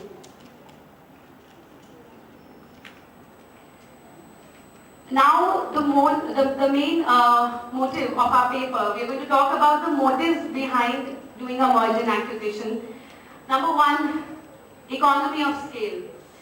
It is always economical to have merger and acquisition for a simple fact that when two companies combine, the departmental work, the fixed costs, etc. are all reduced, and lowering the cost of the company related to the same revenue thus increases the profit margin. So the main motive of doing merger acquisition, why companies take merger acquisition, number one motive is the economy of scale. Number two, if one is thinking of assessing a bigger customer base and increasing the market share, then the companies go into merger and acquisition. As the acquiring company, merging or acquiring company can enjoy the distribution channel of the acquired or the target company. Merger acquisition, another motive, it also helps in reducing the competition. With a merger, it is easy to keep up the competitive gap because there are many issues and strategies that can be well understood when combining of resources. The most important advantage of actually going in for merger and acquisition is synergy. Merger and acquisition gives power of two companies or more than two companies, and when these companies unite or come together, the result is always profitable. Yes, obviously merger acquisition is also cost effective. It is another beneficial aspect, the cost efficiency. Besides from the staff reduction, it also helps a great deal in reducing the cost and growing profit margins of the company. Tax advantage is another importance, another common objective. A profitable company can buy a loss maker to target loss as advantage. This is an advantage which reduces the tax liability. Merger acquisition also gives several benefits to the promoters and a lot of gains to the shareholders as well. We talked about what are the motives of entering, or what are the motives of doing merger and acquisition. Now we are talking about failure of merger acquisition. When I spoke about the advantages, there were a lot of them, but then also why are merger acquisition not prospering? These are some of the failures. Number one, firms do not do proper research and analysis before going into the market. Number two, there is a lot of cultural differences. A very basic advantage is the difference in culture. It is difficult to decide how much culture of which firm should remain and what culture should be prevail. Both the firms have a different culture, so it becomes a problem to integrate the cultures. There is, I would explain few more reasons. There's too much, when it comes to undecisiveness, whenever a firm is indecisive and the decisions are taken too long, so then that results in low productivity, low morale and loss of valuable people.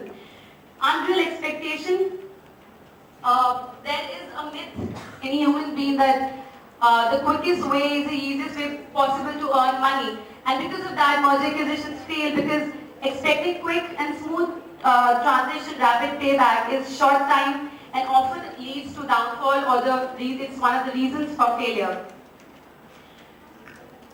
The most okay, just coming back, the most important feature is neglecting the human front, as has been, the paper is about the neglect of human resource.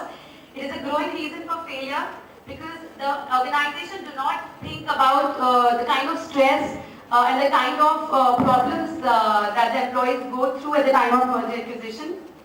Effect of merger and acquisition on effect of merger acquisition on human resources. Whenever there is a merger acquisition, following changes happen. There is change in leadership, there is change in employee profile, there is change in technology, and change in morale and motivation. Now, any organization, if they succeed because of the HR. But when merger and acquisition is not communicated well to them, the employees' morale and motivation slows down, and that is what we call resistance to change. Resistance to change is like change is necessity for growth, but the people in the employees of the organization resist the change because of certain reasons.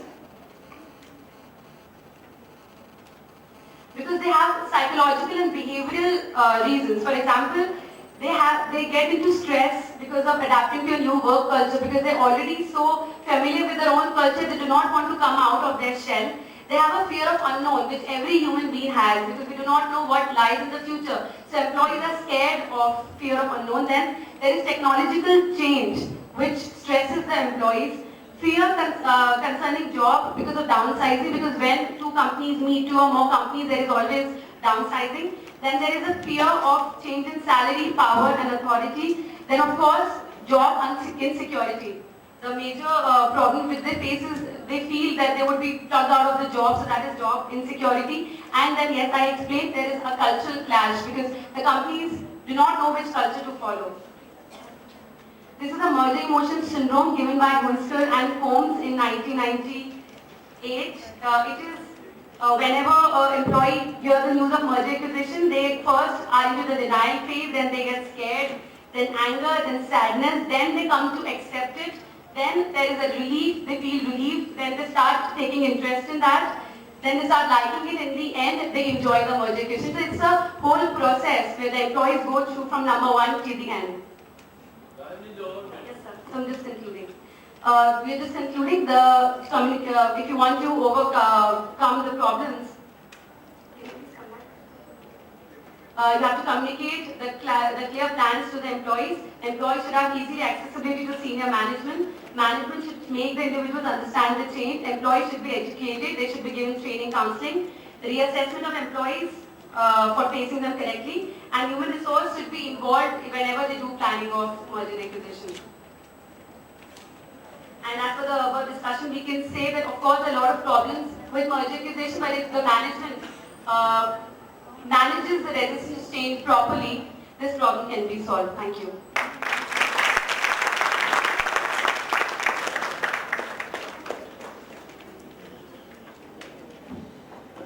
That was a nice effort, ma'am. Vyani wishes you good luck in the field of research. Now I would like to invite up on stage our next researcher, Ms. Jyoti Agarwal. Ms. Jyoti will be presenting her topic on the topic Employee Satisfaction, a tool for enhancing employee performance.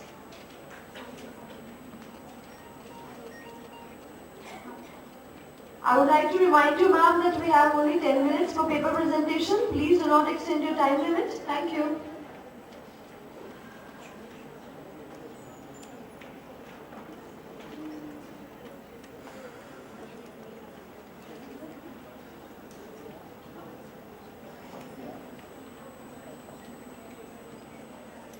Good afternoon, everyone. First of all, I would like to thank Vyani's group of college to provide me this opportunity to present my paper. Myself, Jyoti Agarwal, I am a research scholar of Department of Business Administration in University of Rajasthan, Jaipur. I am going to present my paper on the topic of employer satisfaction.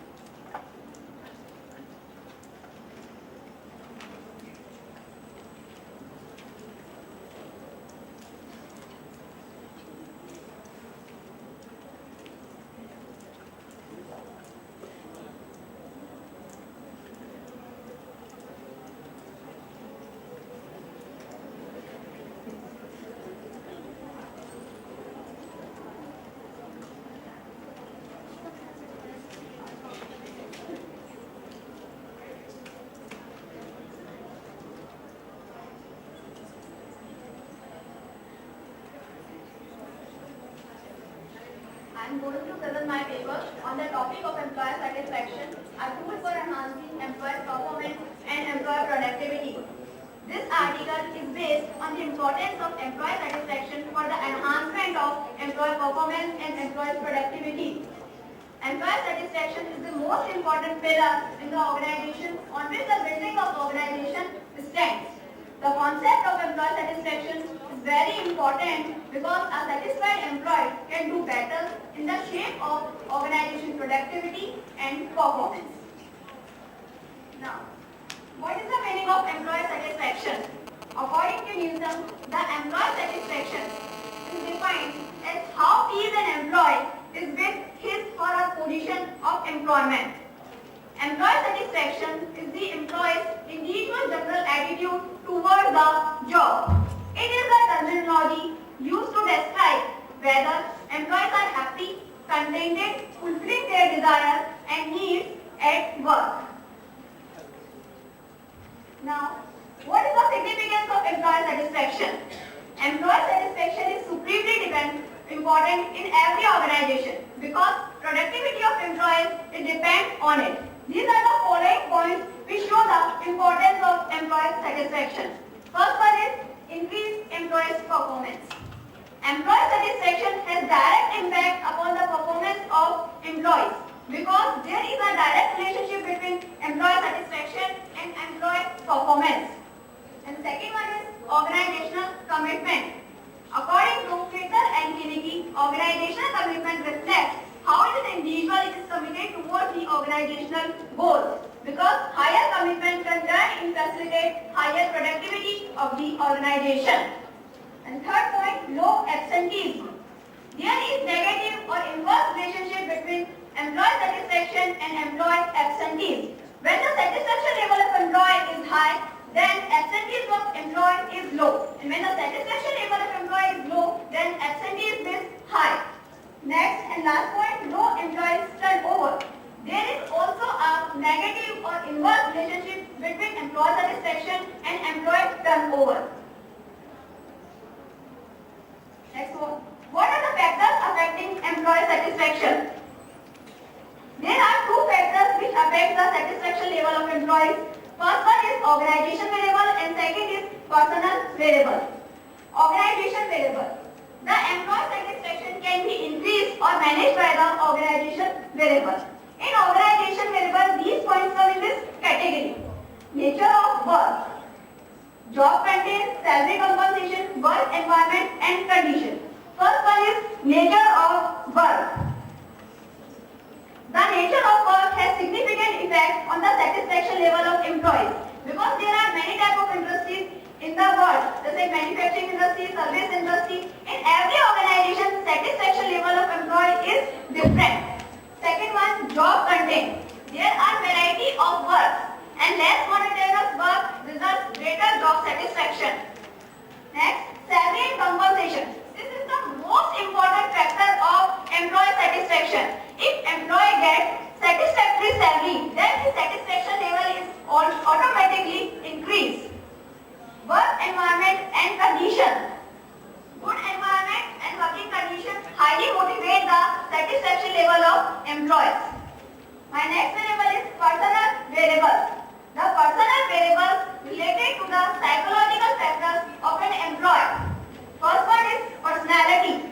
The personality of an individual can be determined his psychological conditions like perception, attitude and learning. Second one is age. Age is a noteworthy determinant of employee satisfaction. A young employee possesses high energy level, so his satisfaction level will be high. Next, education.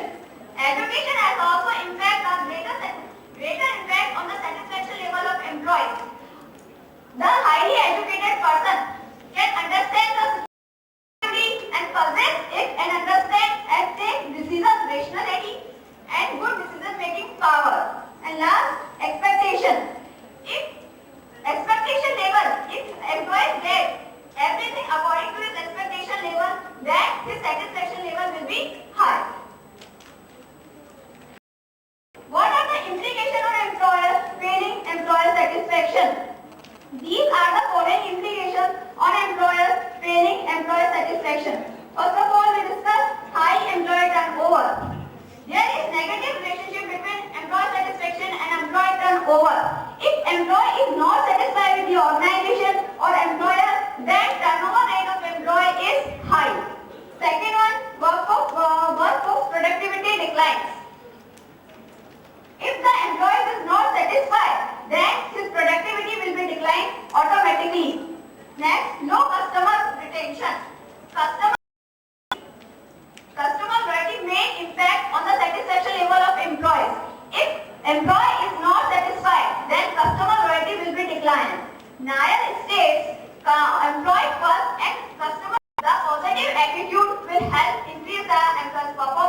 papers. Thank you.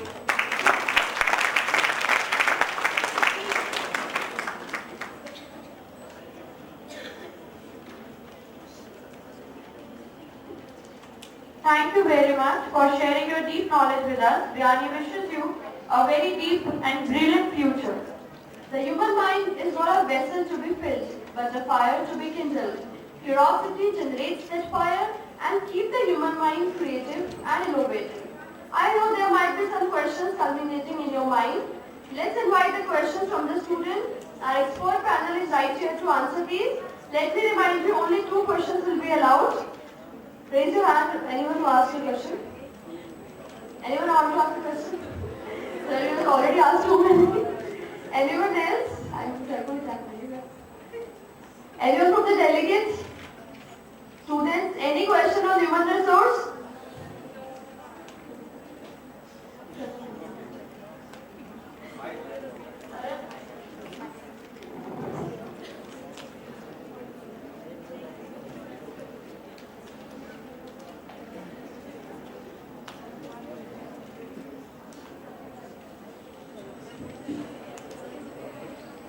Thank you, Chairman. My question in the context of the human resource in the agriculture sector.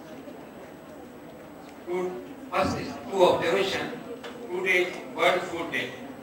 The appeal is given by the Government of India about the food security. We meet the demand of food security, how to change our scenario in India about the food security. This is a World Food Day today. Another point इस देश के अंदर जूते तो बिकते हैं 5 star hotel के अंदर एयर कंडीशनर रूम में, सब्जियां बिकती हैं रोड साइड के ऊपर जहाँ 24 घंटों बदबू आती है, जिसको एनवायरमेंट एंड बायोटेक्नोलॉजी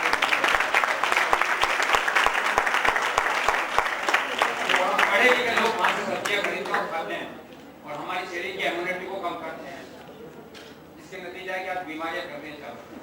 क्वेश्चन ये है कि एनवायरमेंट एग्रीकल्चर बायोटेक्नोलॉजी में एनसीटीसी में ऐसा करिकुलम है कि जिससे एडवांस वोकेशनल ट्रेनिंग दी जाए, लोगों को, किसानों को दी जाए, नई जनरेशन को दिया जाए, लड़कियों को दी जाए, जिससे कि एग्रीकल्चर प्रोडक्टिव बढ़े, इकोनॉमी, क्योंकि भारत एक एग्रीकल्चर डोमेन कंट्री। एनसीटीसी का कोई एक्शन प्लान है? अगर नहीं है तो बायोटेक्नोलॉजी डिपार्टमेंट क्यों नहीं कर सकता, जबकि सारी स्कीम है गवर्नमेंट और राजस्थान में भी स्कीम है। मेरा आंसर आपके लिए 300 million tons of food is wasted every year globally. If we reduce only 1/6 of it, we'll overcome the shortage of food. So what is more important? हमने क्या इलेक्ट्रिसिटी और ज़्यादा प्रोड्यूस करो, वाटर खूब यूज करो। कभी हमने ये नहीं सोचा these resources are scarce. Use them wisely. Don't waste them. Now we are coming. जब हमने scarcity देख ली, तो now we are coming कि okay, use electricity wisely. We are coming to LED lights which use less, electricity, which consume less electricity. We are coming to 5-star instruments so that they consume less electricity. So why not consume less? I don't say less, but at least justify the amount of food. Bring as much as you want, purchase as much as you want.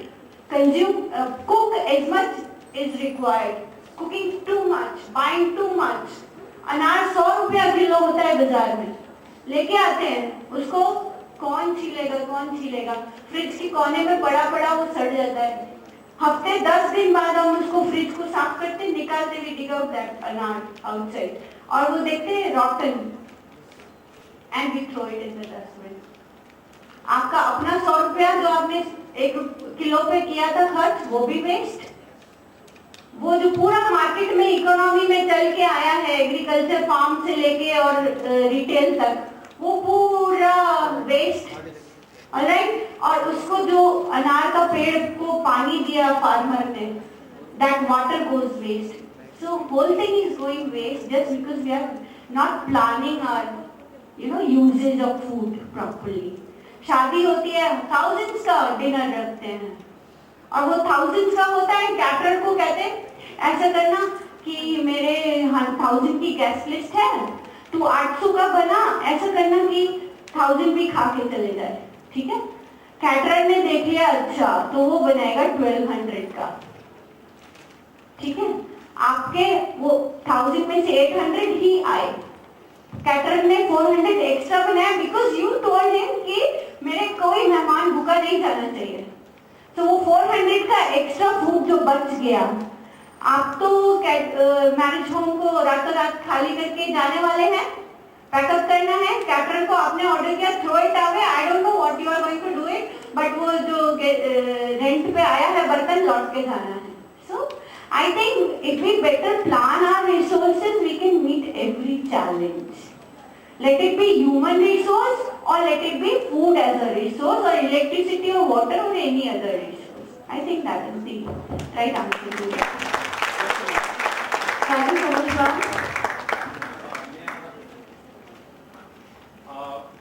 Friends, let me introduce myself. Myself Ajit Jain on behalf of Aduna McCarthy. I'm here and I just wanted to specifically answer the right question asked by Mr. What's your name, sir? Mr. H. Kumar, he had rightly pointed out and rightly asked the same very right question to us that from an agriculture domain country, we had moved to some other specific arena. Fine. So regarding NSDC has formulated Agriculture Skill Development Council, particularly for development in agriculture sector. Fine. So they had already sanctioned, last year they had sanctioned around 100 crores of budget for ASDC if anyone wants to pursue any skill development course in ASDC through ASDC. What they are concluding and what they are teaching and what they are their mission is ASDC. ASDC is giving more emphasis towards organic farming, so that the sir has rightly pointed out that chemical mix and all the vegetables are coming to us. So, organic farming, giving more emphasis on organic farming. Second one, they are more giving emphasis on storage capacity. So, the food security should be there for each and every citizen of India. Third part they are covering is regarding the distribution channel. They are focusing on at gram panchayat level that there should be air-conditioned food storage should be available, so that while transportation, whatever the wastage is done in grains or the vegetables, it should be stopped. So they are focusing on that. And apart from that, if you guys are really looking at the television and all the things, then you must have heard about that advertisement of India, in which they had developed a Kisan helpline. So if any farmer wants to improve his per hectare productivity, to know the ways how to increase the per hectare productivity organically without using the manure and the chemicals, they can call them on that helpline. So government has now focusing on from chemical free for making agriculture products chemical free by moving towards organic farming and providing better storage capacity for the citizens of India. I hope I agree with you. Yes, sir.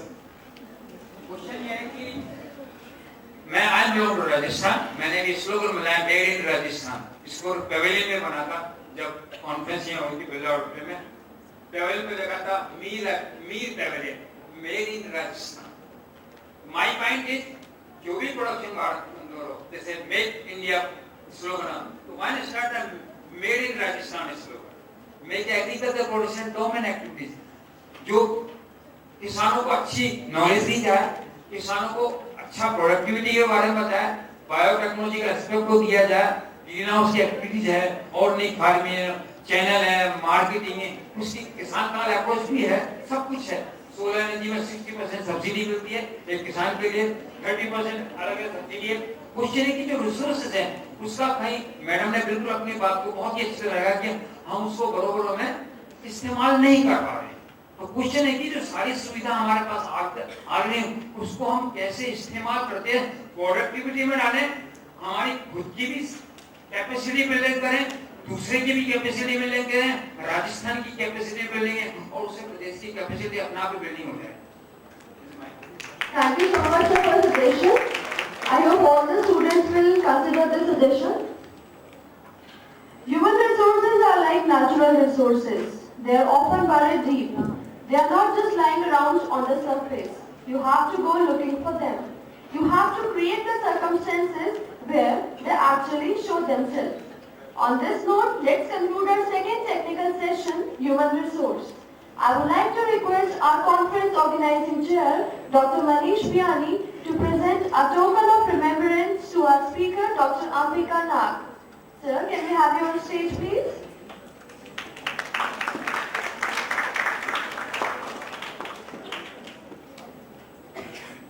Can we have a big round of applause for Sir and Ambika Nag?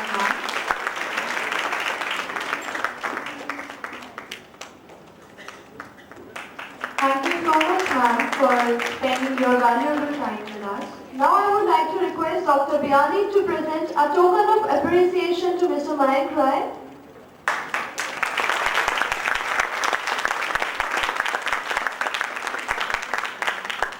Thank you so much, sir, for devoting your precious time and addressing us.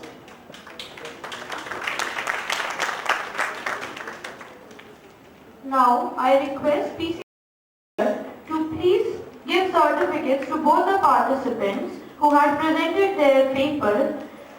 May I please request Tanvi Kaur ma'am to please come on stage for collecting her certificate, and also Shilpi Chaturvedi ma'am.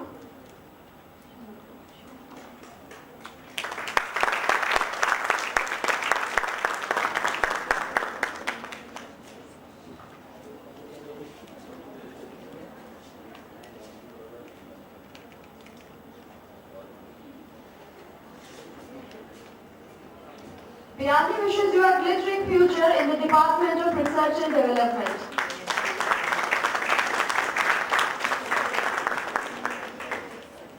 I also invite Jyoti Agarwal ma'am to please come on stage to receive her certificate. I think ma'am left. It's alright, we will collect the certificate later on. Thank you so much, researchers. We would like to extend our heartfelt thanks to our sponsors who helped us in organization of this event. GuruKPO.com is our unique collection of clothing range. Endeavor, a coaching institute for CAT and GRE. Birla Sun Life Insurance, Domino's, KS Motors CVS, High Media ACME. Thank you for cooperation. Now it's time for the tea break. Students, you are requested to assemble back in the auditorium sharp 4:30. Yes, please. You can please move towards the tea area. It's in reception, near reception in block C. Everyone.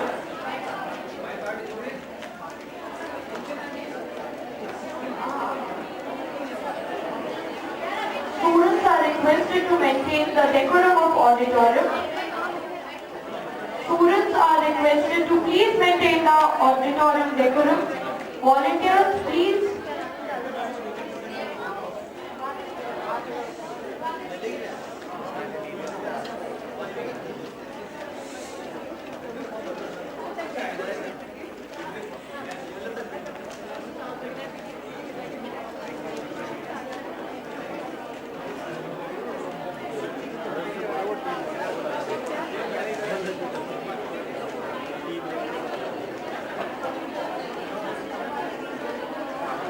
Volunteers, please escort our tea area.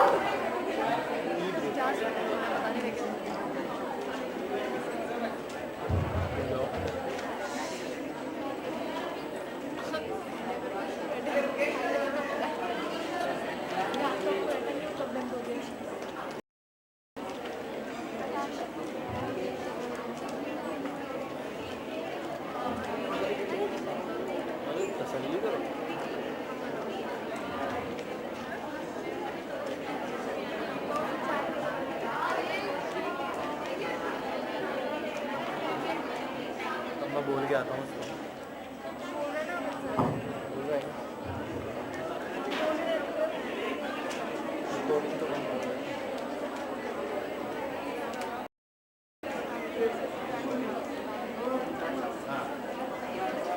Students,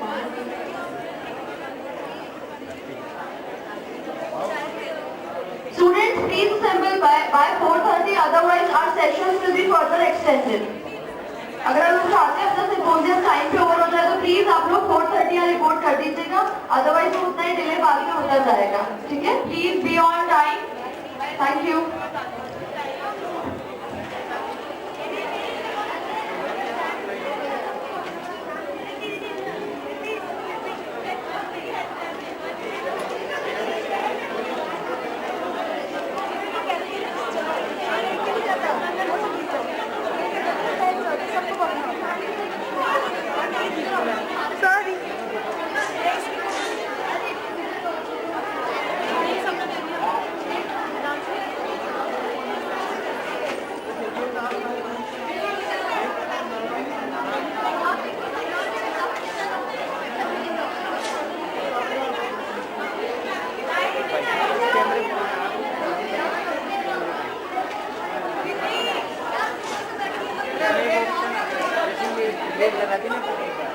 इसको of कर देंगे तो ये slide ही आती रहेगी.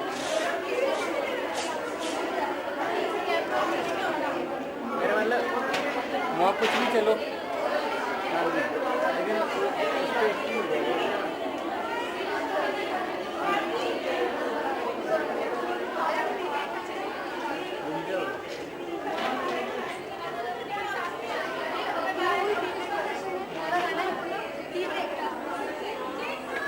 उनको क्या बोले वो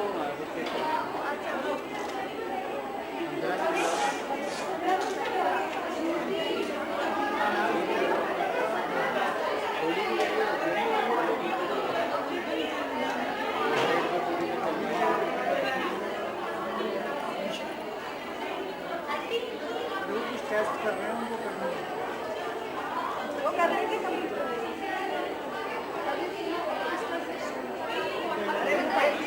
हाँ जी.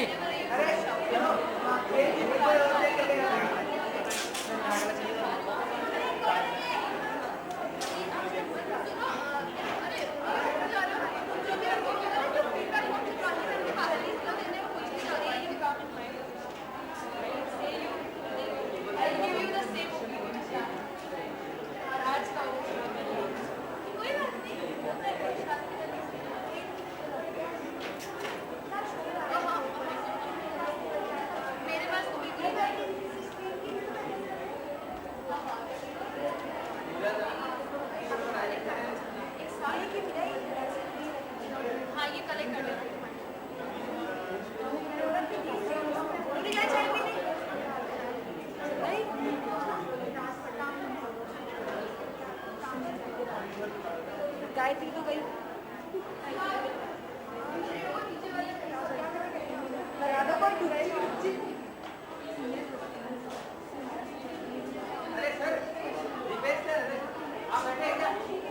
थोड़ी देर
आगे आ जाओ।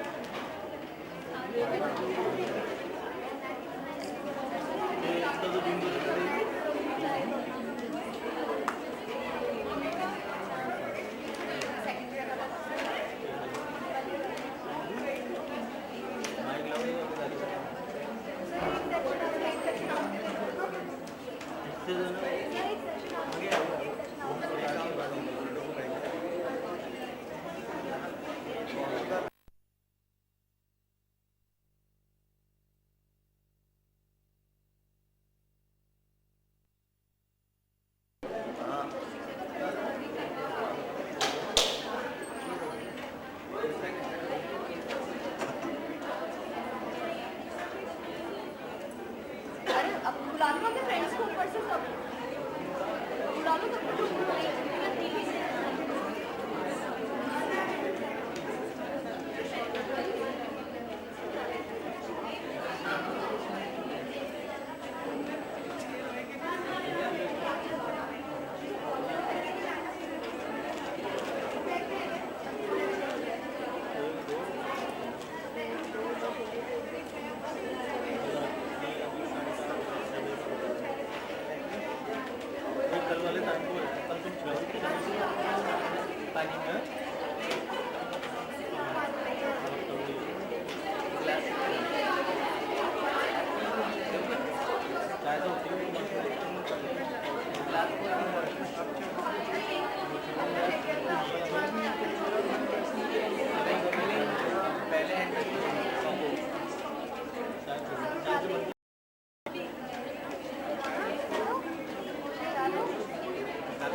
ईशा एक पिक्चर क्लिक कर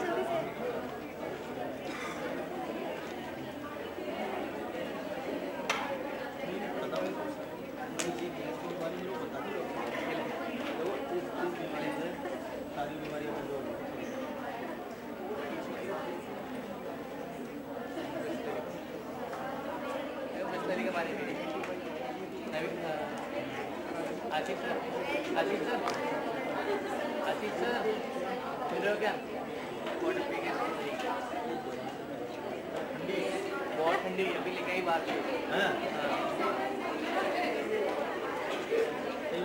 खुद लेके आइए पहले तो ना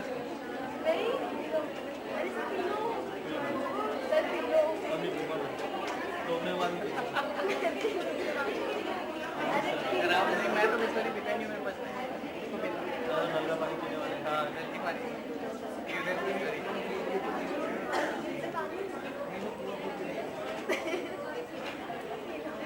तो ले गई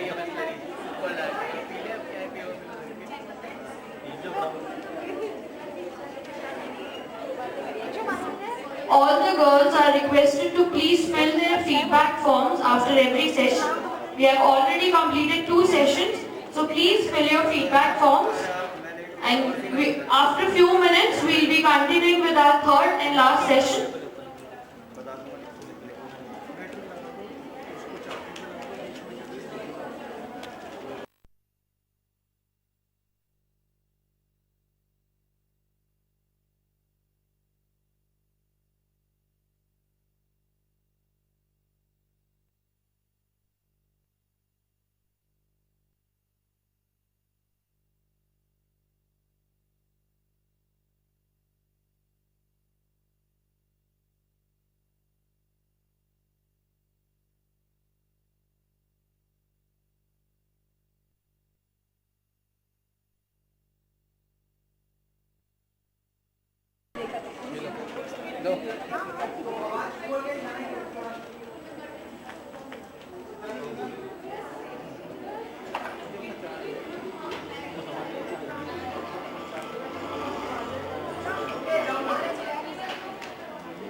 अरे ये लगा दूँ चार्जर? हाँ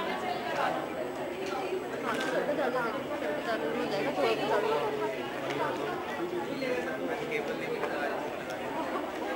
रुको मेरे को दोबारा चेक करना क्या नहीं होगा आपका चार्ज में बताओ क्या फोटो एक बार वो लीड दो सर आपको अरे नहीं होगा चार्ज मैंने ऊपर केबल से भी कनेक्ट करके देखा आ गया फिर गया आ रहा जा रहा है तो आपके फोन में मेरी बैटरी लगा लूँगी आवाज़ आ रही है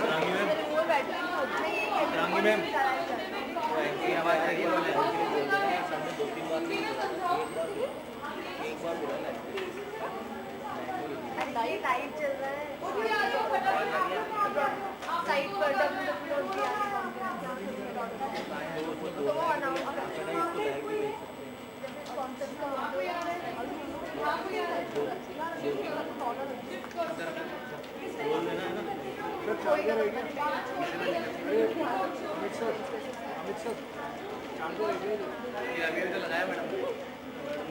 थोड़ा सा कर लेंगे, जब 15-20 मिनट हो जाएगा ना तो थोड़ा बैठने जाएंगे।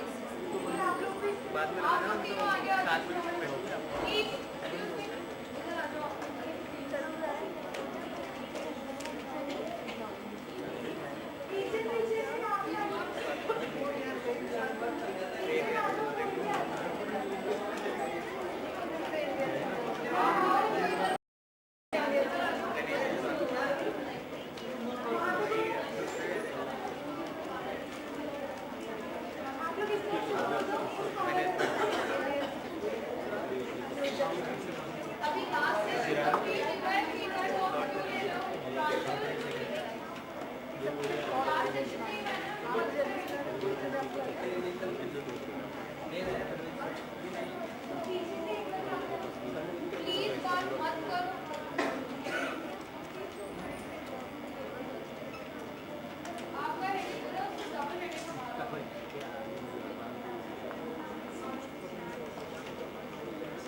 Students, please settle down on your places.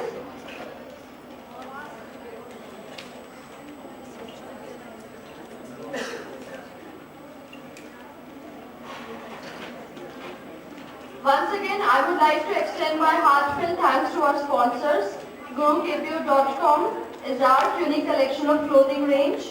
Endeavor, a coaching institute for CAT and GRE, Birla Sun Life Insurance, Domino's, TVS, KS Motors, High Media, ACME. One more thing I would like to tell you that this event is going live on www.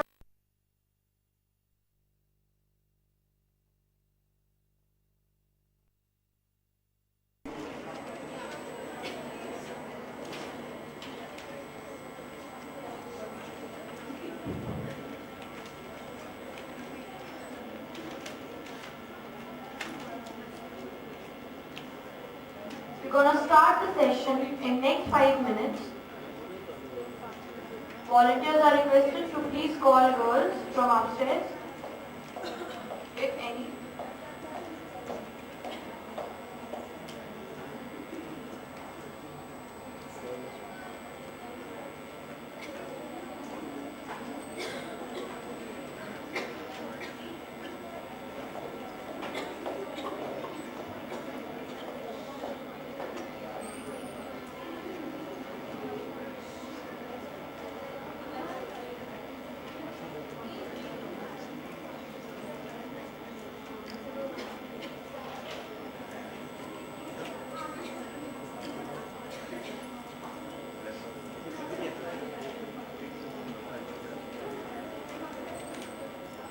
Now we have among us Professor Tanjul Saxena ma'am and Mr. Sumit Gilotra sir, our speakers for the next and the concluding session, marketing. I would like to request Dr. Tripti Vijayvargiya ma'am to present floral welcome to Tanjul ma'am.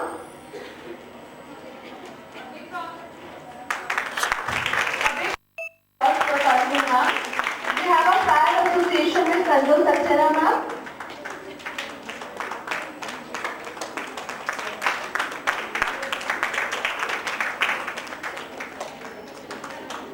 Now I would like to request Professor C.L. Sharma sir to present floral welcome to Mr. Sumit Gilotra.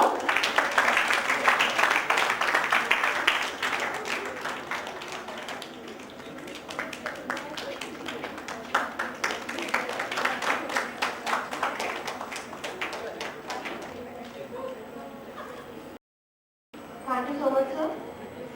Good companies will meet needs, but great companies will create markets. To be truly effective, innovation has to be pervasive and consistent in an organization. Marketing and innovation will help participants learn how to drive innovation by generating creative solutions to the challenges of new product designing, positioning, and their marketing. Let's resume towards our next technical session, which is based on marketing techniques and innovation. For our third technical session, we would like to invite our chair, Professor C.L. Sharma sir, on the stage.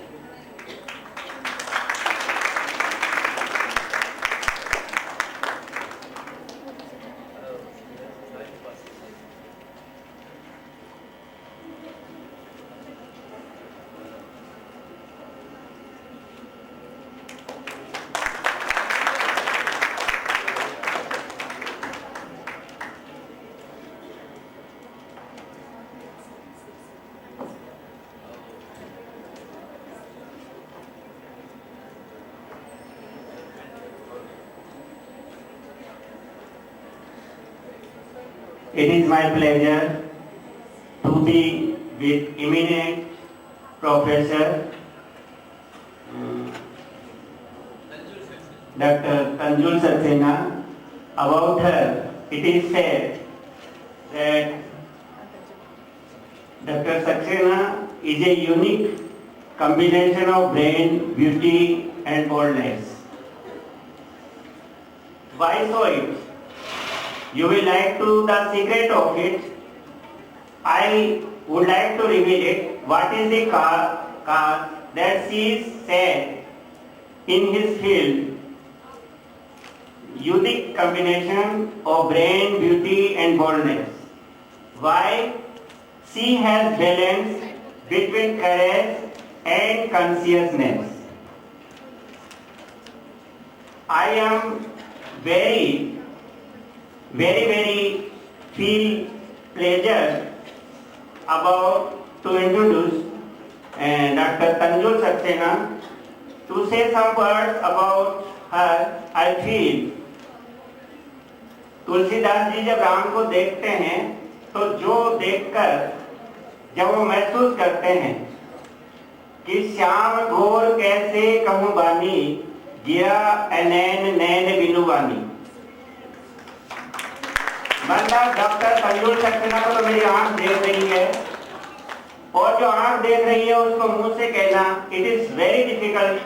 I am feeling today like Tulsidas ji feel whenever he has whenever he a said of Ram about Dr. Tanjul Saxena. It may be said to express in words to son. All of you realize the greatness of Dr. Tanjul Saxena.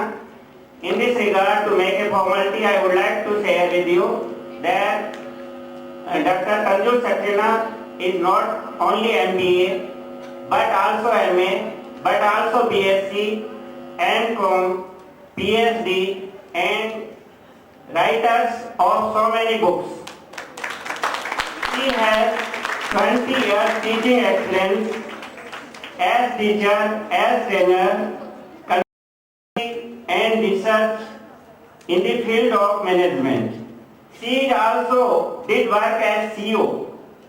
She, in this regard, I want to share you that she has experience of management governance also. I feel that if I elaborate all those, I feel about Dr. Saxena, then I would like to, if you can permit me for 30 minutes, it is not possible. So I again thankful to Dr. Tanjul Saxena. Please address us about your excellence.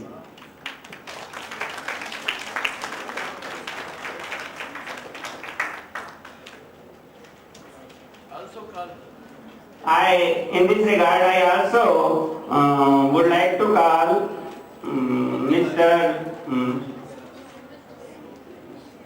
Sumit Kumar Gilota to share on the guide. So far as Dr. Sumit Kumar Gilota is concerned, he did MCA and has excellency in IT. Or now, having in mind the time limitation, I would like to call to dialogue with us Dr. Tanjul Saxena.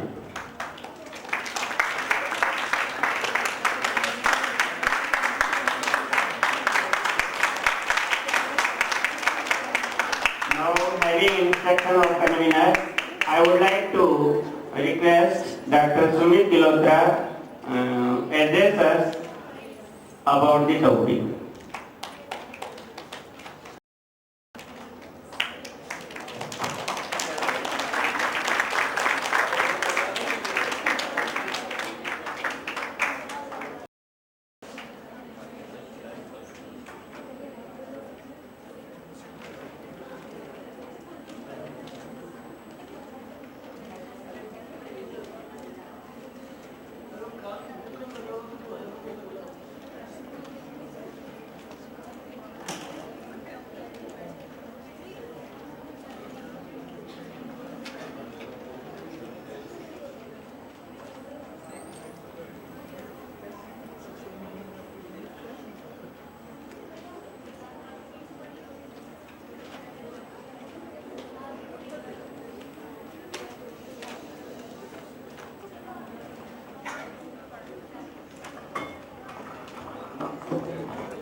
Good evening, everyone. Thank you very much for your precious time. I really welcome all of you to enjoy a small session for me. I just brief myself. Myself, Sumit, having 13 odd years of experience in IT companies, working various companies across India, and having managing a team of around 30-40 people all the time. Like right now, around 40-50 people, and these days the word is social media. Like you know very well, everywhere we see everything. So Facebook, Twitter, Google Plus, each and everything. So a small session and trying to cover almost everything. But yes, because time limitation is there, so it's not possible to cover everything. But yes, a small thing. What is social media? Social media is a new high these days, especially for digital marketing. If any one of you looking forward their career as a digital marketing guy, then this is the thing which you want to know all the time, because everything these days, especially marketing, brand, everything revolves around digital. What is the major benefit of digital in comparison to traditional mediums like paper or TV is in digital we can calculate ROI instantly, and in digital the best part is you can engage, you can interact with your visitors at real time. So this is the beauty of this thing. What is SMO? In SMO, SEO going to enlarge in day by day. Like in the 3 E's which we call. First, entertainment. You know very well, like Facebook, all of you having profile pages and following your friends. Then empower. You can maintain your brands over there. So this is one thing. And you can educate your content, like you can share whatever best things you are having to your friends. So these are the 3 basic E's these days for social media which we use. That is entertain, education and empower. SMO. As I earlier told you, this is the best way to engage your visitors. So their engagement, which you can do in 2 manners. First, you can act, you can listen, interact, inspire, innovate, fun. You can even monitor the things, measure the things. This is the best part of SMO. This is. If we discuss SMO as a parent, this is social channels, engagement, regular interactions, meaning there are lots of things these days which we use as an SMO. What are the major channels of SMO? If you can see the screen, like if we talk Bollywood, then the major is Amitabh Bachchan. If we talk SMO, the major is Facebook these days. So you can say Facebook as good as Amitabh Bachchan. Yeah. The never-lasting beauty Rekha, then this is Twitter. You can tweet it, it will remain all the time. If you talk business in SMO, then maybe Ambani's. If you talk the new upcoming stars, it could be Google Plus. So these are the, for just an example, I am using these names, but yes, if we talk SMO, the things are Facebook, Twitter, LinkedIn and Google Plus. These are the major 4 these days which we use on regular basis to get maximum outcome. Facebook, as you know, the biggest and best thing these days in span of say less than 5 years. What is Facebook? Like 829 million daily active visitors, undoubtedly the most popular social media icon, and if we get 13 to 17% users, you can see by graph itself the kind of users engagement is there. The best, biggest and best is 18 to 25 and 26 to 34, almost 26% both are having. So the ideal youth is on Facebook these days. What are the Facebook basic popular features? The steps which we do, क्या करते हैं हम सबसे पहले sign up, profile create करते हैं, उसमें postings create करते हैं, फ्रेंड्स को फॉलो करते हैं, वहाँ पे इंटरेक्ट करते हैं. If you like some photo, maybe some basic kind of commenting and all those things, like, dislike, और अपने अकाउंट्स को टाइमलाइन को मैनेज करते हैं. I believe all of you doing it on regular basis. अगर नहीं करता है कोई तो मे बी फ्रेंड्स बोल देते हैं आजकल तो क्या बात है आजकल FB पे दिख नहीं रहा. The common term these days. Facebook has the liberty and powers. Power, you can do million of good things using Facebook. You can establish your business. A proper study says to get more business B2B or B2C. So Facebook are even best for B2C business in any other traditional medium. There are 2 major ways in which we distribute the things. One is organic Facebook marketing or networking, or second paid Facebook networking. So I will come in both of them. What is organic Facebook networking? Maybe all of you know Facebook pages, brands, all are having these days. You can see Lux Facebook page banaya, there are few lakh followers over there.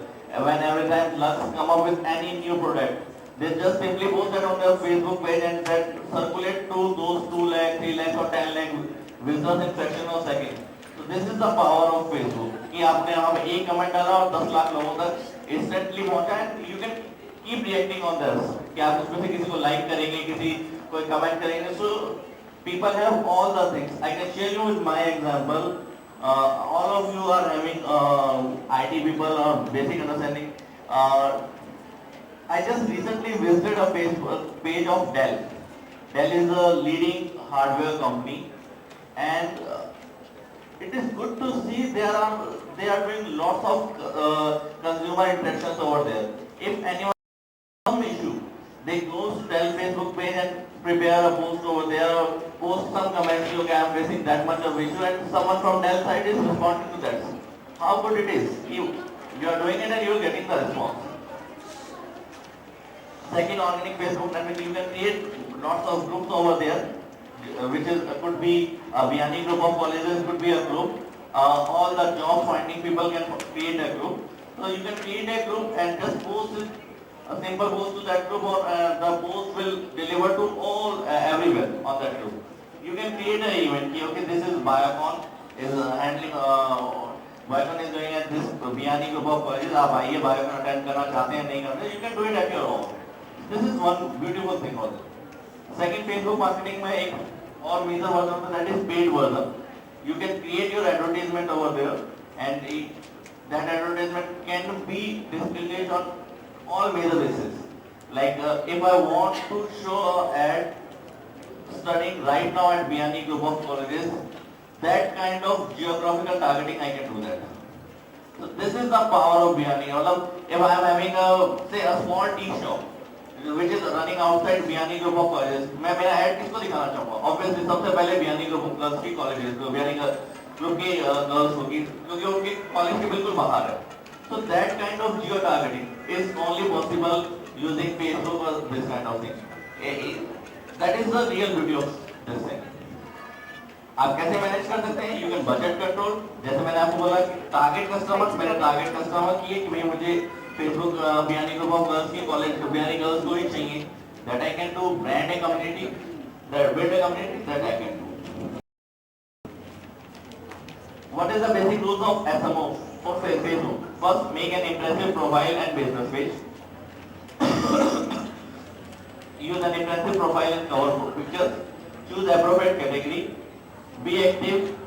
Share interesting education, audience-centric and brand consistent updates on daily basis. Use popular hashtags.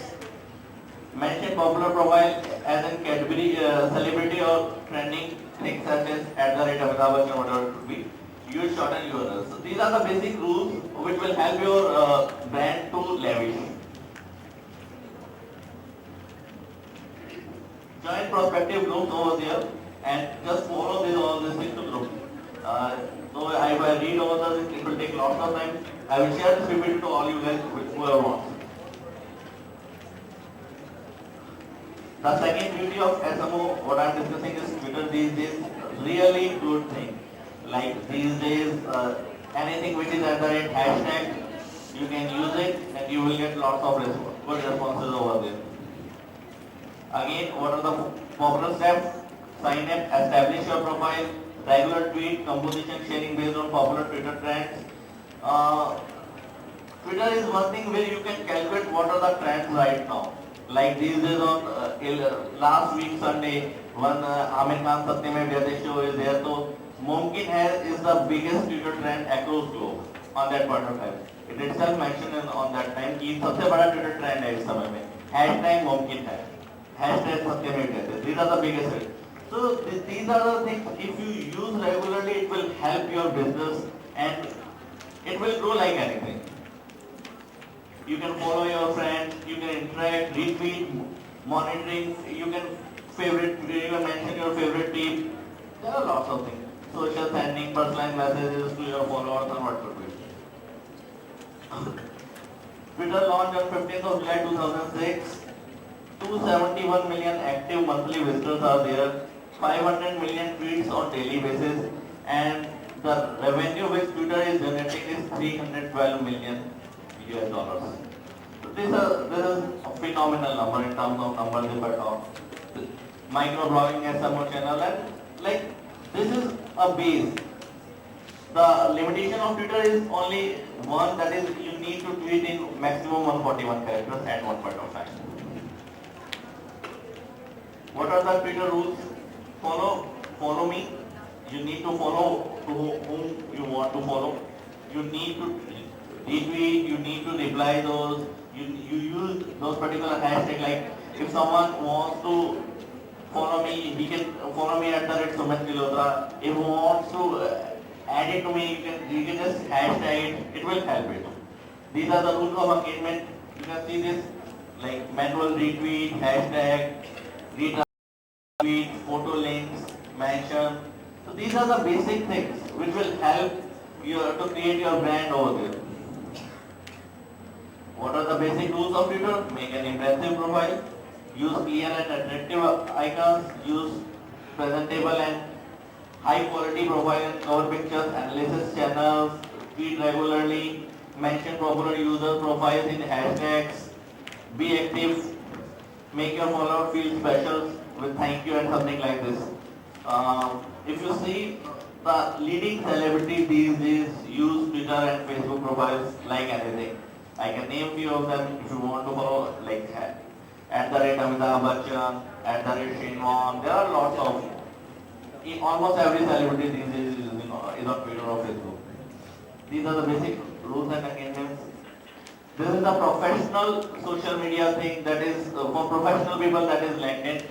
Like Facebook, Twitter is a part of entertainment also. LinkedIn is for professional community. Basically, wherever there are together, that is called as community, and LinkedIn is for professional part. You can sign up, you can create your profile, adding prospective connections over there, sharing necessary things, frequent interaction with people, building company profiles and all those things you can use. These all are free services but a real worthy one. If you want to find some job, Naukri.com is one thing, LinkedIn is another. Especially a senior positions that really help LinkedIn over there. What are the basic rules again?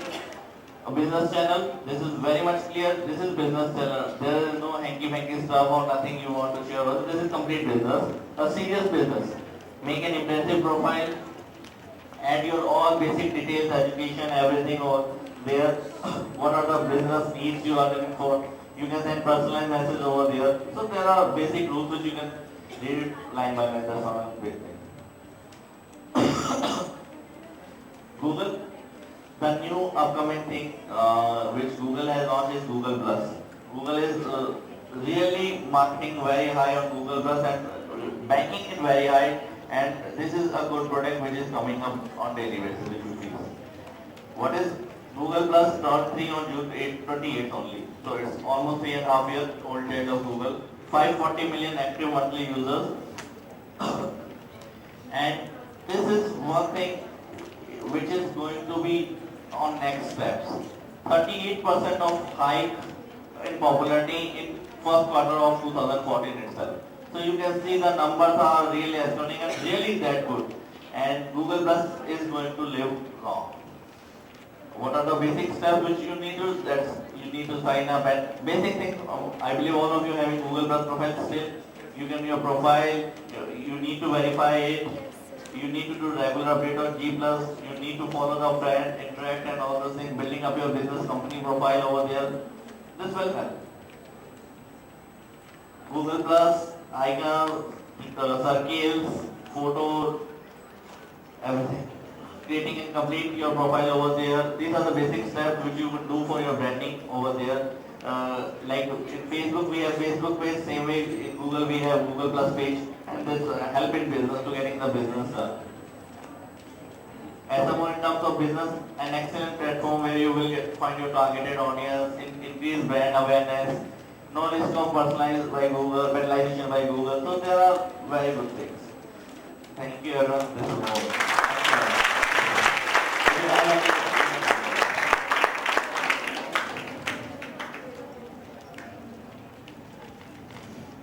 So my question is, why Twitter is not that popular than Facebook? Means there are so many users who are using Facebook on daily basis, but Twitter is not that much in trend or in.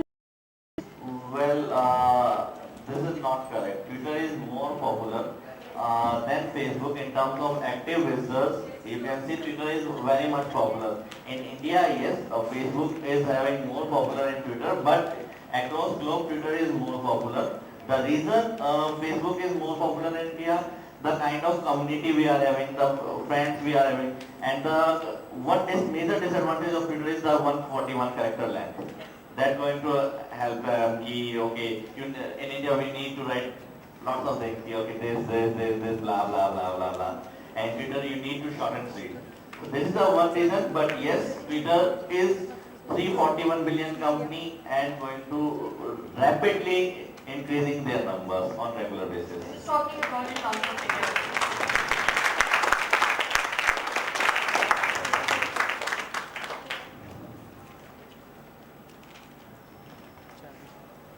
Any more questions?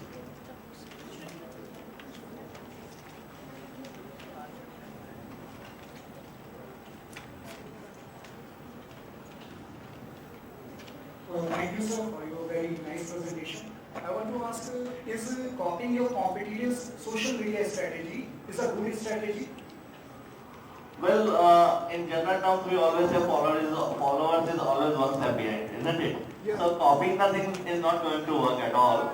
But yes, if there are some good things which you need to incorporate, you rest, try to create your own brand over there. What are the good things? Maybe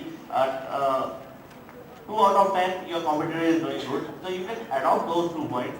Rest remaining 8 points, keep as original as you are. That will going to help you as a brand, as an individual also.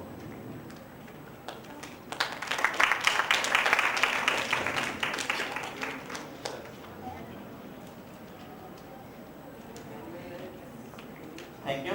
Thank you very much. Very nice. Dr. Gilotra shared his expertise that how anyone can use media to connect oneself with the world. But today it is the age of paradox. Although world is in our hand, but we have disconnected with our own head. Very nice for your expertise presentation, Dr. Gilotra. Thank you. Thank you. Now, I would like to again request Dr. Tanjul Saxena to oblige us by his excellent presentation.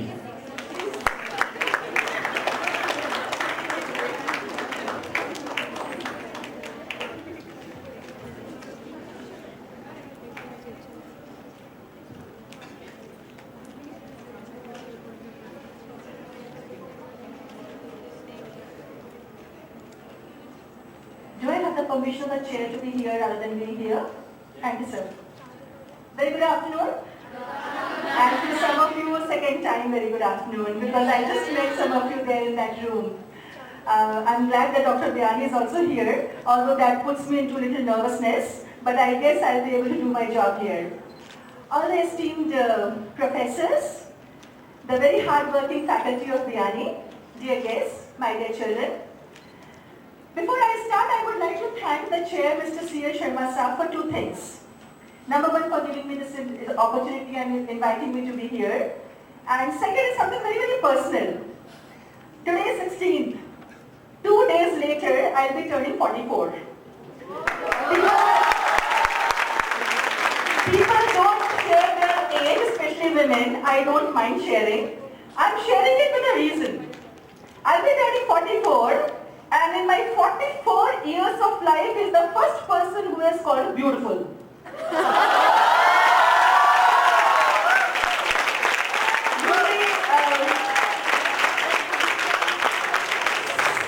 You will be surprised to know, at the age of 23, when I was about to get married, my family and I had such low esteem about my beauty that when I got a matrimonial picture clicked, my father actually wrote at the back, original is little better than the photograph.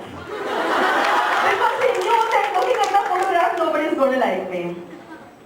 When I met my husband for the first time and he had to sing a song for me, he chose to sing a song, चांद सी महबूबा हो मेरी कब ऐसा मैंने सोचा था.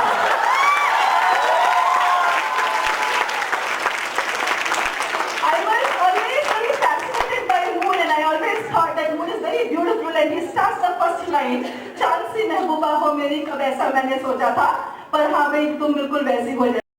Thank God, I do not know what he was thinking, and so I was very happy. And last 20 minutes, I was actually very elated that somebody here at least finds me beautiful. So thank you so much, sir. Okay. Coming to the subject of our interaction today, since I see most of the students here, I thought that I would convert my presentation into a student-teacher mode rather than professional to professional mode, because more of the students are here. 3 apples changed the world. All of us know about it. The first apple that Adam and Eve were requested not to eat and they ate. And thanks to Adam and Eve, we all are sitting here. Second apple, the apple that fell on the head of Mr. Newton, that gave the law of gravity. Third apple, the Apple computer and tab that my daughter is right now playing on. If I ask how many of you know about the Adam and Eve apple, I think all of you will say you know about it. If I ask you, how many of you have actually read the Bible, not many of you know about it. Still you know about the apple that Adam and Eve ate. Okay? If I ask you, how many of you know about the apple that fell on the head of Newton? Everybody knows. No problem, you can always interact. Everybody would know about it. If you go and ask your dadi or nani, or maybe your moms and fathers, not many of them will remember, it's the same apple that fell on the head of the Newton. But if you ask about the Apple tab or Apple computer, it started from a 2-year-old child to a 200-year-old super nanny that Rekha is, everybody will know about the Apple computer. When we talk about the last apple, we are actually talking about a very interesting phenomena, that is one of the creativity and innovation in business management, specifically in the realm of marketing management. I would like to talk about my presentation in respect of 3 case studies. All of you know about the 3 things, but you do not know the background of those 3 things. One thing all of you would know about. Other 2, I'm sure you do not know about. I think most of you are born in the era of 1993 to 1997. I'm right? Okay. So I'm making you leap jump to the year 2001. So the first case study is from 2001 to 2008. In America, in the New York, at the Times Square, there is a big billboard, a very big billboard. And this is what the billboard says. I don't think you'll be able to read that, but it says, and to think these days, men get away with giving flowers and chocolates to their wives. It's talking about, and to think these days, men get away by giving flowers and chocolates to their wives. That means nowadays men are able to get away with their fiancés and with their wives by just giving chocolates and maybe some flowers. And here it was Mr. Shehenshah who actually gifted a full marble building which is supposed to be one of the wonders of this world, and that is Taj Mahal. So this is a board. Imagine a young executive going there and watching this billboard. At the same time, when he and his wife are traveling from one place to another, they are reading a book that is known as Tropical Vacations, and it has on the cover page Destination India. Simultaneously, their son goes to a gym, and there is a poster that talks about a woman doing yoga at 90-degree angle and the word Incredible India. 99% chances their next vacation hangout place would be India. Let's go a little further. The first case study of Incredible India. I deliberately chose a case study which is more in the public sector realm, because most often public sector is charged by not having innovation in their portfolio. And I wanted to prove this is not true. Public sector actually offers a lot of innovation that private sector sometimes is not even able to match. Let's look at a couple of things. Our dear friend Mr. Sumit talked about some very interesting things here. And I was listening to him, and to be very honest, sir, I have not been able to venture into Google+. I am Width-wise challenge number 1, and I am IT challenged. My IT question is very poor. I only try to go into IT whatever I can, not beyond that. Incredible India started with print ads, the outdoor ad, the internet, direct marketing, public relations, special events, in-flight travel magazine, fairs and marts, Incredible India packages. And one thing in a word in black here, not very visible, TV ads also. If you look at these two graphs, again it's not very clear because somehow I thought that they would be clear once it is projected, but it is not projecting.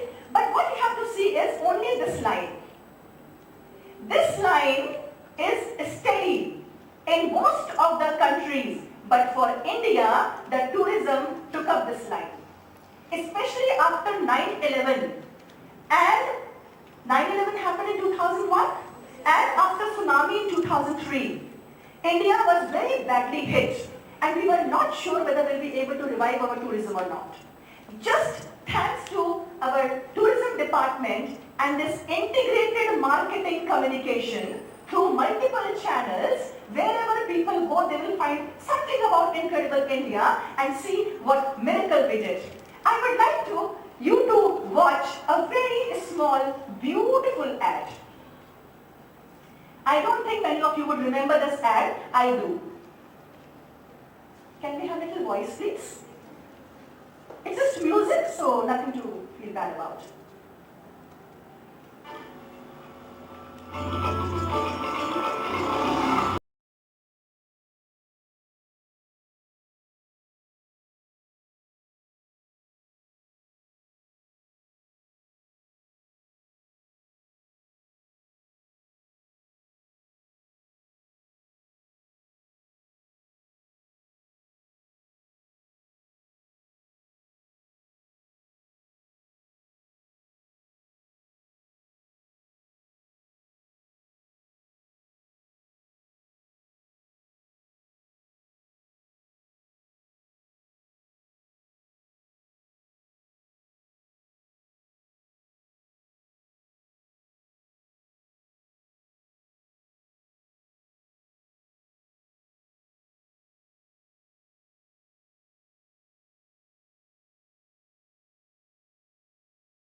and Vodafone entered the vocabulary of every single person. For the first time in the history of Indian advertising, complete 24-hour block was there on Star Plus. From morning to evening, on whole of Star Plus, there was not a single ad, but this ad, Vodafone Hush is now Vodafone change is good. Normally people say change is not good, but they talked about change is good. From that small puppy Hush, Vodafone started a campaign of Zuzus. क्या बोलते हैं इसको? Zuzus. Okay. Now look at the beautiful way in which integrated marketing communication was used here. Hush said, wherever you go, our network follows. They rebranded, change is good, happy to help. Now they had to integrate these two. Wherever you go, our network follows, change is good. Since it is change is good, they converted it into happy to help. Vodafone's delight, we will just look at it in a moment. This is the journey of Hush from 1992 to 2011. Enters India, SR acquisition, converted to Orange High campaign, introduction to the Hush puppy, turns pink, 2007, acquired by Vodafone, rebranding campaign, introduction of Zuzu. Look at what they did. Very beautifully, they took the puppy also, but the puppy is now a little background, little smaller, and they say, this was the Hush campaign, sorry, the earlier one. Now what they did was, this was all earlier, the new logo converted from pink to red, and what they did was the rebranding, which was through TV, 24 hours roadblock, print, internet, outdoor, radio, Hush to Vodafone, a jingle, which is very beautiful on the radios. Look at this. They maintained the puppy, but the puppy is now carrying something red, and they are talking about happy to help. They wanted the customer attention to be taken away from the puppy. So the puppy got replaced by people. People wearing red t-shirts, like here there are some people wearing the red We Are Nice t-shirt. Similarly, red t-shirt with the Vodafone logo, and when it was raining in Mumbai, these people would stand at the railway stations, and the moment people will come out, they will escort them with the umbrella at least to the taxi stand, because they wanted to reinforce happy to help. Ads are different, real acts are something different. So happy to help, let's convey it that we are happy to help. Now, Zuzu and the Hush dog, they become friends. You and I in this beautiful world. Because they wanted to convey, the dog is there, loyal. But now we have to rebrand it with a Zuzu. So what they did was, you and I in this beautiful world. Integrated plan. TV ads, sponsorships, print, outdoor, internet. Very quickly running through these. Just have a look, I won't explain. Zuzu की t-shirts आ गई, Zuzu के cups आ गए, Vodafone was sponsoring the IPL, number of things. Teaser ads, again integrated plan. Teaser ads, hoardings, Vodafone delights. Everybody is welcome, the bus, events and contests, sponsorships. The first season of Big Boss was sponsored by Vodafone. Race to Fame contest, and so on and so forth. One of the best beautiful things that Vodafone did was, Vodafone started tying up with BlackBerry. BlackBerry, so far, BlackBerry was Airtel's regime. Vodafone wanted to take away that. They did something very, very beautiful. They said, set up a very beautiful campaign, and they wanted to make BlackBerry into the mainstream, the young guys. Look at what they did. A very small ad, but a very beautiful ad.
Abhishek Bachchan.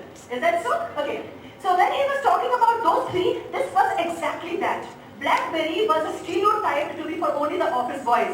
Maybe Dr. Biani would have a Blackberry, but he would not expect that maybe Prapti is also having a Blackberry, and maybe the girl there in the t-shirt is also having a Blackberry. And that is why Mr. Biani got upset when he saw that the students are also using Blackberry.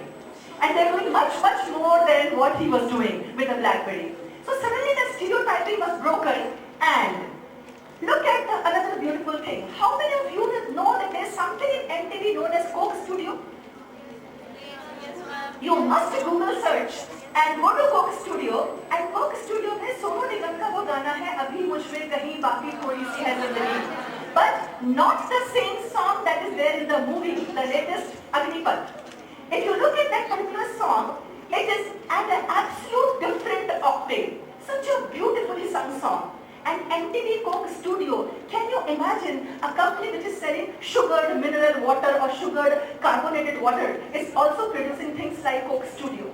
What BlackBerry did was, BlackBerry knew some kind of engagement is required. So the BlackBerry came up with another idea. Look at the beautiful boys band. I think Mr. Biani would remember, some of you would also remember, sir, in our times, when we were young, supposedly young, when we were young, there was a very famous or very beautiful trend of band of boys. Bands which were run by boys. And the first movie of Farhan Akhtar was precisely on that the boys had a band and then they had to disband because of their compulsions of earning money and getting beautiful saris for their wives. So this beautiful video, the same band of young men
by handing over the BBM or the BlackBerry Messenger.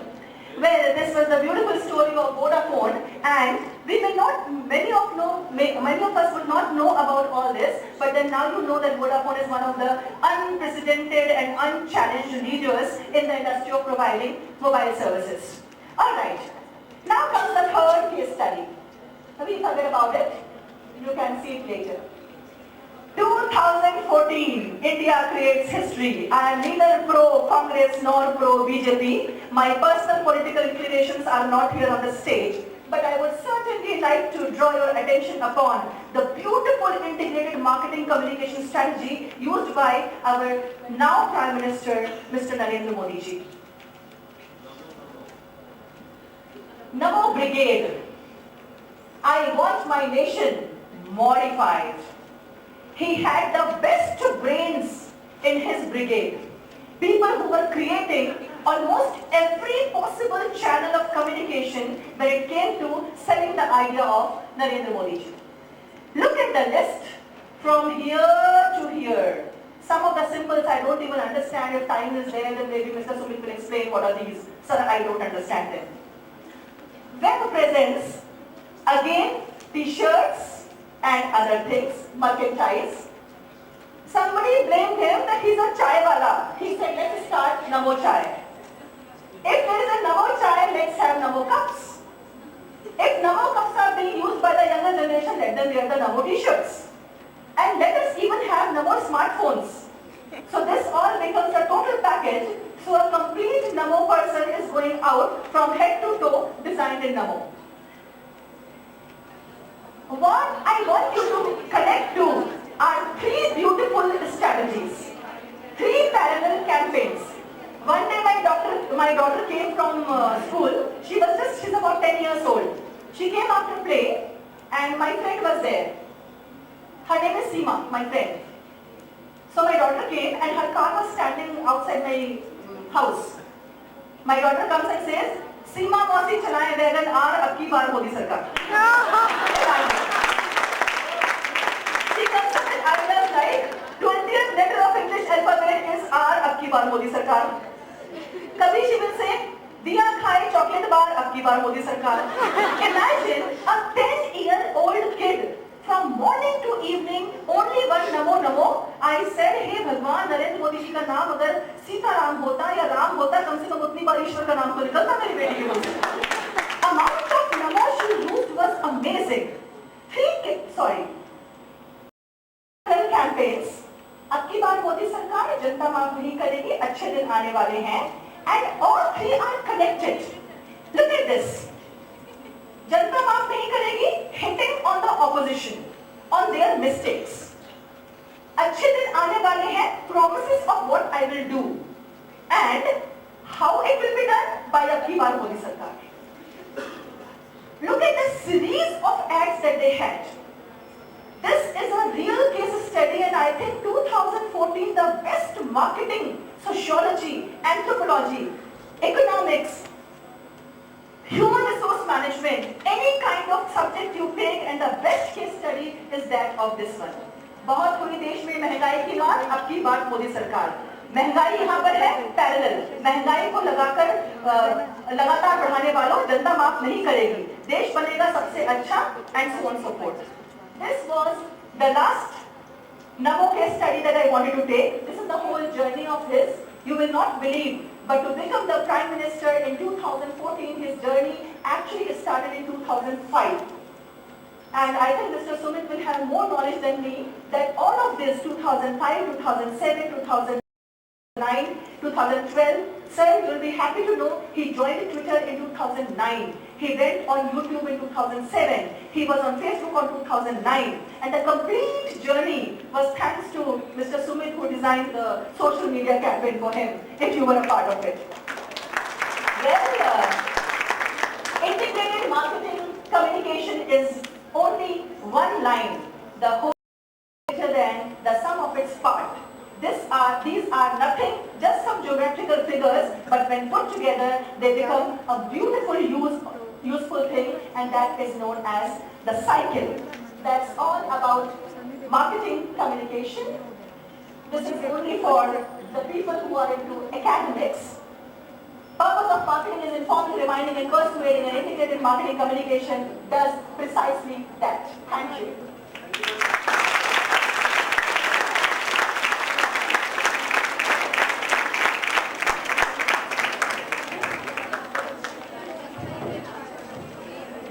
Very nice.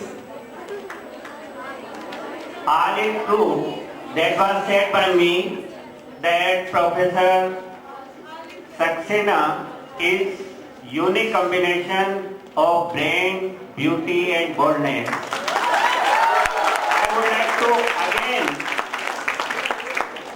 share with you that having in mind the definition that was given by Mark Kavi in his eminent epics, Shishupal Vart, he says like so, क्षणे क्षणे यव नवतारूपेति तदेव रूपम रमणीयतया। What is beauty? Mark कवि की जो beauty की definition है, that very splendid and accepted by word, in which he says that a person who is innovative, who is changing oneself in every second, you feel it that she is a really defined the definition that was given by Mark Kavi. And whatever presentation you see that a unique combination of her body and brain. I am very glad to see such excellent presentation. Ma'am, thank you, thank you, thank you.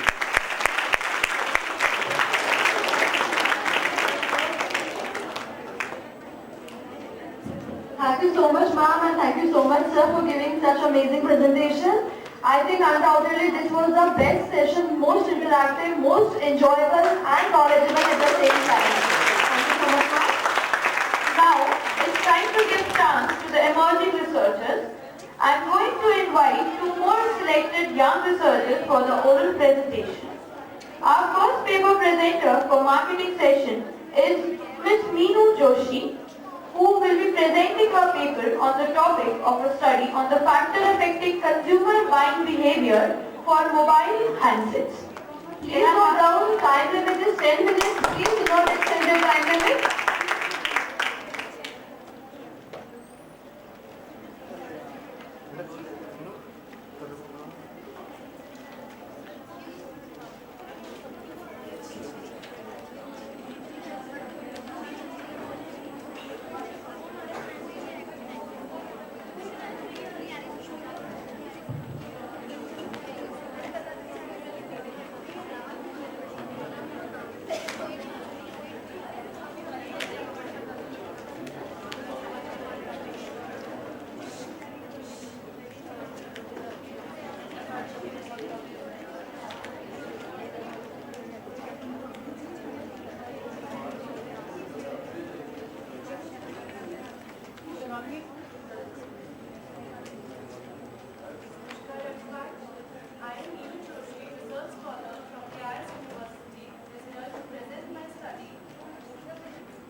On the topic factors affecting consumer buying behavior for mobile handsets with Dr. Ankita Chaturvedi, Senior Assistant Professor, Department of Accounting and Taxation, the IS University. Firstly, I would like to introduce you all to the topic. The present Indian scenario telecommunication industry is known as the fastest growing market in the world. There is a rapid growth and development in the mobile handsets which has made the Indian mobile service market more and more competitive day by day. Consumer is the lifeline of the fastest growing market in the world. Consumer behavior is the study of individual, groups or organization and the processes they use to select, secure and dispose of products, services, experiences or ideas to satisfy needs and the impact that these processes have on consumers and the society.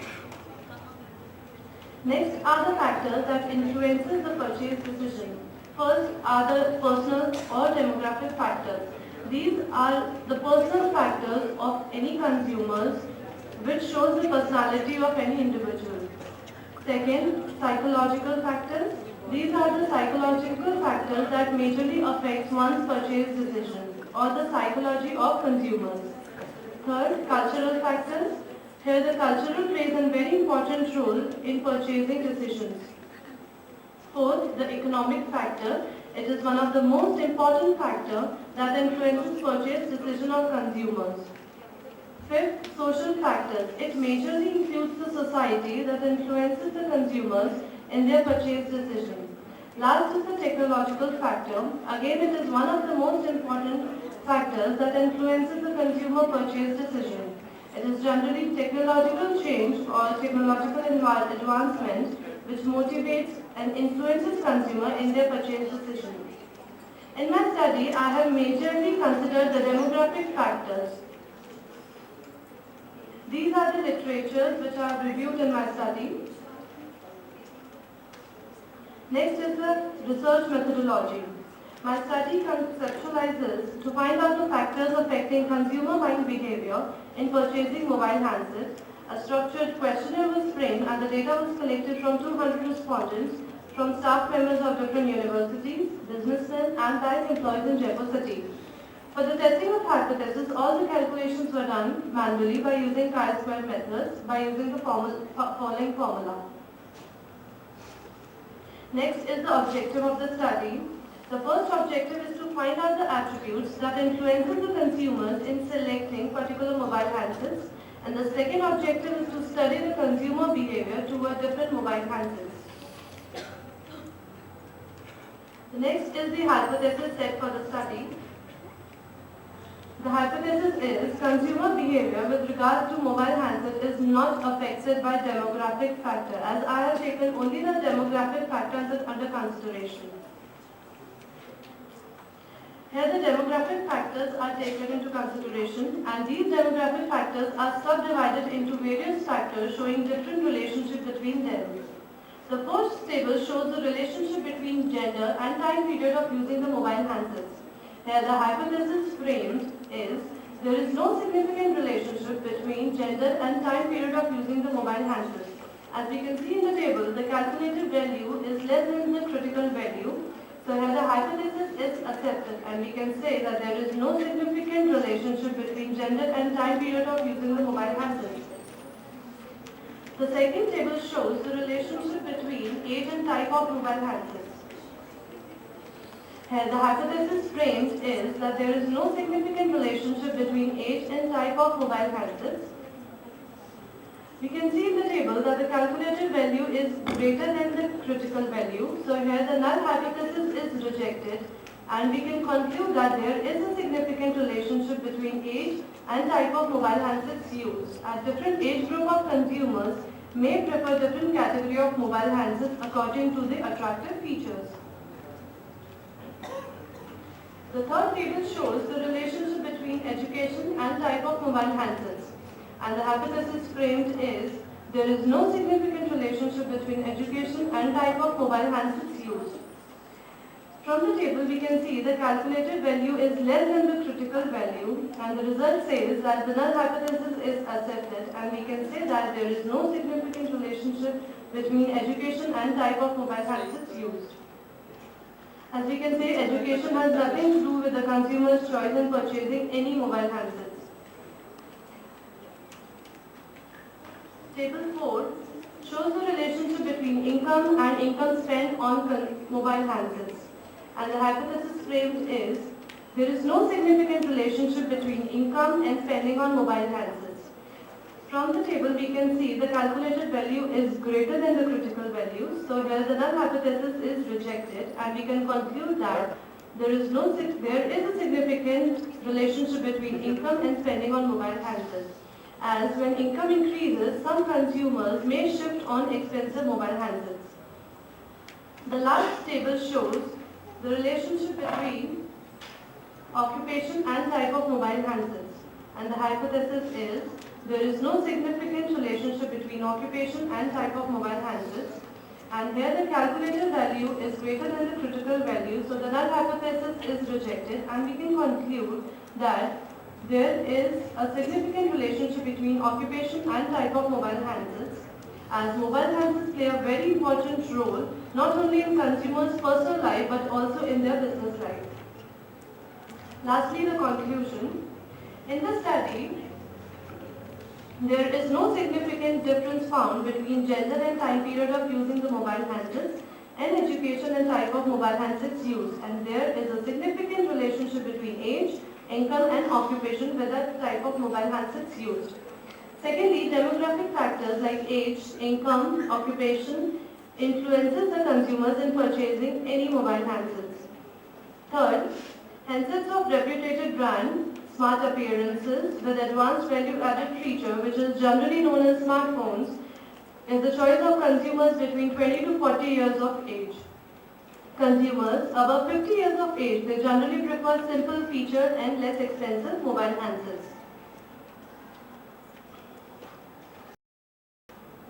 Smartphones are used by consumers of all occupations, whether he is a businessman, a professor, or any employee in the bank.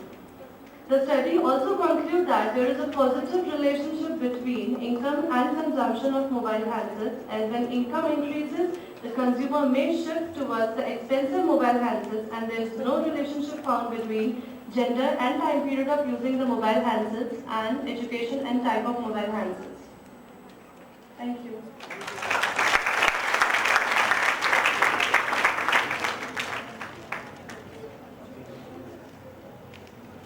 Thank you so much. Vyandi wishes you a dazzling future in the Department of Research and Development. Now, before the second oral presentation, I want to thank our sponsors who are among with us.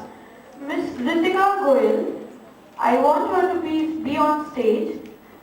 She's from Endeavor Coaching for CAT in GRE. Please, ma'am, come on stage. We have a second sponsor also among with us, Paridhan. May I have Mr. Parth and Ms. Abhishekha ma'am to please come on stage and receive a memento. Thank you so much, sponsors, for your contribution. Your contribution means a lot to us. I request Sanjay Vyani sir to please present a memento to our sponsor, Paridhan, Mr. Parth and Ms. Abhishekha ma'am. There is a full range of kurtis over there in the reception area and in the outside our college. A big round of applause.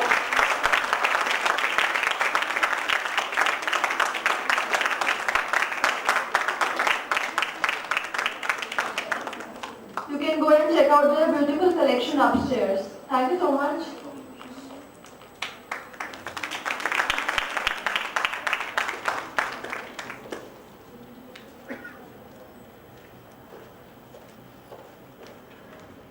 We have Ms. Ritika Goyal among with us, who is again our sponsor, Endeavor Coaching for CAT and GRE.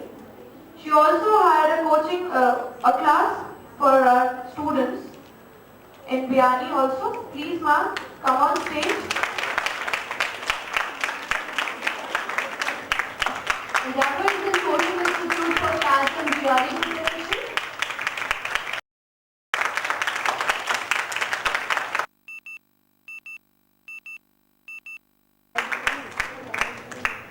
Thank you so much, sir. Thank you so much, ma'am.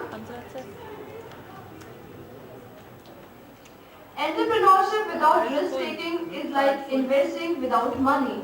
Our next paper presenter for marketing session is Ms. Preetu Vijay, who will be presenting her paper on the topic, the relevance and value of creativity and innovation in entrepreneurship.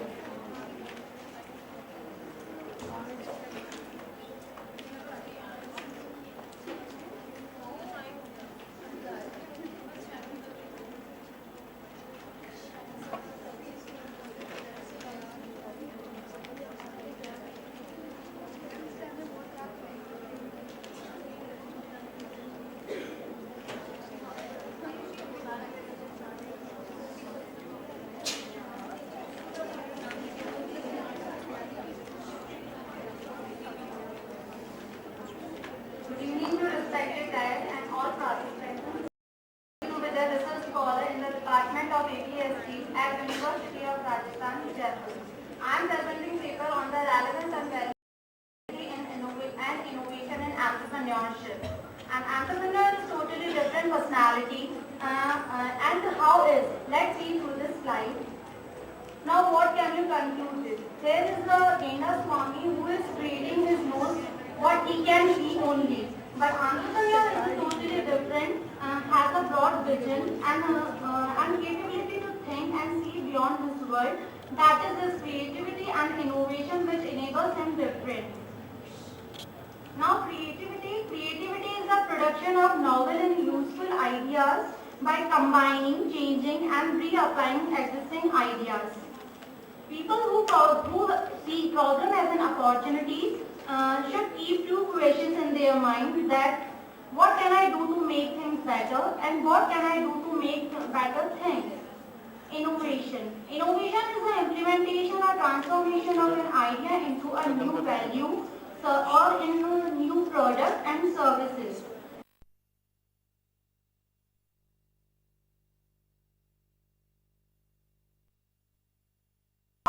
Creativity is the thinking of new things, while innovation is doing new things. Principles of creativity: expertise, creative thinking skills, and motivation.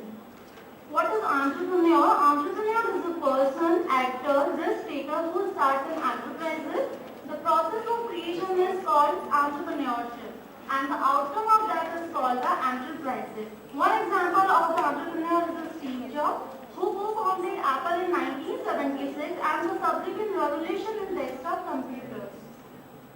Now, entrepreneur possesses following qualities: that he has a knowledge in his mind, passion in his heart, and fire in his stomach.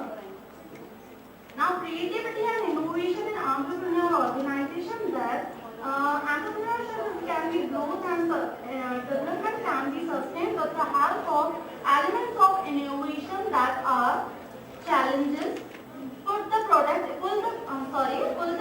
into market, try to accomplish it. Then next is focus on a customer and push the creating value.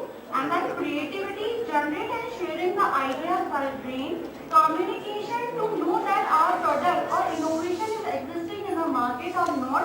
Communication should be maintained. It is a lifeline. Collaboration, completion, contemplation, context and culture. True entrepreneurship occurs when novel ideas and solutions meet customers' needs. Creativity and innovation are the sources of success in the market economy. Now see entrepreneur attitudes. If an egg is broken by the outside, a life ends. If an egg breaks from the within, life begins. Another example of that, and earlier we used to say that positive attitude is that half glass is filled with water, but in new scenario, the positive attitude is that glass is fully filled, half from water and half from air. Another example, soldier, we are surrounded from all sides by enemies. Major, excellent, we can attack in any direction. Now I am giving an example of a story, entrepreneurship. Once a hare and tortoise had an argument who was faster. So decided to settle with a race, they agreed and started off. Hare shot ahead and ran briskly. He got set under the tree and soon fell asleep.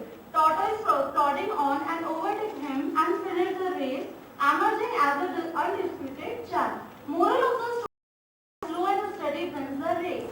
So this shows that anybody can do whatever he wants, but he has courage to do so. Now I am going to tell you the other version, interesting version of this story is that Hare was disappointed and did root cause analysis. Realized that he had been overconfident, lax, so he again challenged the tortoise to another race. Tortoise agreed. They started off. Hare ran without stopping from starting to finish, and he won by several miles. Moral of the story is that fast and consistency will always beat the slow and steady. Find your inner power and realize what can you do. Story doesn't end it. Now this time tortoise analyzed and realized that no way to beat Hare, currently formatted way, that is now. And he challenged for another race on slightly different route, and Hare agreed. They started off. Hare, as a his commitment, ran at a top speed until he came to a broad river. Finish line was a couple of kilometers on other side of the river. Hare sat and wondering what to do. Meanwhile, there tortoise got into river, swam to the opposite bank, and continued walking and finished the race. Moral that firstly identify your core competency and then change the playing field to suit your core competency. Now this time they become a good friends and decided to run as a team. This time started off, Hare carried the tortoise till the river bank, then tortoise took over him and swam across with the hare on his back. On opposite bank, Hare again carried tortoise, reached the finishing line together. Both felt greater sense of satisfaction than earlier. Moral of that, the summary of the story are, fast and consistency will always beat slow and steady. Work to your competencies, pooling resources and working as a team. Never give up when faced with failure. And finally, compete against the situation, not against a rival. Conclusion of this paper is that successful entrepreneurs require an age radar from some combinations of creative ideas and superior capacity for execution. Entrepreneur is the vehicle that drives creativity and innovation. Innovation creates new demand and entrepreneurship brings the innovation to the market. It is the key to entrepreneurship. Creativity and innovation are at the heart of the spirit of enterprises. Now, as a conclusion, entrepreneurship is living of your life like most people will not, so that you can spend the rest of your life like most people can't. Thank you.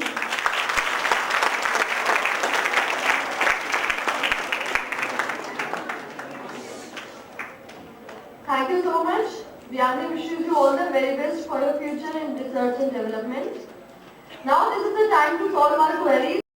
If you have any question in your mind, you can ask the expert panel present right over here. We have Tanjul Saxena ma'am, Sumit Ginotra sir and Professor C.L. Sharma sir. Any query? Anyone from the delegates? Faculties?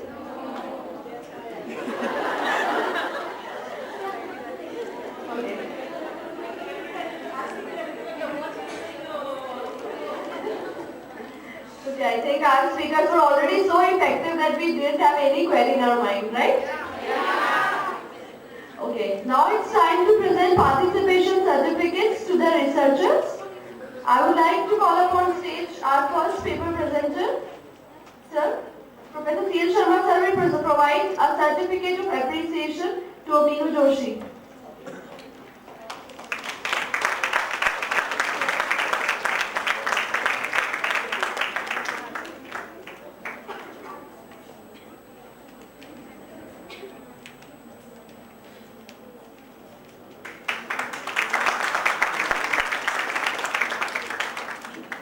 I again request sir to give away participation certificate to Preetu Vijay. Ma'am, can we have you on stage please?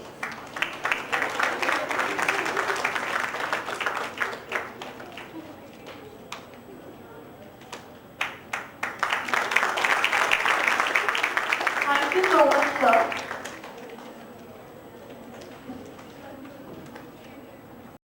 This was the end of our third technical session, marketing. Now, we have researchers over here. We had 6 paper presentations. Undoubtedly, all of them were very good. But we have selected the best 2 out of them. I would like to request Professor Sanjay Biyani sir to come up on stage to provide best paper presenter certificate.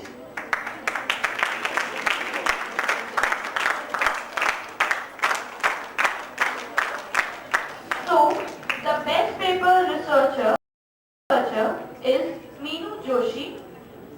Can we please have Meenu Joshi on stage? We want the first prize for paper research.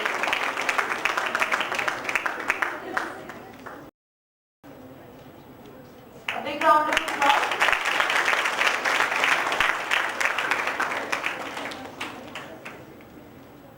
The second winner is Sakshi Joshi ma'am for paper presentation.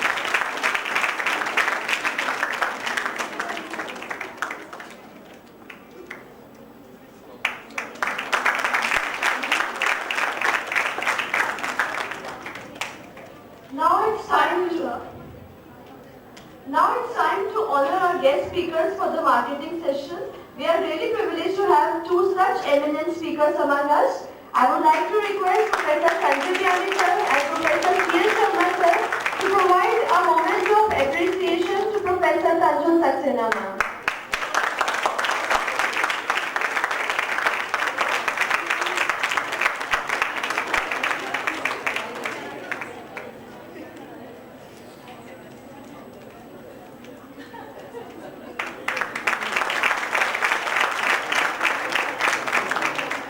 I invite B.K. Jain sir on stage for Memento giving to Mr. Sumit Gehlotra, sir.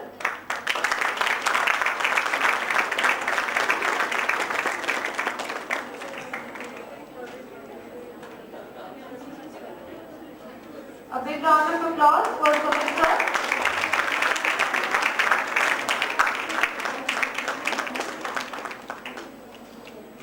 Thank you so much, sir. An idea can turn to dust or magic, depending on the talent that rubs against it. So we need to open our mind and broaden the horizons of our thinking. Then only we can acquire success, whether it be in business or at personal front. So this was the conclusion of today's Commerce and Management Symposium, BICON 2014, Innovation and Creativity in Management of Business.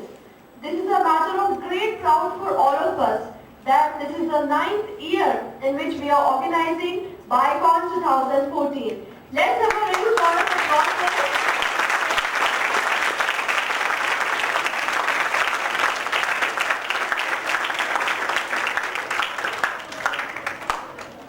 No event can be performed without leader.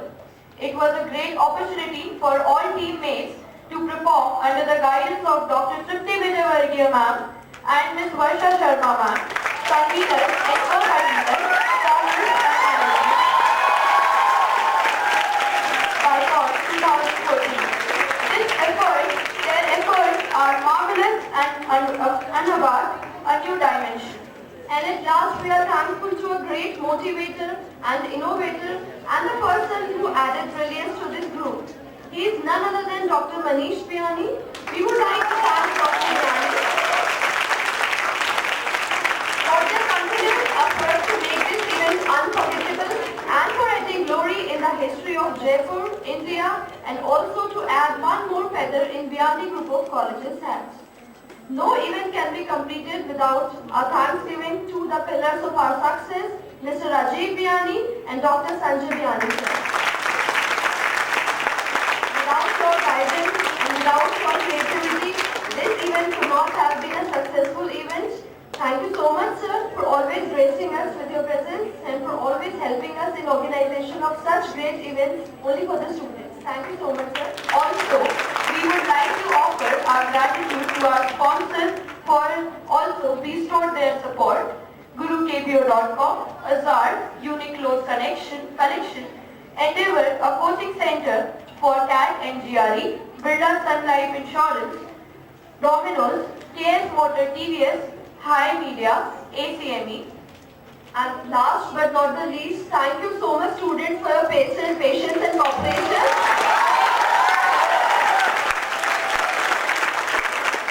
And thank you so much for being such an attractive audience outside the event.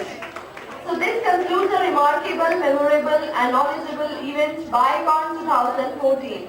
We promise you that in the next year we will enter in more fields with some more innovative ideas to nourish your mind. On behalf of Biyani Group College, I promise that this may be the end of the day, but undoubtedly this is a new beginning. Thank you, and thank you.